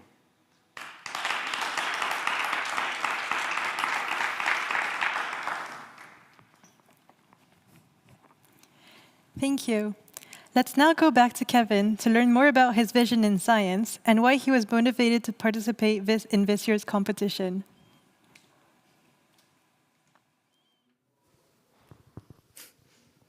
Hi, Kevin. Hello. So, can you tell us something about your project? So my project just basically means that it was a research about AI and just how it can impact society and what is it do, the good and the bad of AI, and what the future holds for AI and if it's going to be something beneficial to us or not. We are curious to know. What do you think? Yeah. Beneficial is not so beneficial. In my Controversial? opinion, it could be beneficial. It's something that it depends who has the power of it, but it's something in the right hands could be majorly impactful for everyone and everywhere. So yes, that's my opinion. Can you tell us one or two benefits, for instance? So the benefits of AI is just one of the things that I couldn't actually mention, but it's something that will, if some robots are doing some of the jobs, more people could be actually doing more creative jobs. So people that actually have really good social skills can be more impactful in today's society. So some people that aren't so good in school but have incredible social skills aren't as well paid or as well seen in today's world. So with AI's implementation, everyone can be well seen. So that's something that those people with a lot of personality are going to thrive. Perfect. For example, automating tasks, this could free up people to do more meaningful tasks. Exactly. And all of this. So it was your first time, in the contest? Exactly. It was my first time. It was a really nice experience writing the document and doing the presentation, now the interview, and tomorrow the whole day. It's going to be an eventful day. And it was actually really interesting to do everything, to do research, and it was really fun. I really liked it. What was the most difficult part for you? Actually, the most difficult part was simply doing all the writing. It's not even the presenting and everything, just doing the writing, just doing the research, knowing what to use and not what to use, how to put it into a professional manner, just not like writing simply, just having something that looks good and reads good was quite difficult to do. But I think I did my best and I hoped it was a good read and a good presentation to watch. That's amazing. So for people that are thinking about this contest and they are maybe willing to participate, do you recommend it? What do you want to say to people that maybe they are thinking about this? 100%. It's something that it's going to put you out of your comfort zone, that's for sure. But it's something where you're going to learn so much and just learn how you can work, how you can operate, and how you can talk, how you can write. It's something really interesting where you can actually do something that actually passions you. And it's something that everyone should do at least once or twice or thrice. It doesn't matter, just do it. In my opinion, just do it. Yes. And if you want to do it again or you want to plan another project, would you follow up on the work you have done? Or would you propose something else different? Or I think I would continue in the AI domain, but I would just, instead of going as vague as I did, just go and focus on something on one particular part and do more research, because with school and everything, I didn't have as much time. But next year, I know when it's going to be, so I can plan myself better and do something more, can even do better than I did this time. Just continue in the AI domain, but more particular domain. And in what would you like to focus specifically? Maybe in the finance world, just AI and finance, and maybe show an example of AI software and finance, do something like that. I don't really have like concrete idea, but just maybe show something, have something to show this time. It could be a really interesting opportunity. I think Luxembourg is perfect for finance, and yes, with AI for fraud detection and all of this, exactly. Perfect as well. AI is super interesting, and this contest, for example, gave you soft skills, no? Presentation skills, problem solving. If you had someone with you in the teamwork, but also you had to do leadership, you were alone, so you were your own team. So my thing is, with AI, we are automating more tasks, we are generating media, all of this. People sometimes panic and they say they're going to take many jobs from us, but that's why it's important to build up soft skills. And with this kind of contest, it's really good opportunity for this, because in the future, many jobs will be requiring more soft skills than hard skills maybe, or more programming or robotics and all of this knowledge, because the world is going towards a lot of AI, right? Do you also say like this, or do you are more like a person panicking about the future or embracing the technology? In my opinion, that's once again a zone where no one's in comfort. So you have to be willing to be in those zones. And soft skills, in my opinion, are just like the basis of a good house. The structure of someone are the soft skills. So you have to have these to achieve anything in life. You have to at least have some soft skills. Know how to talk. Know how to lead. How to lead yourself. Know how to optimize your time. So that's something that's really important. Even with AI, if you can't do it, you're going to be fine, because you're always creative and know how to do it. Yeah. And have you identified a drawback of AI? A drawback? Drawback, yeah. Drawback of AI, maybe it could be misly used.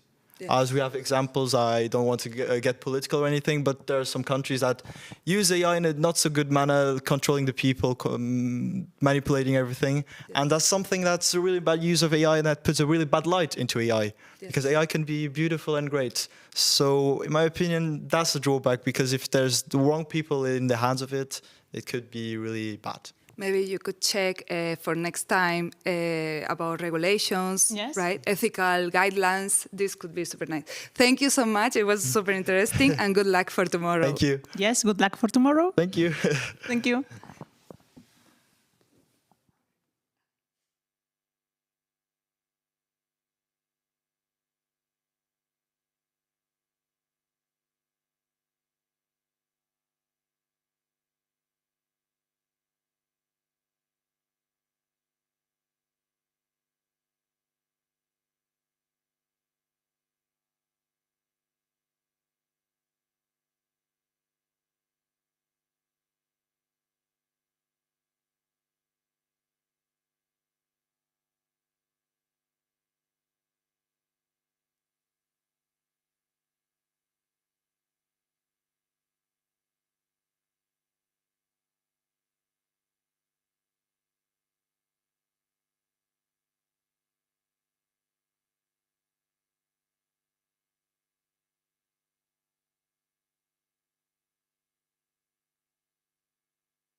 Next up, we have a special guest.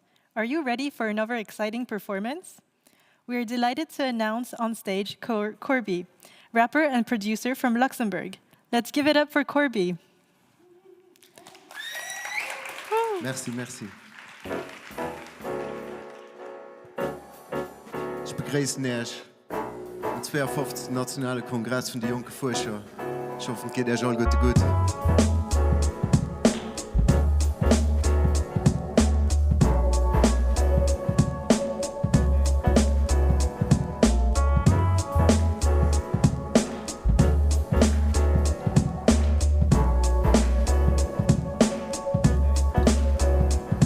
Es ist stolz, ein Lützeburger zu sein. Der beste Grund kannst am Josi Bartel Fußballspiele gesehen, dafür Sinn. Mit 3 Farben noch der Rot-Weiß kriegen, ein Grund meine der Plast vor meinem Tesla auf der Camping. Mich behandelt Durchblick, wie die Flicke beim Bommelleer. Bitte ist so hoch, frisch oder Platte mehr bei dir. Guck mein guck mich an, da weißt du, wo ich bin. Meine Bauer durch und durch, mit Zollverraner, Origine, Oranger Sinn.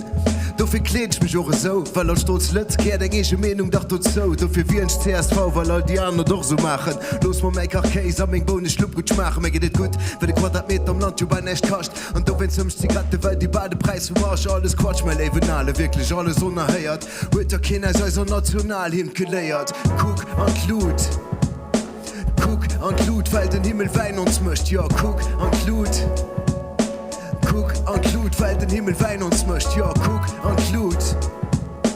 Guck und Glut, weil den Himmel wein uns möcht. Ja, guck und Glut.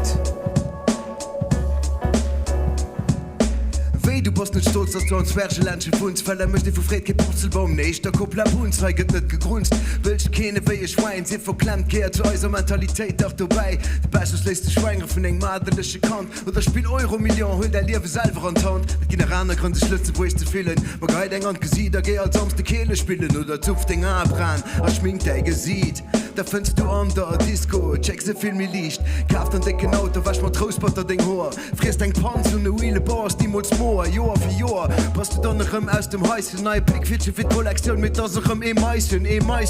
Los mich dein Pickfilche sehen, aber wenn du willst, kannst du noch mehr rote Leif gesehen. Ja, guck und Glut, alle Guten, guck und Glut, weil den Himmel wein uns möcht. Ja, guck und Glut. Guck und Glut, weil den Himmel wein uns möcht. Ja, guck und Glut. Alle Guten, guck und Glut, weil den Himmel wein uns möcht. Guck und Glut, weil den Himmel wein uns möcht. Oder gern Provençal, oder käfst du dein Fisch.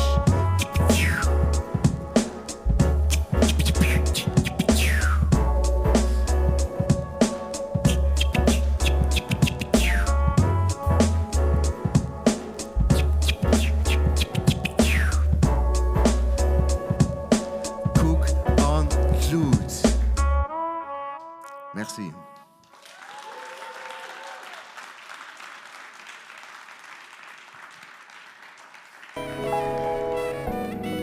Ich hoffe, geht euch alle gut haut.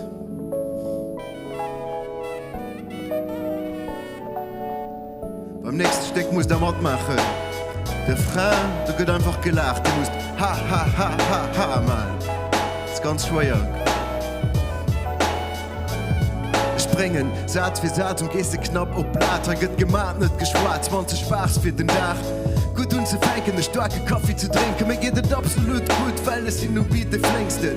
Mir für dich geht gegrufen. Weißt du Hip-Hop an nicht, wir könnten uns doch glatt bestuden. Mir das verboten, also machen ist es nicht. A Grufe weiter durch die Rillen an der Placke küste, das ist der Costa. Wie immer kein zu dienen, sitze ganz allein am Ring, wann ich ihn zum Beste gehen, gut gesehen. Du pickst wie ihr Pins.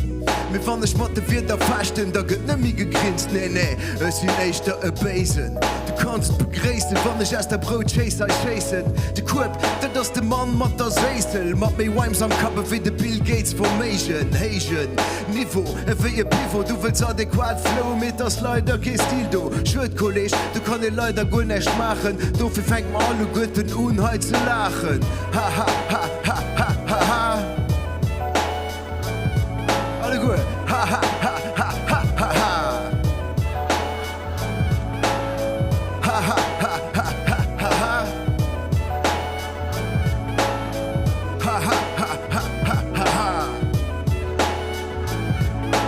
Zweite Part zu Stage kommen lo erfachte Wurtakrobat mischt Spagat, alles macht nur Aromat.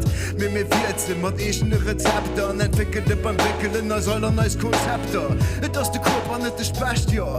Gehst du dumm Dr. Kobi, man, da geht das schlecht, ja. Also mach Platz für den Solveraner Räumroboter. Mein Flow geht durch wie Butter, vor Ex zu gut den Harry Potter. Es sind das Geld vom Ehetum und nicht den Dotter. Stüße mit der Top Gun, du siehst es mit der Focker. Plastisch, elastisch, der Leben ist fantastisch. Den haben sie vielleicht bombastisch mit einer Coolheit in der 80. Zop geht nicht wie warm gebaffte Weise gekocht geht. Du rufst viel das Kuchen, fisch mir kein Mulde kocht nicht. Du brauchst ein Klon am Dürbele Sinn. Dafür fängt man nur an, heute zu lachen. Alle gut. Ha. Ich kann nicht heieren. Ha.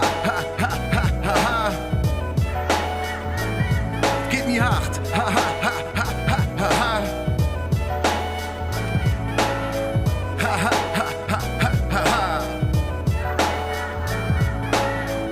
Vielmals merci. Schönen Abend.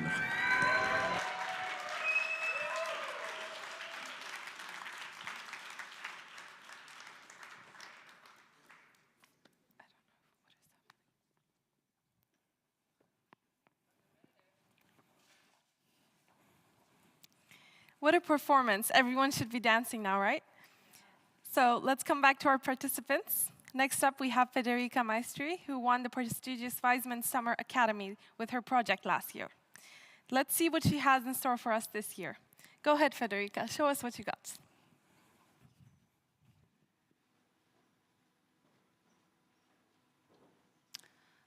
Good afternoon. My name is Federica, and today I would like to walk you through my research about machine learning's role in breast cancer prediction and factors influencing trust in AI.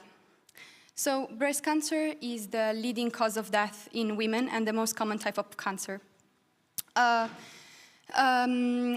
best preventing tool at the moment are screening tests, but due to the COVID-19 pandemic, mammograms rates have dropped about 80%, resulting in 2,487 projected deaths by 2030 only in the US.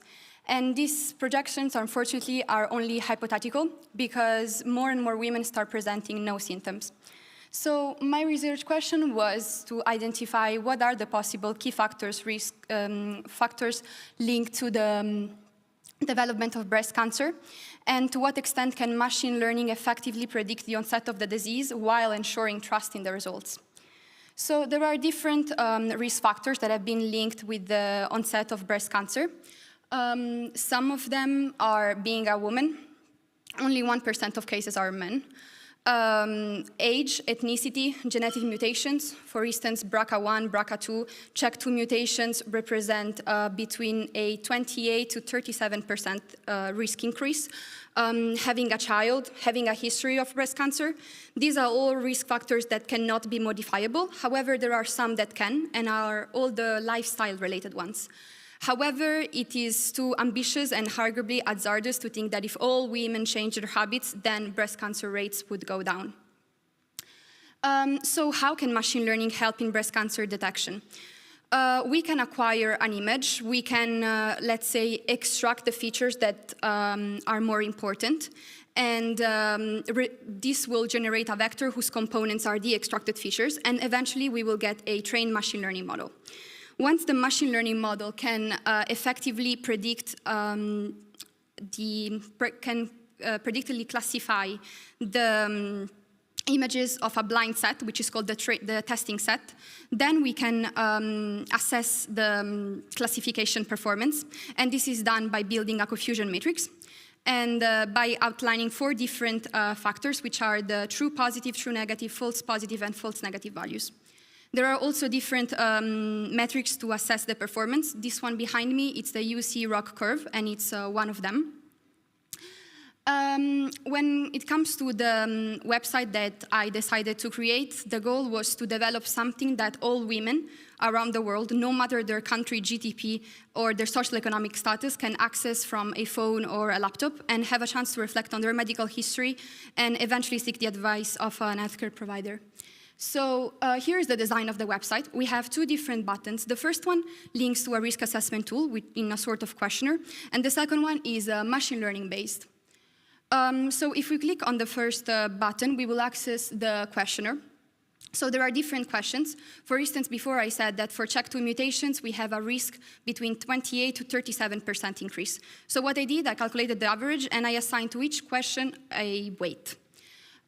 If the questionnaire is not completely filled, an exception will be raised so that the risk can be assessed. There's no scientific evidence stating that the risk is cumulative, so meaning that we can add all these percentages together. So that's why they're shown per category. We can further analyze the results via some statistical graphics that show general trends in breast cancer related to age, ethnicity, and genetic mutations. All the lifetime risks are explained, and this is important because it gives transparency to the model we are trying to build. The second one, instead, it's machine learning based. So the training set that I've used contains information on cell nuclei obtained from digitalized images of a small mass of breast cancer tissue. So these values can be either generated or input, and if they are not all inputted, an exception will be raised. But once it's completely filled, we can predict the probability, and in this case, it was 0.59. The second part of the project revolved around measuring and establishing trust in deep learning. So there are different factors that can influence the trust in AI. So we have the type of algorithm, we have characteristics like the accountability or complexity of the model, we have the lack of common sense because AI, it's unable to recognize obvious fallacies that human can easily see. We have problems in the generalization, for instance, of AI, and also the users themselves can represent a limiting factor because they bring to the table their past experiences, their education, their own views and biases. So is it important to maximize the user's trust? No, because when trust is at the maximum, the user will believe anything that the AI will recommend, and therefore it does not result in the best AI-human collaboration. So what I wanted to try and do by building a neural network was to, we have seen a breast cancer risk assessment tool with questions. We have seen one with numerical inputs, but why don't we just input a mammogram and build a model that will output us the result through an image? So the goal was not only to deploy the system, but also to implement it without using any built-in functions. This is the structure of the neural network. There are 2 hidden layers. And this is more or less the data set that I've used. It contains 7,632 images that were all resized to 227 pixels. And this is how it looks like when running the model. So the cost is printed after every 100 iteration.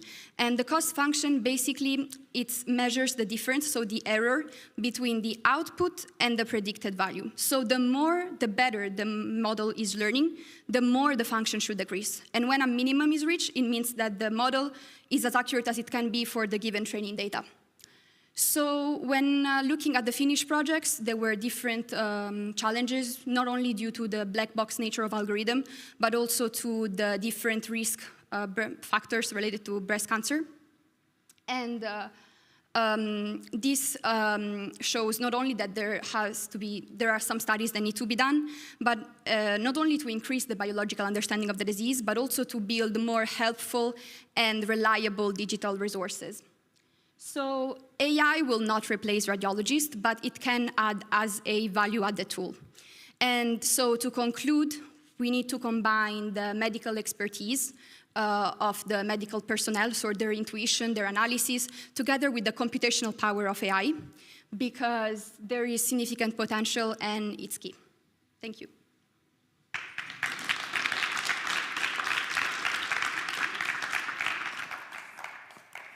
Thank you, Federica.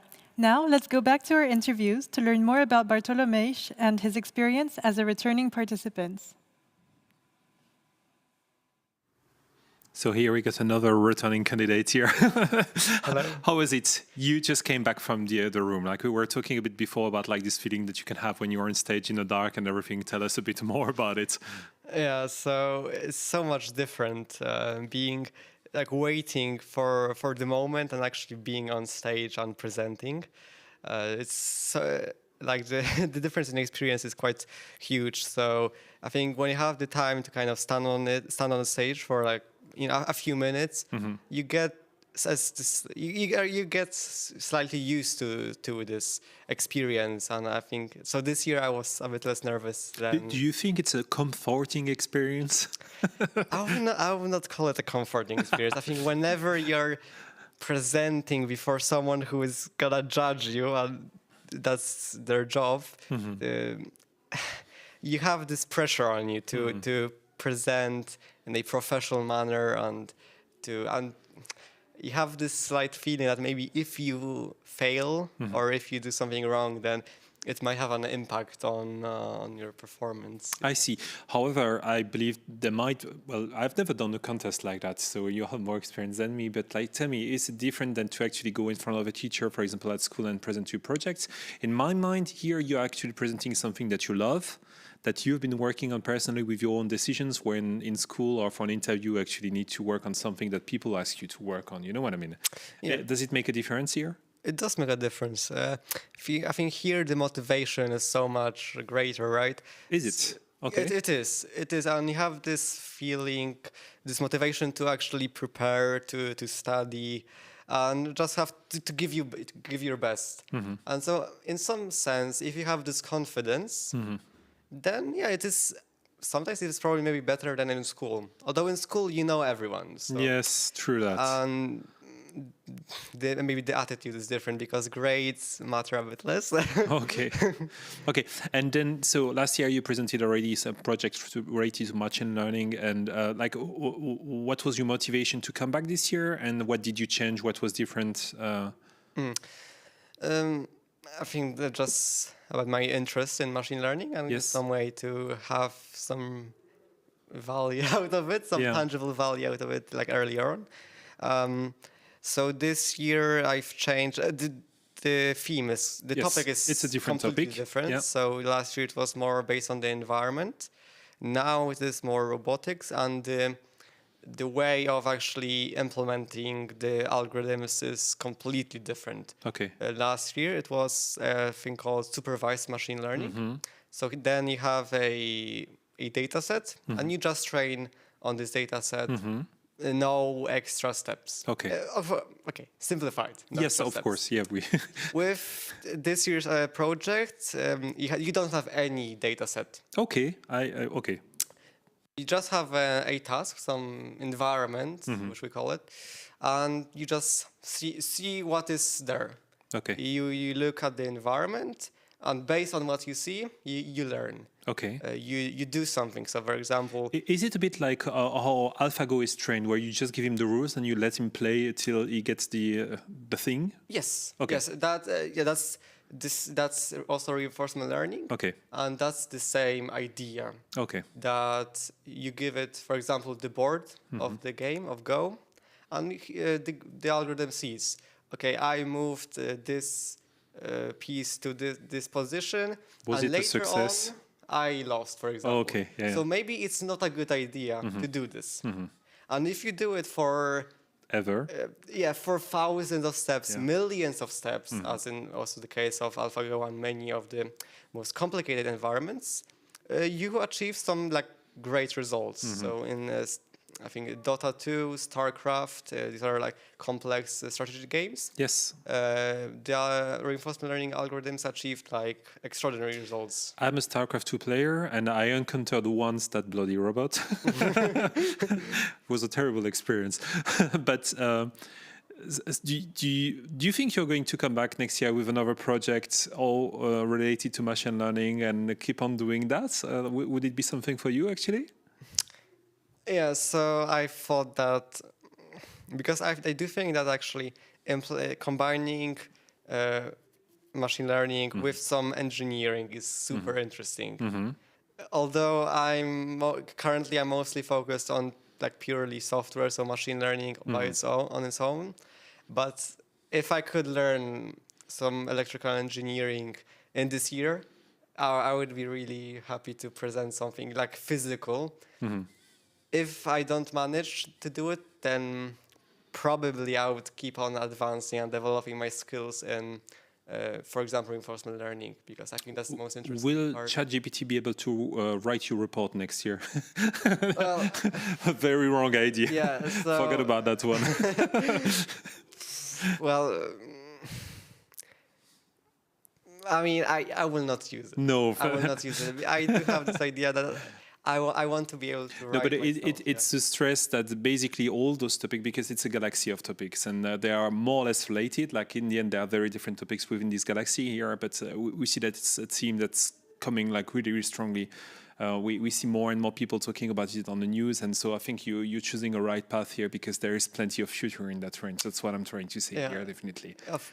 Although I have to, I do understand the concerns. You have to be careful what you do with AI, because when it's done badly, it can have awful consequences. So it is this kind of balance. Although I strongly believe that if you implement it correctly, use it in the correct manner and the correct use cases, then it can have great benefits. Oh, absolutely. I remember at the time when Wikipedia started and got launched, people got really scared and said people at school are not going to work anymore. They're just going to copy Wikipedia. And then in the end, we noticed that people are just using it as another tool in their tool set. So I'm not sorry about that. But I'm very happy that you came back this year. In any case, I hope you had a really great experience because it's only starting by now. This is just the beginning here, and and hopefully see you next year, fingers crossed. I think I will come up with something. That sounds good. Thanks a lot for your intervention here. Thank you so much.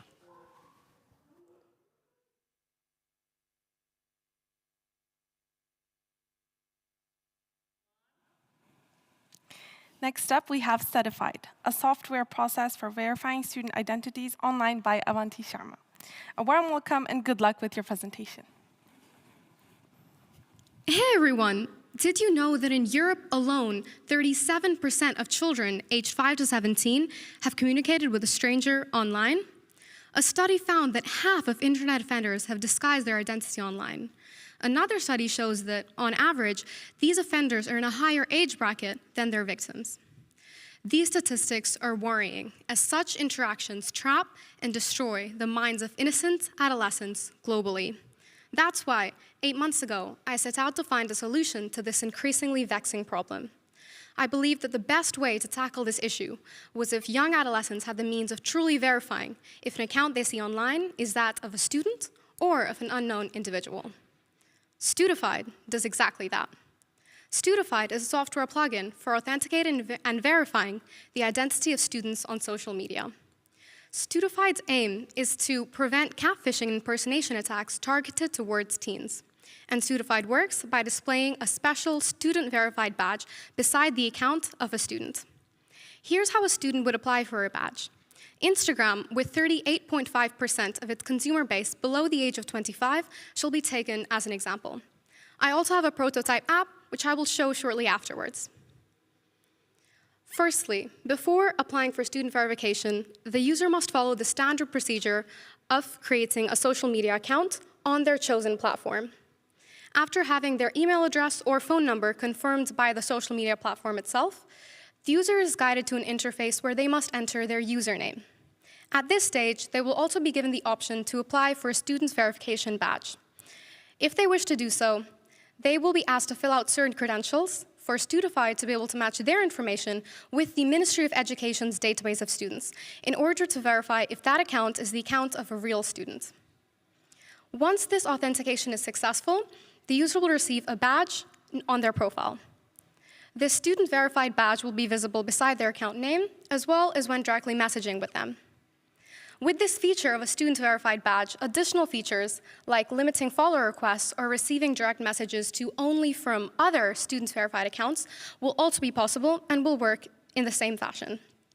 In addition to this, the possibility of obtaining a student-verified badge with an existing account will also be possible and will work in the same way.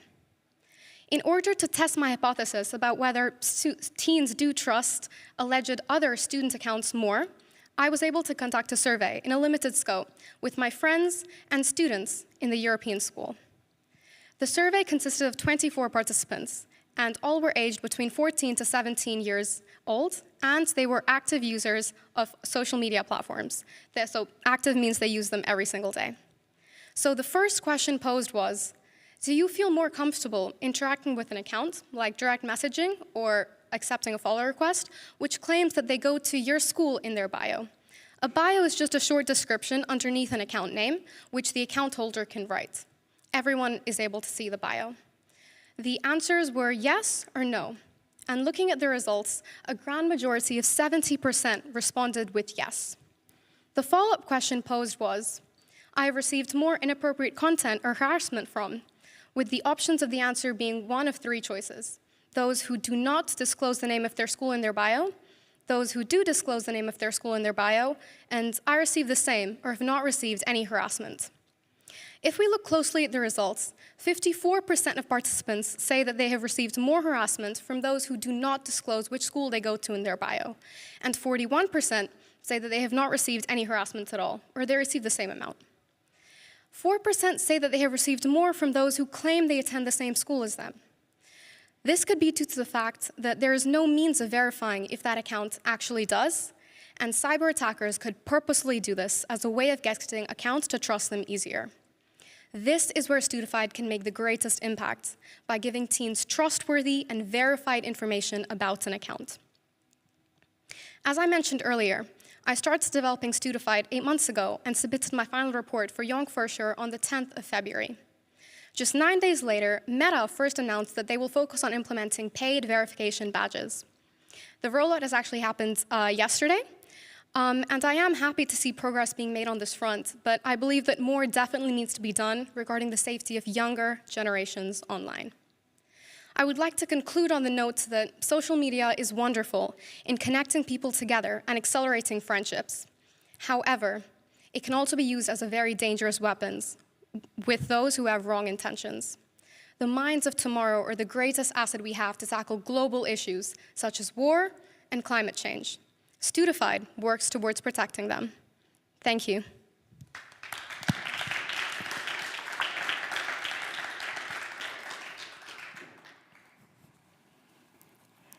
Thank you for your presentation, Avanti. Now, remember Federica's impressive project? Let's hear more about her and her life as a University of Luxembourg student.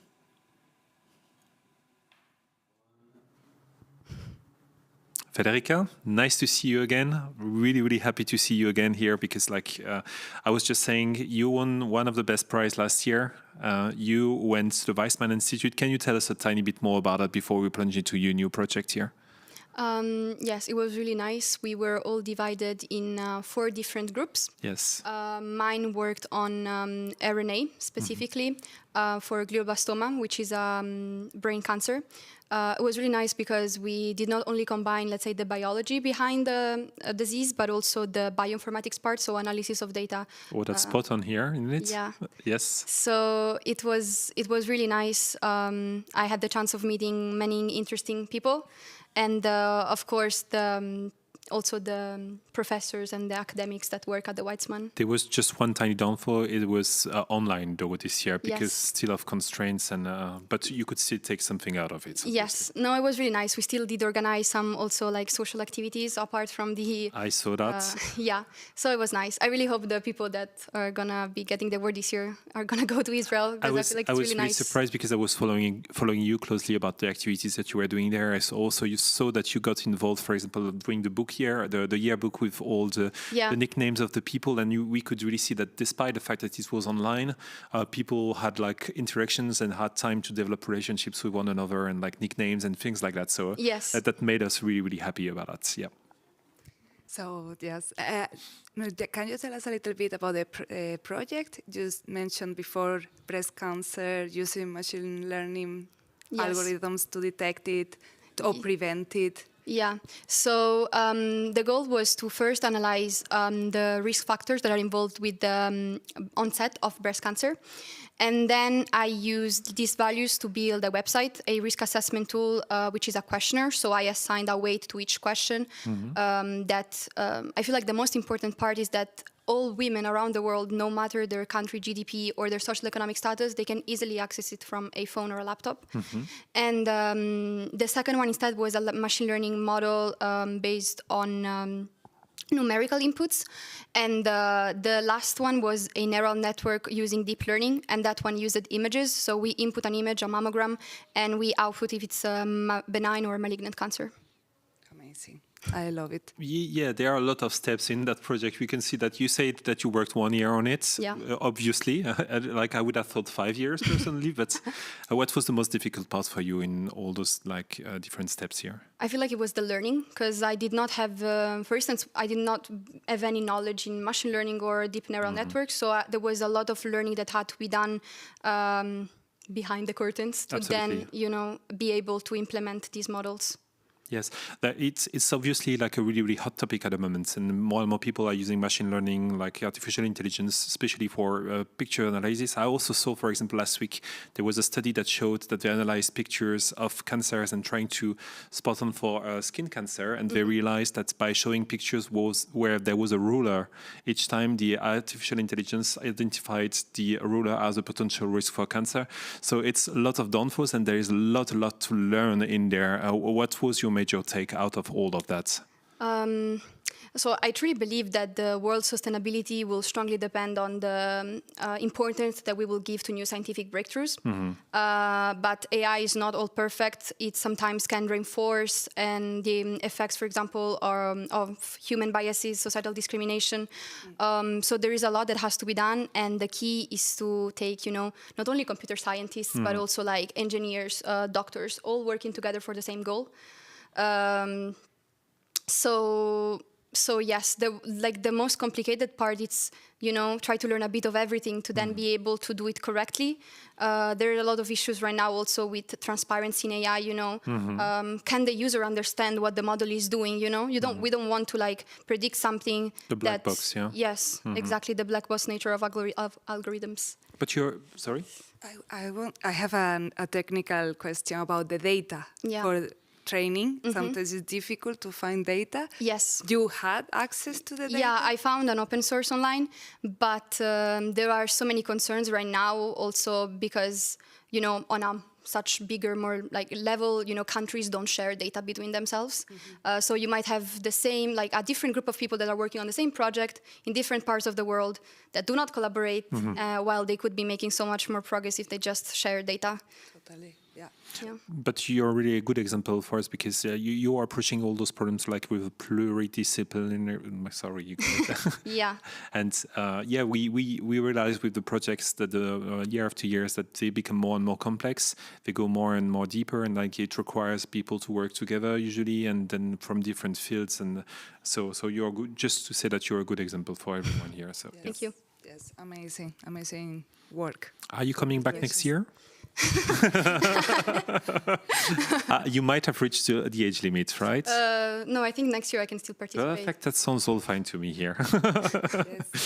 You can sing right out the door here. But yeah, so you will be able to explain more about your project tomorrow for the public here because we have the exhibition here. We are really, really happy to see you again here. And it's just beginning here now. So thanks a lot for everything. Thank you so much. You.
let's have a short break from the projects and give you an insight into the last year's Expo Sciences, non-competitive science fair with 20+ delegations from countries all over the world, right here in Luxembourg. This is an opportunity for our young Forscher to dive into an international platform and exchange with young scientists from everywhere and get this great experience. Let's have a look.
Here we are.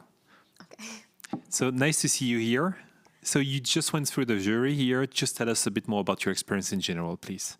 Okay, so I thought it was really fun. All of the jury members were really very nice to me, very kind, very supportive, and I think it was a great experience going up, presenting my idea, and receiving feedback. The Q&A was great, so I think it was really great. So far, so good then. Yes. So I would like to know in few sentences a little bit more about your project and yes, maybe your experience in general while researching for this project or your inspirations. Okay, so Studified is basically a software plugin, and the goal is to verify the identity of students on social media. So right now, in Europe alone, 37% of children aged 5 to 17 have communicated with a stranger online, and these interactions can be very dangerous and harmful for the minds of these young children. So the goal of Studified is actually to prevent catfishing and impersonation attacks targeted towards teens. And Studified works by verifying the identity of student and then displaying a special student verified badge beside the account name of that student. So then in the future, students can clearly see which accounts are the same age as them and which aren't, which will in turn kind of help them decide which accounts to trust and which not to. I'm just going to ask you to repeat how many encountered this type of relationship with a stranger. Like you named a figure, which was? Yes, so 37% of children in Europe alone. Which is absolutely crazy if you think about it. And what I would like to stress here is like for the Jonk Fuerscher Contest, you have plenty of people coming with projects where they learn something and they try to display the type of learning that they got out of it. And you have people coming with like straight solutions to a problem that they encountered. You're one of them here. What was your motivation behind that? You said off that you had some friends that encountered that kind of problem. Was it the trigger? Was it? Yep. So for me personally, I mean, I care very deeply about this issue. I think that I even said this in my presentation, but I think that the minds of tomorrow are the most incredible asset we have to tackle global issues such as war and climate change and other leading challenges which we face in the world today. And sadly, myself and my friends included, unfortunately, we've all received inappropriate or harassment content online on social media, even though we are all extremely careful. And this kind of made me think that if it's just me and my friend group who's receiving it, it's not just us, it must be a lot of other people. So that actually encouraged me to do more research about it and come up with a solution. As they matter a lot to me, and the future does too. And on the technical side, what did you use to actually program? Because you made an app, right? What did you use to make it? And did you have to learn that from scratch? Or tell us a bit more about that, please. So actually, I used MIT App Inventor. So it was really simple, easy to use. That's more of your domain, I guess. Yeah, and it was really great. The cool thing is, since I could actually download it on my phone, I was able to show the juries the app on my phone, and I think they really enjoyed that. And I have had experience with this before, so it was kind of really comfortable for me. I could make exactly what I envisioned and what I pictured. So it was a really fun experience, and I love coding in general, so for me it was kind of a hobby. I really enjoyed doing this. Amazing. Okay. And what do you think, because I think Luxembourg is a perfect country to start testing this, for example, for some future product in the whole Europe. What do you think you will need as a support or the first steps to start implementing this app or your project in general? So I think some of the first things which I would like to do is collaborate with some organizations which could maybe work with me to develop this app further in order to make it a plugin which I could actually use in all of the leading social media platforms, as well as the support of the Luxembourg government and the Ministry of Education in order to receive a database of students which could be verified. And since this is quite you have to give your information and your personal information, I plan on definitely working closely with the government as we have to make sure that all of the information is secure. So the social media platform, be it Instagram, Snapchat, or TikTok, will not receive any of the information put into Studified. It will Which only is really be important. I think it's very important, yes. So Studified, I like to think of it like the intermediary between all of these platforms, Instagram, Snapchat, TikTok, and then the Ministry of Education. So since it's directly linked to them, I want to keep it as secure as possible to make it as safe to use as possible. And then in addition to that, I would need I would have to collaborate with the social media platforms individually to actually implement this feature. Have you had a chance to approach government and ask them directly, or some representative for developing your idea and go further with that project? For now, I have not had the idea to talk to a government, government representative. However, I have had the opportunity to talk to kind of different organizations which I could collaborate with, like NordVPN, who actually met at ICT Spring, and they also showed interest in their idea. Okay. That's amazing. Are you going to come back next year, please? Please? Yeah, so I think coming back next year would be great. And I hope that next year I can also make more progress on the fronts which I've just mentioned in implementing it, because I would love to see this roll out soon. Yes, for the history of the contest, we already had some people working on apps really successfully. For example, we had Sophie last year who made an app for helping people, especially refugees coming in Luxembourg, to learn French and to learn to recognize the sounds. And so we have a great history of people like being successful with these kind of things. I wish you great success for that, definitely. So. Yes, definitely. We would love to see you next year, or in between that you continue with the project. Thank you so much. Sure. That's so kind Thanks of you. a lot. Thank you.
Our next project is titled React It by Batul Bdur.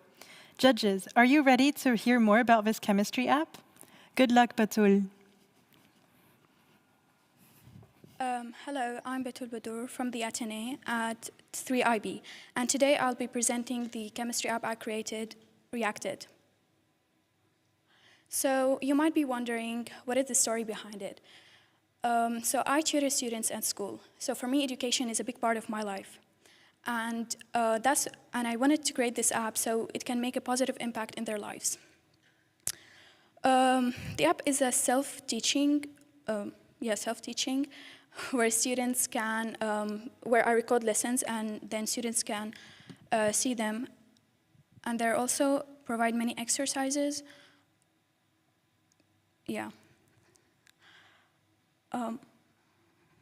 With many exercises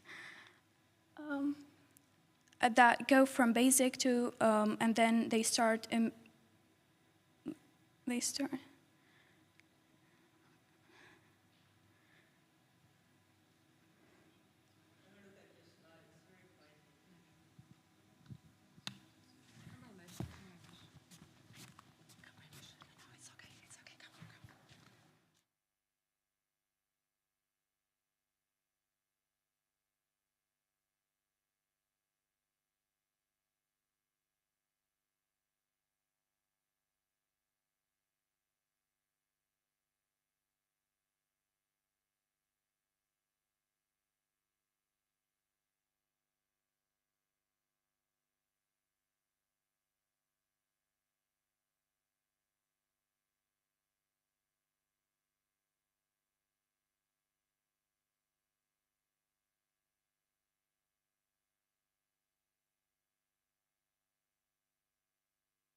Welcome, bienvenue, welcome to the 12th edition of the Expo Sciences Luxembourg.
Thank you so much, Batul. That was a great presentation.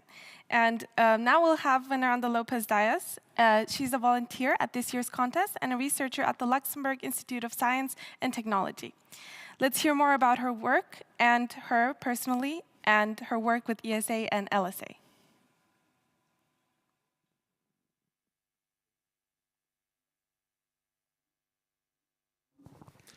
So we are here with our youngest candidate today. Thank you. No, your name is Veneranda, for the people who don't know you. And I actually saw you have been volunteering here since yesterday. I just wanted to ask you first, like, what decided you to come to volunteer for the Jonk Fuerscher? How did you hear about us and everything? Tell us a bit more about your life. Well, I am a researcher, and I was curious about this event, and I want to know a bit more about how it works, what is done, how, about the project that the students present, and I find it a great initiative. I just wanted to contribute a bit with it. And really, I find amazing that give this opportunity to young students, because I think it's a way to show them, look, boost your curiosity. You can study whatever you want. Just make it happen. I don't know, just giving them tools to be creative, innovative, and discover what they like to do, and tell them it is possible. So it's just... How did you hear about us in general? Well, I am working at LIST, and Lucien Hoffman is part of, and also Laurent Pfister participate in this initiative. There are more people here from LIST, so I was curious and I wanted to know more and also contribute a bit. First, thank you for your help, because it's been really helpful and we're glad to have you here on board. Now let's ask you a tiny bit more about your scientific career, because are you from Luxembourg? No, I'm Spanish. I have been living here for 8 years already. And well, my career, my background is quite interdisciplinary. So I studied chemistry in Spain, in Asturias, in the University of Oviedo. Then I did my PhD in organic geochemistry in the CSIC. And then I came to Luxembourg to do my first postdoc in instrumental development. And then I did another 2 postdocs related to stable isotopes in water. And since 1 year and a half, I'm a researcher. I have a permanent position at least. And since 3 years, we are working in exohydrology. It's like studying the behavior of water in space. So it is quite exciting topic. Just the name, yeah, you know, like just the name of it. Just the names are really impressive. Water in space. Some people are trying to look for ways to go to the moon, and they are already like testing the water over there. So I have been there yesterday. No, it's So it was the first time, no? You came for the Jonk Fuerscher. Yes. It is a shame because I have been living here for 8 years and it is just the first time. So maybe next year you would like to, of course. To join. Did you participate to any sort of contest like that at the beginning of your career, or like as a student, or? No, and this is what I think is amazing, because I don't know if it is country by country or that it is something that, I don't know, it evolved with the years. But no, we didn't have those opportunities when I was young. And in fact, you arrive to the high school like being afraid of not being so brave that here are the students since very, very early age. So yeah, I found it... This is something that we tell to the people a lot when we do school visits, actually. It's when you are at school, you can do projects sometimes in group, but pretty rarely, and then you work on projects. But once you're through in the university path, they ask you to work in group, they ask you to do presentations on stage in front of people, being judged all the time. And this is a first introduction. This is a stress-less introduction normally. And this is highly valuable. I mean, I wish I had this kind of introduction at the time. So that's why I'm asking you, basically. And you've seen plenty of projects since yesterday. What struck you? What are you taking out of what you've seen with the people here? Is there something that's impressed you most, or? About a project in special, or about the way they... Both your feelings, like to tell me what you took out of this experience here. No, like is something that is really what we need to do is like be curious and don't lose it with age, and start be curious since very, very young, and think out of the box. And I think this event help you to don't be afraid to think out of the box, like to develop your analytic thinking and so on. So, and yeah, they felt comfortable, and then they, I don't know, they was curious about, I don't know, for instance, one of the students present some project related to breast cancer just because her mom passed through that. And then, hey, what I can do for this? And another student was about lichens, like, oh, there are here lichens, less lichens close to this factory, and I don't know, they are indicators of pollution, so on. So it's like, you know, like, curiosity, like they are curious, and this is the base of everything, I guess. We enjoy They're that. curious and really brave, because these presentations, they're so professional. Could be nerve-wracking, could be. Yeah. But they also relax when they come out of that, so it's... Yeah, and don't be afraid very to fail. positive. No. Yeah. And also how mature they are, really, and how well they take the feedback from the jury, not taking so bad, some maybe more negative comments or more hard comments. They take it as, yes, I need to continue with this and make it even better. It's and amazing. the follow-up project is amazing, like how I can serve to the society, how can I do different for the society? And then it's like, hey, I did this, but maybe next year I will participate again, and maybe I can focus more on this or that. Like, so you can basically now pick your colleagues for later, right? Exactly. Yes. I wanted to tell you something like this. Like, did you see any project similar to what you are looking for? Was that your plan all along? Not yet, but yeah, in fact, like, Exactly. new generation coming for the research. Internship or a PhD, yeah, totally. We tend to ask them in the end, like, what's we recommend. What would they say to someone who would be willing to participate next year that hasn't participated yet? But since you're not a participant, I would ask you, what would you recommend to someone who would be willing to start with research in Luxembourg? What would be your advice?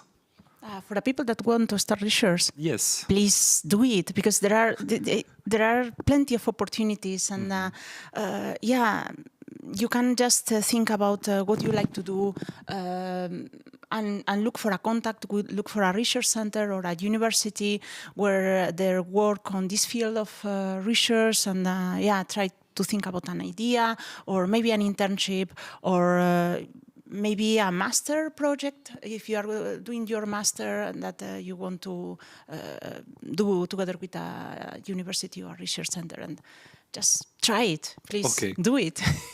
That sounds awesome. Then thanks a lot for your participation this year. We highly value it. We hope we show it to you, because your help has been tremendous here. Thank you so much. And are you going to participate next year? Because we ask that every year. Yes, please. If you give me the opportunity, I will be really happy to be part of this. That sounds good. Okay, thanks a lot for your help. Thank you.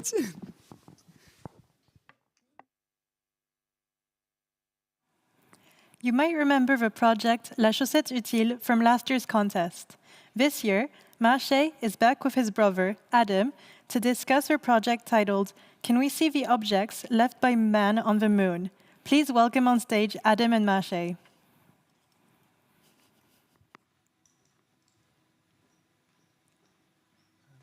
Hello, I'm Adam. And I am Mache. We wanted to know, we wanted to present you our project, if it's possible to see the object left by man on the surface of the moon. In this presentation, we will explain some useful terms and what we wanted to achieve, the theory, the formulas, and the practical aspects, and a quick conclusion. So aperture is the diameter of the light gathering objective or the lens, which is expressed in millimeters, and the resolution or resolving power is expressed in arc seconds, which is a unit of an angle, and it is the ability of to distinguish two objects that are close together as two different objects. Then the focal length is the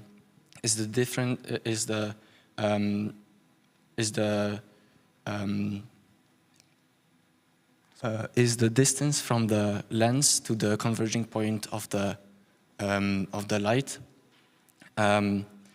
to which form a sharp image. Then magnification is the ratio of the size of the image. To the size of the object seen through a naked eye. Then the focal ratio is the ratio between the lens or the aperture to the focal length. Then what we wanted to achieve, or how we did our project, first we calculated the specifications of the telescope needed to see the object that on the surface. Then we took some pictures of the moon, and then we compared them to our calculations. And we also hope to see anything worth our attention on the photos. So in order to see a 20-meter wide object, the telescope would need to have a resolving power of 1/100th of an arc second, and it would have to have an aperture of 12,859 millimeters, and this is the lower limit for the telescope to make it as affordable as possible. And the maximum magnification has to be also 2 times the aperture in order to make it easier to build. And the focal ratio can be any number, but it is recommended by photographers and people who observe the moon and the sky to be a focal ratio of 7, as it is the most reliable and well, easiest. And these are the formulas that we use to calculate the specifications of the telescope. In reality, the magnification is limited to 300 times due to atmospheric turbulences, and past that number, the images become less clear and blurry, basically.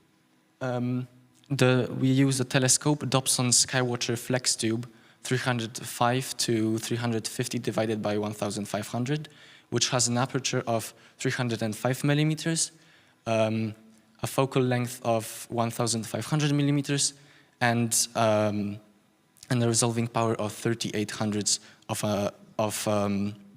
an arc second. So with this telescope, we can theoretically see an object that is 708 meters wide on the surface of the moon, but this is only in ideal situations. So this is a photo that we took. It's a photo of the Apollo 11 landing site, and the craters forming an L shape are very characteristic to this site, as they are easy to spot. And the crater in the middle of this photo, the white crater, is 18 kilometers wide. Here we can see that there's not much that we can see with our telescope, and we couldn't see anything left by man on the moon, as everything is smaller than 700 meters, and it is hard to distinguish gray from gray. So a quick conclusion. It is theoretically possible to see such objects, but it would be very hard to assemble such a telescope, as it would have to be 90 meters long. And the biggest optical telescope that we have today is a telescope on Tenerife, which has an aperture of 10 meters, so 2 meters less than it would be ideal for observing objects left by man on the moon.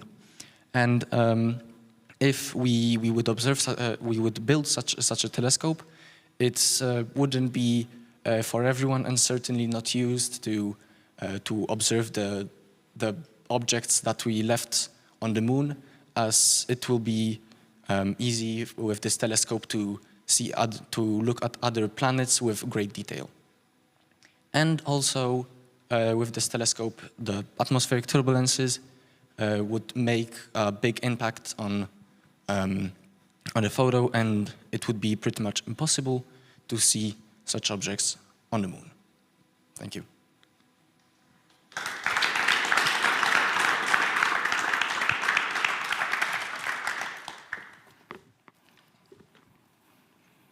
Thank you for your presentation.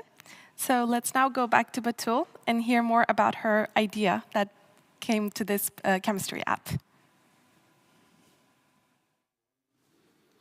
So very happy to have you here. So we heard that you develop an app. Can you tell us a bit more about it, please? Yeah, so I created the app called Reacted. It's just a chemistry app where you have like many sections. You have section where you are the lessons and other sections about the exercises, and one of the settings where you can of course have the ability to sign in or not, or you can ask questions, which is like go to my via email and then you can ask me directly and I can answer them. Hold on. So we asked you prior to this interview here if you had an interest in chemistry or in developing apps and stuff, and the answer that you gave us was no, I wanted to help people actually. Yeah. Can you develop a bit on that, because I think it's important here? Yeah, so I tutors many students in my school, and I just do it because I feel like I wanted to help them, you know, because I hate when like I struggle with something and I need someone, you know, to help me. So for me as well, when students struggle with something, I feel like, you know, it's very important like to try to help them because it's like a nightmare. So also, and the idea behind it is like I wanted to make it more accessible to all students, not only like the students I tutor here, but like to students in other schools and around the world. If My possible. question is, and why chemistry? Could be extrapolated to any other subject, no school subject. But why start You chose with chemistry? Yeah. Why that one? Just to start there, no? That's the first one that came to your mind, or? Well, basically, I want to study biochemistry in the future. Yes. And I love chemistry, so I was like, you know, I need like I thought it was a good idea to do it in chemistry. Yeah, because also if you like it, even better, no more motivation for you to develop the app. Yeah. And for chemistry, sometimes you have to have some material and play around. No, do you have to have the kit at home? For example, if I want to go back to school online, do I have to get the material, or is more theoretical? Or they are like it's actually like both, but I try to more focus on like the understanding of the chemistry. Yeah, like I explained topics. Well, simply it's just lessons, like 5 to 10 minutes. So I wanted to make them like straight to the point. And for the theoretical part with the experiments, I of course would explain something, but I wouldn't be able like to do it. But it would be definitely like actually interesting. So if I can do the experiment and maybe add it to that would be interesting. You receive a kit with all you need, and then now put this liquid on. Don't mix that with that. Yeah, exactly. Attention. No, don't do this. But I had a kit of chemistry when I was a kid, and as soon as I understood that mixing that one and mixing that one was making a lot of throws, that was the only thing that was sparking my interest. But thank you for coming this year. Your project is amazing. We have a great record at the foundation of having projects with apps helping to develop skills in people, and it's always been successful. So we are really glad to count you in here. And let's see for tomorrow. We wish you the best of luck for the award ceremony tomorrow. Yes, I would love to see your app.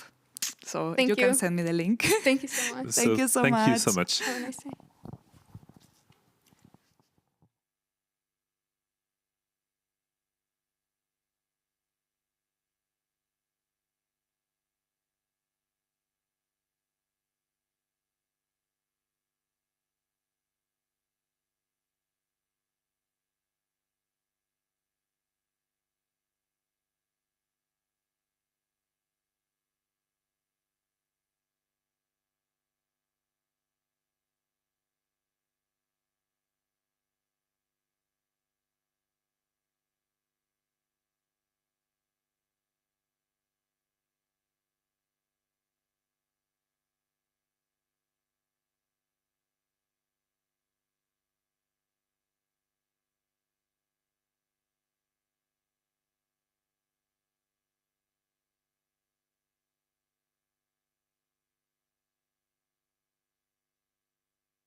We are now coming to our second last contestant of the day, Sofia Chernolutska, with her project titled Black Holes.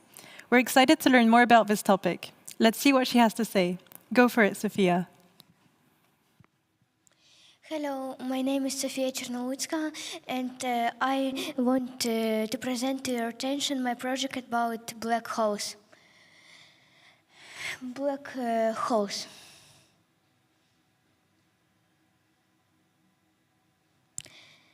When you look in star sky, you ask yourself the questions.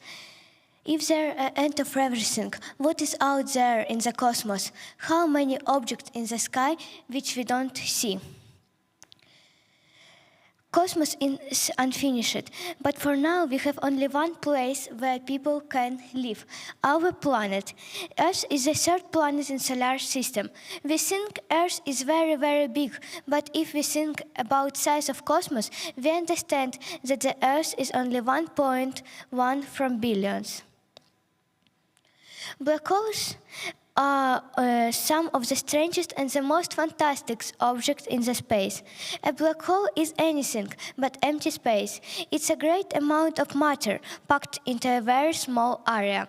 Because light cannot escape from their gravitational pull, we don't actually see black holes, but we can see their effect on the area around them. Black holes can be big or small. Scientists think the smallest black hole are as small as just atom. This black hole is very tiny, but has the mass of a large mountain. Mass is the amount of matter or stuff in the object. Questions in my research: structure of black hole, how black holes form, can black holes die, Stephen Hawking, his law and finite limit of black holes, the real father of idea about black holes, John Michell, what will happen if the black hole will come near the Earth?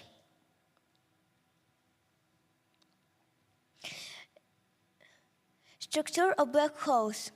There are 4 types of black holes: stellar, intermediate, supermassive, and miniature. Black holes have 3 layers: the outer layer and inner even horizon, and the singularity. The inner horizon of black hole is the boundary around the mouth of black hole, past which light cannot escape. Once a particle crosses the even horizon, it cannot leave. It is interesting that gravity is contact across the even horizon. The even horizon of black holes, the inner region of black hole is where its mass lies. It's known as its singularity, the single point in space-time where the mass of black hole is concentrated. A black hole is a place where gravity pull is so much that even light cannot get out. The gravity is so strong because matter has been squeezed into a very tiny space. This can happen when a star is dying. How black holes form? Most black holes form when a large star dies. It's called supernova explosion. It's the most popular way to form black hole. Scientists think supermassive black holes were made at the same time as galaxies they are in. In 2019, scientists do a first photo of a black hole by Even Horizon telescope. This black hole is located in the center of G87 galaxy, 55 million light from Earth. The name of the closest black hole to the Earth is the unicorn. Its location 1,050 light years away. This black hole is a few million times bigger than the Earth, but contains around 4 million times the mass of the Sun. Can black holes die? Black holes are very massive objects. Their gravity is so big, it's not does allow anything to escape, not even light. They're interesting place where the laws of physics do not work. The size and gravity of black holes become interesting when you think about how they work with theories of the infinitesimally small known as quantum mechanics. And interestingly, only quantum mechanics can answer how black holes die. Nothing can go out from black hole, so a long time scientists through black holes cannot die. But now we know that black holes evaporate and slowly return their energy. Based on the classical theory of gravitational relativity, all the matter that went into forming a black hole ends up at its center. This specific prediction is known as singularity problem. In one of his seminal work, Stephen Hawking showed that the black holes can die. They radiate energy and they slowly disappear.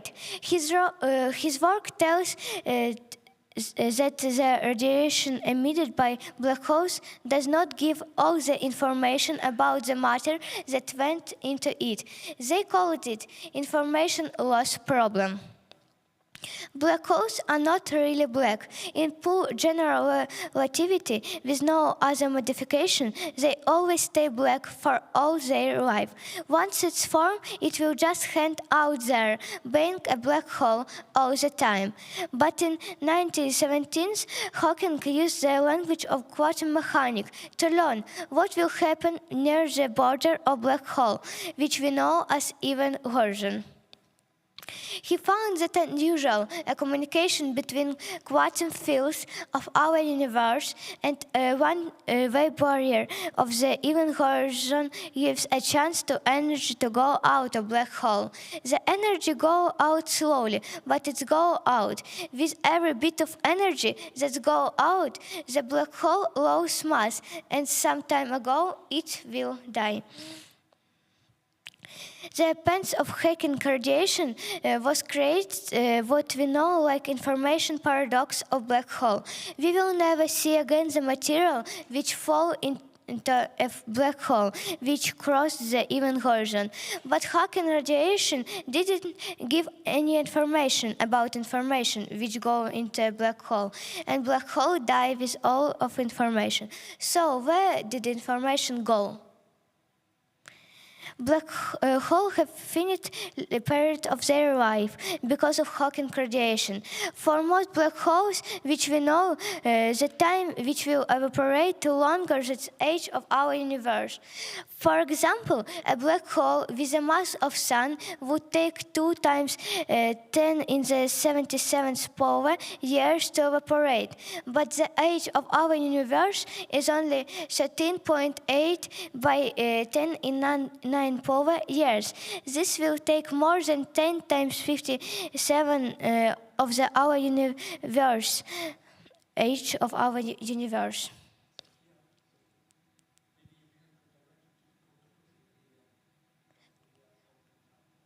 Conclusion? Sorry, I don't understand you. And just read. Okay.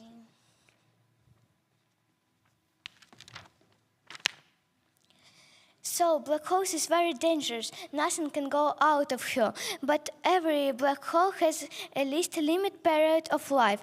The real father of idea about black holes is not Albert Einstein. The real father is John Michell. But both of them did a lot to explain what a black hole actually is. Michell is the first who suggested something like the black hole, and he gave us a name black hole. But he did not actually know what is it. It was until Albert Einstein did his important work to understand what is black hole. His theory, which is named black hole, started to be clear to us. So they are both very needed to us, like people who we will never forget.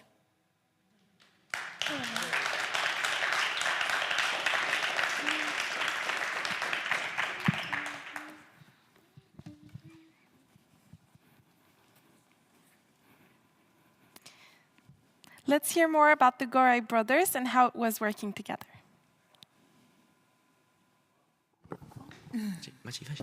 So nice to see you here. You both have a particular importance for me because first, you participated last year with your project Chaussette Utile. You were the youngest participant here. Don't worry here, just here. You were the youngest participant last year, so we are really, really proud of that. And you picked your brother and you brought him in.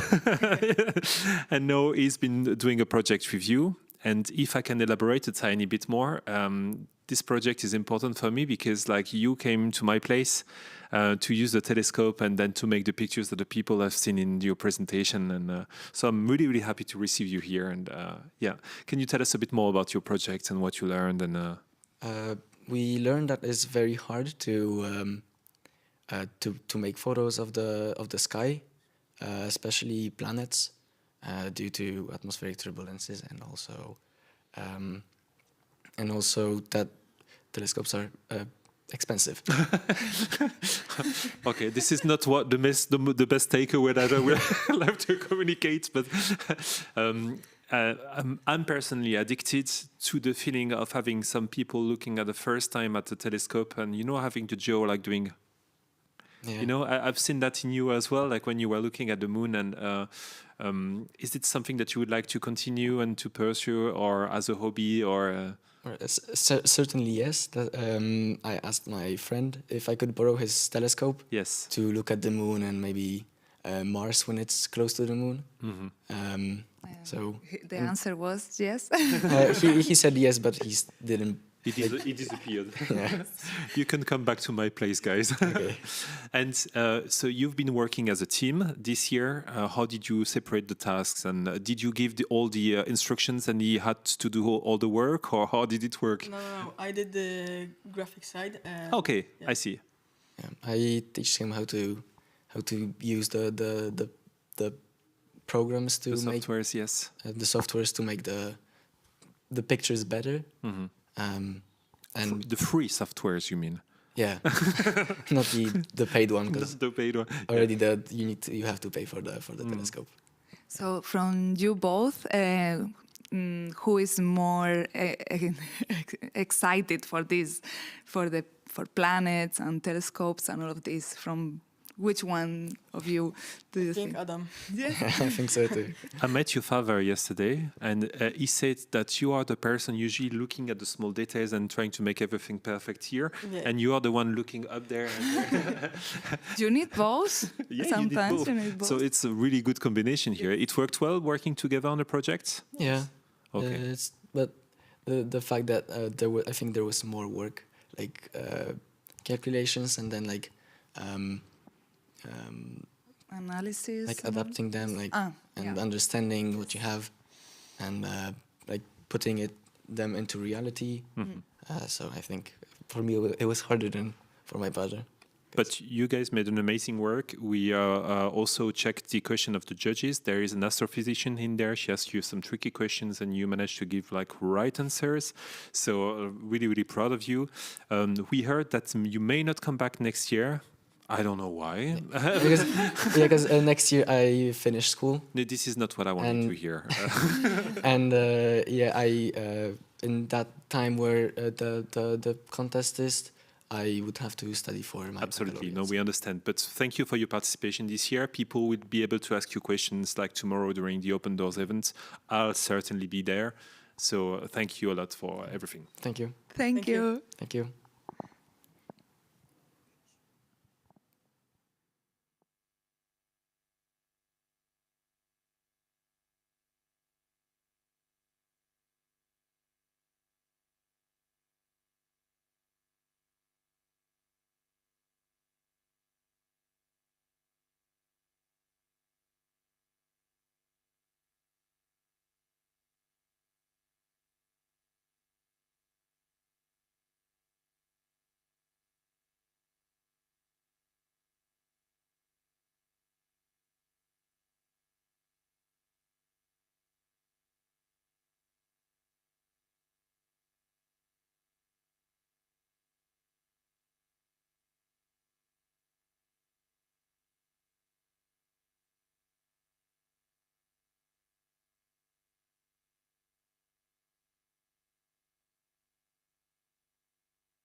Last but not least, 2 returning contestants, Bob and Joey, this time accompanied by their younger sister Leo.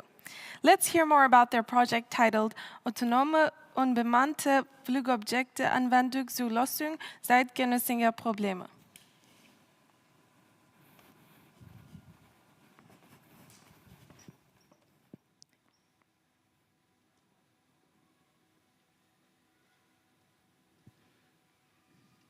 Eigentlich kommen Sie ein bisschen zu weit.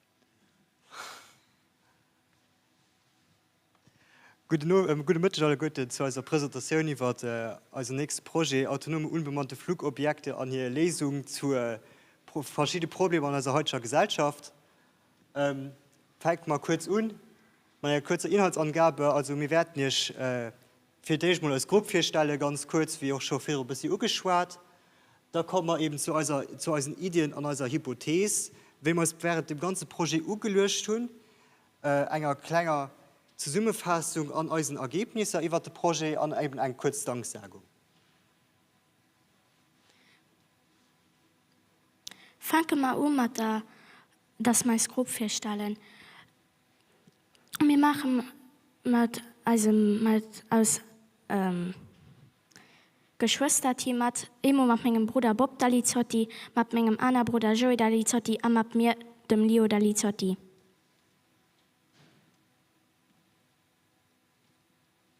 Fahren wir weiter mit unseren Ideen und mit den Hypothesen. Eistron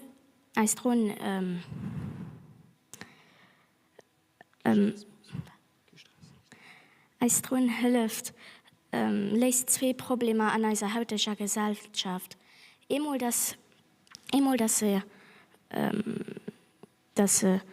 den CO2 viel mehr an die Luft bläst, und den anderen Problem ist, dass auf großen Events kann aufpassen, dass nichts ab denen geschieht, und das alles mit einem normalen Budget den allen Menschen hat.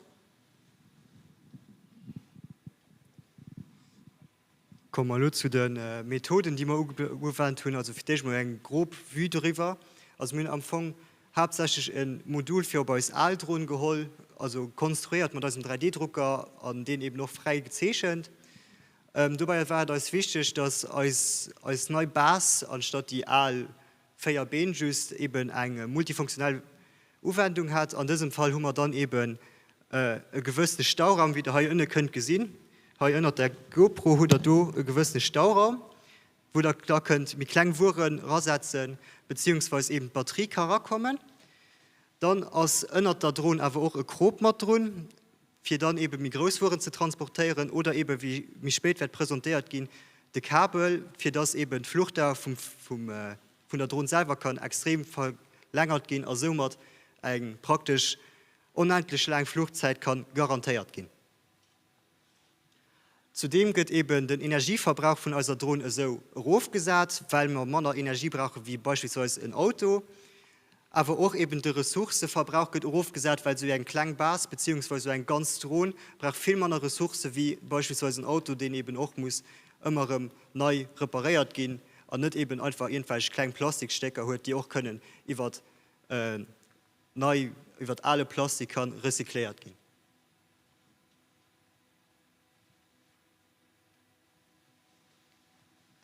Ja, das nächste Projekt, also das nächste Problem, zeitgenössische Problem, die wir eben an Angriff geholt haben, das ist eben das Problem von den abgehenden Treibhausgasemissionen. Studien haben eben ergeben, dass es so ist, dass trotzdem Zivilpersonenkraftwerke einen ganz großen Teil von Treibhausgasemissionen an der Europäischen Union eben ausmachen. Und ich meine, das allgemein bekannt, dass der Mensch sein Auto benutzt, auch eben zu einem großen Teil für Ackhäfen zu fahren. Eine Lösung, die wir eben dazu gefunden hatten, wir eben für als Drohnen für den Kommerz eben fit zu machen, dass eben dadurch, dass mehr Waren durch Drohnen ausgeliefert gehen, ging eben dazu führen, dass auf der anderen Seite gegen Treibhausgasemissionen raufgehen. Logisch, wenn den Drohnen einem Sachen hinbringt, muss ich nicht mehr unbedingt mit dem Auto an den Supermarkt fahren. Das geht an dem Sinn überflüssig. Darüber hinaus kann der Impact sogar noch viel mehr groß gehen, wenn ihr darüber nachdenkt, dass das Drohnen rein theoretisch kann sein Strom aus erneuerbaren Energiequellen kreieren, was bei einem Auto, den aber nach majoritärement aus fossilen Energiequellen seine Energie bezieht, leider noch nicht forcément der Fall ist. Darüber hinaus ist es so, dass eine Drohnenlieferung weitaus mehr schnell geht, wie die Zeit, die ihr braucht, für sich von daheim an den Supermarkt oder an die Epicerie oder wo auch immer hin zu deplacieren, da anzukaufen und einfach zurückzufahren. Das geht viel mehr schnell. Daraus kann ich am Anfang schließen, dass die Zufriedenheit von den Klienten hochgeht. Das ist am Endeffekt doch für eine Entreprise interessant.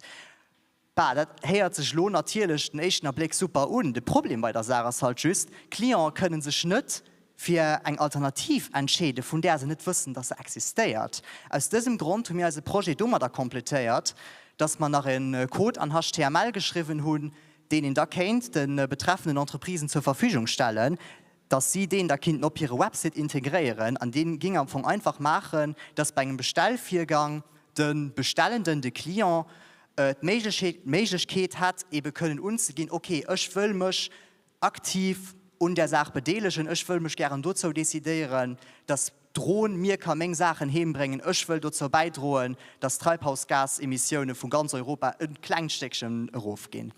Konkret ging das dann so ausgesehen wie folgende Slide. Der Tisch links wird dann justement den Auswahlbildschirm, wo dann den interessierten Klient kann sagen, okay, ich will gerne, dass meine Drohnen mir meine Sachen hinbringt. Ja, und da wird dann eben das Resultat. Mir Drohnen bringt eigentlich dann noch Sachen hin. Vor mal weiter mit der Sicherheit, weil das war auch ein ganz großes Thema in unserer Gruppe. Weil auf großen Events kann theoretisch als Drohnen herabfliegen und darauf aufpassen, dass da nichts geschieht. Mit dem Problem ist, als Batterie kann ja auch nicht unendlich lang halten. Du wenn du mal dann das Kabel geholt, für das die dann ordentlich ordentlich lang kann halten.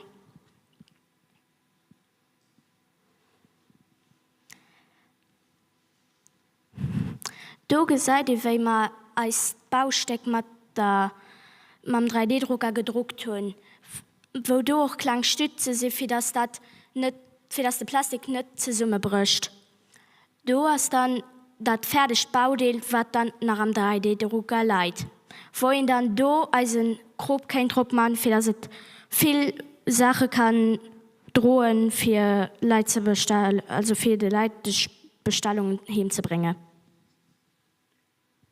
Kommen wir also zu der Konklusion. Also das große Fazit von dem Ganzen ist am Anfang, dass sowohl Material, also eben hier als Drohnen, wie es hier steht, funktioniert hat. Natürlich hat man verschiedene Schwierigkeiten an dem Ganzen, beispielsweise also die eine oder andere Kehr die Basis vom Plastik ausgebracht, weil die Temperatur beim 3D-Drucker einfach nicht warm genug angestellt war, beziehungsweise dass wir einfach vergessen beim Leiden vom Kabel die richtige Komponente anzuleiten, also man auf 4 kommt.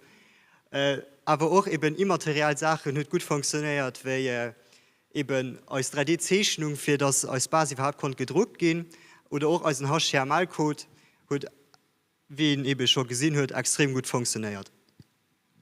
Jo, das wir kurz einen Ableg an das gewesen, was wir so gemäht haben. Wir sagen nicht vielmals merci für Ihre Zeit, vielmals merci für Ihre Aufmerksamkeit, und wir freuen uns auf Erfreuen.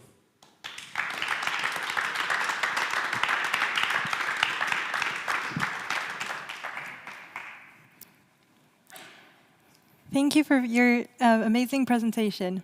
Now let's go back to the interviews to hear more from Sophia and her ambitions. Welcome, Sophia. You are this year, I think, our youngest participant, and you chose to tackle one of the greatest mystery of the universe, which is the black hole. It's very ambitious. Tell us a bit more about your choice. Why did you pick that? Because I very like thematic of cosmos. Yes. And I think why not black holes? It's very interesting thematic and so. And cosmos, where does it come from? Why are you so fascinated with cosmos? I only like it. Okay. Yeah. Because of the pictures you see from Hubble or from... Yeah, I see a lot of pictures of cosmos and it's interesting thematic. I understand that, yes. What is the most fascinating thing from black holes that you love? maybe about its very interesting things and about they can be very small, but their mass can be very, very big. Just for putting things in context, so the next thing in terms of weight that you have after a black hole is a neutron star, and 1 cubic centimeter of a neutron star is already more than 36 tons. So black holes are even bigger, so it's we are talking about incredible scales, yes. How was it on stage today? It was good. Yeah. You had one lady working with astrophysics in the jury. I think Marianne asked you a couple of questions, I imagine, yes? What did she ask you? She asked about what she don't understand some things, and she asked what is it. And Was it difficult for you to answer? no. Because you know your topic, right? Yes. So it's the first time for you here in the contest. Yes. You would like to participate next year? Yes. And do you have any other topic in mind? Or No. Not yet. Okay. Maybe some things related to cosmos, maybe. Yes, exactly. Okay, but you have time to check.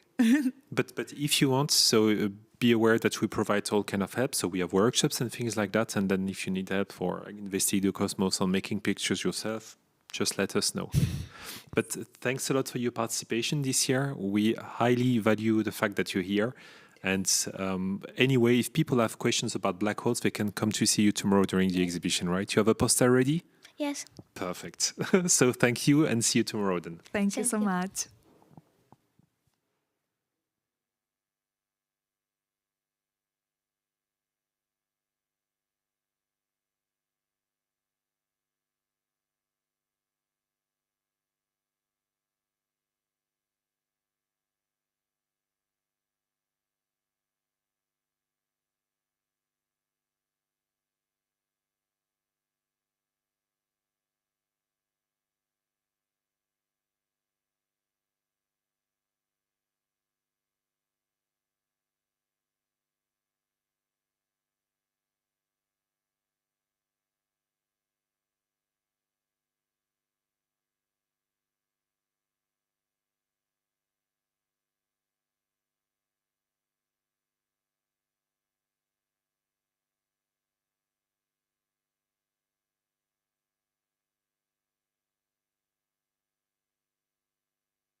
And now we have our last interview of a day with Adeli Zotiz. Let's learn about their experience working together for this contest.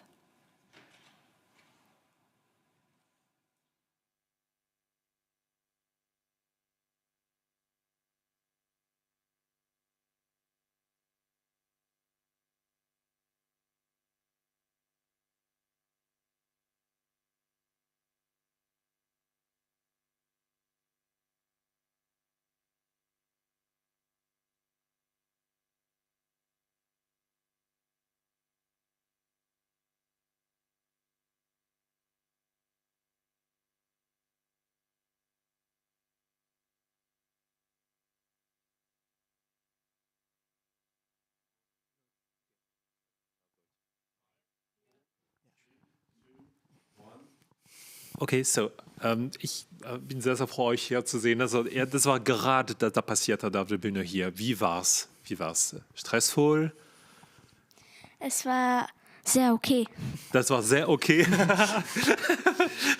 Beste Beschreibung hier. Und für euch? Also ich war zuvor nervöser, als es im Endeffekt tatsächlich war. Also ich war zuvor einfach nur total nervös und dann im Moment selbst stand ich einfach nur da. Ich war da für mein Projekt und da war wirklich alles wie weggeblasen. Das hat mir super gefallen. Also das haben wir sehr, sehr oft gehört eigentlich, dass die Leute kommen auf die Bühne hier und dann vorher, es gibt diesen Standpunkt, wo die Leute müssen ein bisschen warten vor der Bühne auf dem Stuhl da und dann passiert und der Jury steht da und dann geht man auf die Bühne und dann plötzlich Licht ist auf euch, der Projekt und dann alles anders existiert nicht mehr und das ist nur einfach 5 Minuten, ja? Wie war's? So schnell, oder? Jetzt beim Warten jetzt? Ja, nee, bei Projektpräsentation. Ja, die Präsentation ist recht schnell umgegangen. Das war auch sehr, sehr okay. Nur einige Fehler eben, das muss man eben etwas halt meinen. Das ist auch in Ordnung, ja. Komfort ist eben so. Ja, es war aber sehr in Ordnung. Man hat eben die Spannung sehr gespürt währenddem's, aber... Okay, könnt ihr vielleicht ein bisschen mehr über eure Projekte erklären? Also es gibt einen riesen Drohnen hier. Ja, zeig einfach. Okay, was macht der? Der fliegt, der kann am Anfang Bestellungen ausliefern, die ungefähr 2 Kilo sind. Okay. Kann er ausliefern. Okay, Oder weniger. Wir hören also seit ein paar Jahren, dass Leute wie Amazon oder so versuchen, Paketen zu liefern mit Drohnen und so, aber so habe ich meine Pizza noch nicht zum Beispiel mit Drohnen gekriegt. Was macht eure Drohnen, das andere Systeme würden nicht machen zum Beispiel oder was ist der Unterschied hier? Also die Sache ist halt die, dass wir unsere Drohne jetzt nicht nur auf das Ausliefern von Wahrnehmen jetzt spezialisiert haben. Wir wollten an sich mit unserem Projekt dazu beitragen, dass die Drohne, die eben entweder dieses Bild von eben der Amazon-Drohne speziell, die dann Waren ausliefert, aber halt auch leider dieses Bild der Killermaschine eben hat, die da leider durch Kriegsgebiete fliegt und da Leute erschießt. Wir wollten da das Bild ein bisschen davon wegbringen, um eben auch aufzuzeigen, nein, eine Technik ist nicht per se schlecht. Eine Technik wird nur dann schlecht, wenn man sie falsch oder eben zu schlechten Zwecken, in dem Fall das Töten von Menschen, einsetzt. Und in diesem Sinne haben wir unsere Drohne eben einerseits dazu fit gemacht, dass sie eben durch das Ausliefern von Waren die Treibhausgasbilanz der Europäischen Union oder eben des Wirtschaftsraums, in dem sie eingesetzt wird, verbessern kann. Auf der anderen Seite ist es halt auch so, dass wir mit unserer Drohne auch die öffentliche Sicherheit verbessern wollten. Wenn man zum Beispiel ein Kabel dranhängt, kann man mit Infrarotkameras entweder öffentliche Veranstaltungen überwachen, um dafür zu sorgen, dass da halt keine Ausschreitungen oder Ähnliches vorkommt. Oder halt eben auch, was auch vorkommt, Leute, die in den Wäldern verloren gehen, die kann man auch mit Infrarotkameras suchen. Nur da ist es dann so, da sucht man dann vielleicht eine Stunde oder vielleicht sogar noch länger, je nach dem Fall. Und die Drohne hält nur 30, 40 Minuten, dann ist das Schluss. Ich habe gerade gesehen, dass zum Beispiel die nutzen Drohnen in Türkei, wo die Erdbeben da passiert ist, weil es ist viel einfacher, diesem Ort zu erreichen und dann checken, ob mit Infraroten, ob jemand da gibt und so. Also ich glaube, langsam ändert ein bisschen diese Perzeption von was eine Drohne ist und so. Und dann wir sind auch super, super froh, dass Leute, jung wie euch, können auch diesen Thema einfach greifen und dann selber habt ihr Drohnen als Hobby oder wie kam das eigentlich? Also eigentlich haben wir vor ungefähr 5 Jahren angefangen hier bei Jonk Fuerscher mit unserer ersten Drohne. Ja. Damals war die Idee, nur eine Drohne zu entwickeln, die autonom fliegen kann. Und so sind wir eigentlich zur Drohne gekommen und ab dann war es hauptsächlich nur noch der Ehrgeiz, der uns geweckt hat, immer wieder die Drohne zu verbessern, immer wieder was Neues hinzuzufügen, beizusetzen, sodass sie später unserem Ideal entspricht. Und was habt ihr dann einfach gemacht dann in der ganzen Zeit? Also wir haben die Idee, das Witzige daran ist eigentlich, dass wir sogar angefangen haben in der Amazon-Drohne. Wir haben angefangen damals, als wir eine Dokumentation auf dem Fernsehen darüber gesehen haben, dass eben eine Amazon-Drohne oder eben nicht nur Amazon, eben allgemein solche eingesetzten Drohnen können eben tatsächlich unsere Wirtschaft eben revolutionieren. Und da haben wir uns gesagt, ja, aber muss das denn jetzt wirklich unbedingt auf große Betriebe, große Konzerne da jetzt beschränkt sein? Und das war unsere initiale Idee, unsere erste Idee zu sagen, nee, muss gar nicht der Fall sein. Wir können auch eine Drohne entwickeln, die jedermann mit jedem kleinen, also mit jedem normalen Haushaltsbudget da auch selber sich zusammenbasteln kann. Und ja, ab da war es halt, wir haben immer neue Ideen bekommen, wir wollten unsere Drohne immer weiter verbessern. Das heißt, in einer ersten Instanz war halt wirklich nur das autonom Fliegen, so ein bisschen nach dem Thema, kriegen wir das hin, was auch große Konzerne hinkriegen. Ja, ich verstehe. Nur halt für jedermann. Und danach sind wir in einer zweiten Phase in den Bereich gegangen, Leute suchen, die in den Wäldern oder in unwegsamem Gelände verloren gegangen sind und dann eben jetzt, okay, wir haben jetzt bewiesen, dass wir unsere Drohne für einen Bereich fit machen können. Wie wäre es denn jetzt mit zweien? Ja, okay.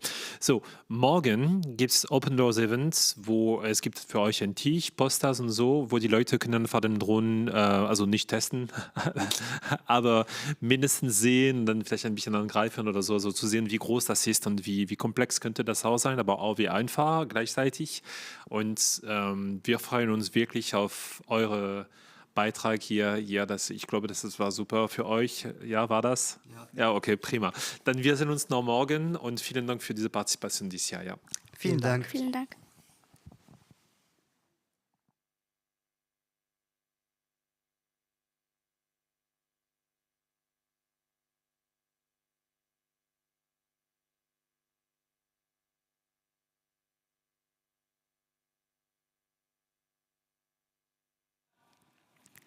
We've now arrived at the end of the 2023 National Jonk Fuerscher Contest.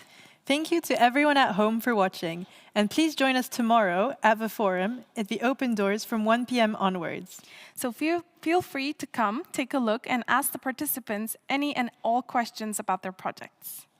The award ceremony also starts tomorrow at 4 p.m. if you want to join us at the Forum Campus Gießen-Ipchen or from the comfort of your own home via the live stream. We wish the judges good luck for their project deliberation, and may the odds be ever in the contestants' favor. See you tomorrow.